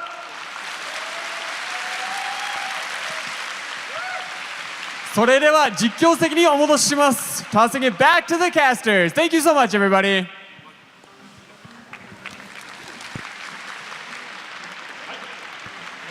Welcome back, everyone, once again to wrap the day. We do have a special guest here as well. No, it's not Mr. X Morello. It is, in fact, Reed's. Some actual real opinions here on the desk for once, so we can appreciate that. Weeds, chat to us about this victory. You guys are staying alive in the lower bracket. Obviously, hard to get knocked down into the lower bracket on day one with the first two series. What was the vibe like in the team? I mean, we were playing Crazy Raccoon, so we knew it was going to be a tough game, and we knew there was a real chance we could go to the loser bracket after game one. So we tried our best, we lost, and then we just had to reset quick and come back for this game. I'm kind of curious as far as your guys' take on the current meta, because I think that's been the whole conversation around this event, the Castron. And you're a team that's always marched to the beat of your own drum. Do you feel like you have to mirror in a lot of these matches, or do you think that there are times where you can still slip in the comps that you're comfortable with? Yeah, it makes it kind of hard because to not play Cat Bastion, we kind of have to ban Cat Bastion, and then we can't ban the stuff that makes our comps good, so it ends up a lot of time we just have to also play Cat Bastion. I was going to say, was there anything today that you saw from any other teams that was like a little bit interesting strategy-wise? We saw like some Bastion Lucio comps and things along those lines. Was there anything that you had your eye on and maybe thinking about using? I don't know about using for my team, but I thought it was pretty interesting that VIRTUS.PRO just ditched the cat completely and plays just Lucio and Bastion on the ground. I mean, it worked for them, so. Do you feel like that's a bit of a blueprint for other teams who also want to avoid that? Maybe, but also I think their roster allows them to do that more than other teams would. Right on. Totally makes sense. I also kind of want to get your vibe on how Japan's been for you, like kind of lightening up the questions a little bit. How's the experience been so far? It's been pretty awesome. I've had like the best food in my life I've ever had here. Same. That's so true. It's definitely, I mean, I'm a tall guy. It's a pretty small country for me, but other than that, it's been really awesome. Well, as a small guy, this is working out Yeah, pretty good. this is unrelatable. Johnny, though, he can commiserate with you. He's been struggling. Nothing is Johnny's side. Have you hit the crane place? The crane game place? There's a place. Yeah. What are you saying? It's just a whole. It's a whole store full of like crane games. Dude, they're here to work. Like unlike us, they have to log in. They don't have time. Are you guys going to stay some extra days to enjoy Japan a little bit? Some of our guys are, yeah. Nice. Are you one of those guys? No. Checking in, asking for a friend. Give us a like after day one, kind of where do you rank the teams? Who do you think surprised, if anyone? Who do you think has underperformed? I don't know if anyone's underperformed. I think everything went kind of as expected, as most people draw it up. I think Zeta is still looking like the clear favorites in the tournament, but you never know until you play the game. So I got to ask, I think we got that Twisted Minds versus Crazy Raccoon match tomorrow. That's going to be early. How do you think that one's going to go? Actually, I think TM is not as good as they were in Sweden last year, but I still think they're a really insane team. And they're like a match day team, so I can't really say too much based off scrims. Yeah. I think they're going to show up tomorrow. It's going to be a really good game. It is. We're super excited to see more of you in the squad and everyone else as well. Rita, thank you so much for taking the time for a quick chat here. Let's take a look at our bracket to see how our day one played out here at the Champions Clash.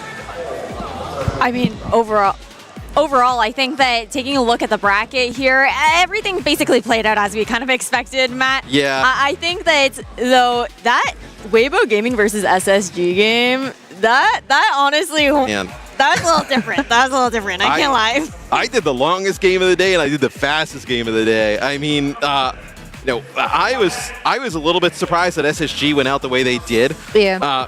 But VP, played Weibo really good earlier in the day. I don't know how great that VP Zeta game will be, but I'm excited for that TMCR one a little bit earlier. Yeah, for TM, right? Like, we are so interested to see whether or not they will be just completely moving away from the catbot meta and just, play what they're looking best at, as we saw earlier today, Ash. Yeah, I think it's going to be interesting. The fact that they swapped off of it for a confidence reason is a little bit of a red flag, realistically. I think that even just chatting about it with Wheats right now and the expectations for this squad, not thinking that they're going to be super comfortable for it, it does kind of line up to what we were talking about. And it's so hard as well when we're playing on the current patch. The turnaround has been so fast in this meta too. It's tough to adapt for sure. They were trying to line that up when I was going to talk about the bracket. Oh, but okay. Yeah, that's what they were That's trying on them. That's on them. We try again tomorrow. Yeah, no, I do agree with you. I think it's a little bit of like a Twisted Minds looking maybe not as confident as they usually are, right? Moving away from that. I have a hard. I just can't really I just can't really believe them getting like blown out in necessarily like they've proven it too much in international competitions where I think they'll find something that can work, and then also you have more games tomorrow, right? So there's more opportunity to ban. You can ban the Cat and the Bastion, right? You can get at least 2 maps. Yes, but I think then the conversation there comes down to, okay, if TM want to win out up against a team like Zeta tomorrow, it comes down to... You do it once? No. I was going to say, you got to do it early. Like, you can't let it go deep. You can't have a deep map pool that you can't be going to all 5 maps for it. It's got to be done in a 3. Yeah, man, those players and the coaches, they got some homework to do heading into tomorrow's matches. Let's take a look at the schedule so we know exactly what is coming our way for day number 2 here at the Champions Clash in Tokyo, Japan. We're going to kick things off with the winner finals, not the winner finals, in the upper bracket. No winners yet, although they are the winner of day 1.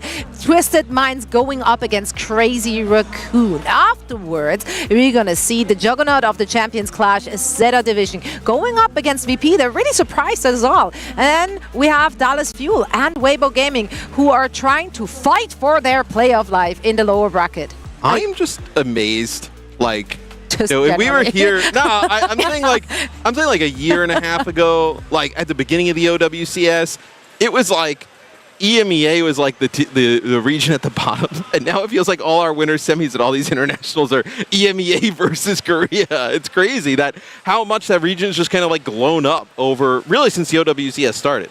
Yeah, absolutely. It is wild to see, I think, the transformation of a lot of these teams, and just, I think, playing to the strengths of these individuals in the metas that have been developing here as well. Of course, Cat Bastion, things get weird. It's a little bit different, if we're going to be honest. Sometimes the Overwatch metas can go a bit sideways. You know, this one, it can be a bit silly. wild. That's okay. Yeah, I mean, you have honestly, but it wasn't all Catbot today. I, by the way, will insist on calling it Catbot. I don't care what anyone out there says. It just sounds better than Catshun. Catshun? No, that's not working for me. Cute. No, it's not cute. Okay, you're the tiebreaker now, actually. I think I'm indifferent. I don't really love the comp nicknames. This is like any of them. You just don't. Just call them what it is. Just call them what it is. Yeah. You know what? That's fair. That's fair. They're cat. No, but we haven't seen a lot of mirrors. We've seen teams trying to like stray away from it. And I think with that input and that information, there's a lot these teams can cook up for their respective matches tomorrow. So we still have so much more action to come. For now, though, it is time to say good night and goodbye. Thank you all so much for joining us for day number 1. 2 more to go before we crown our Champions Clash winner. You don't want to miss it. Now rest up, hydrate, and we see you back tomorrow.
rough seas where we barely even knew ourselves. Is a cool breeze? Is the air clear?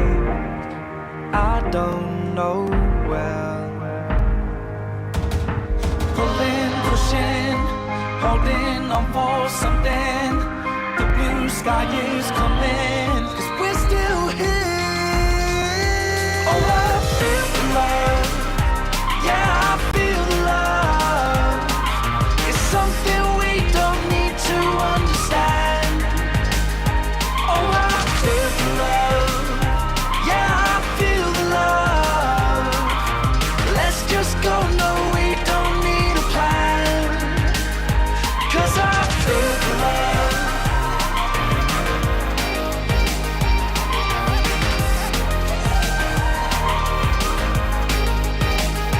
'Cause I feel the love.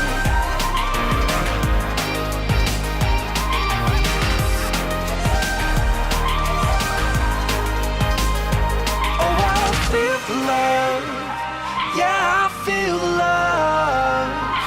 It's something we don't need to understand. Oh, I feel the love. Yeah, I feel the love. Let's just go, no, we don't need a plan. 'Cause I feel the love.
There's nothing we can do about it. Save yourself from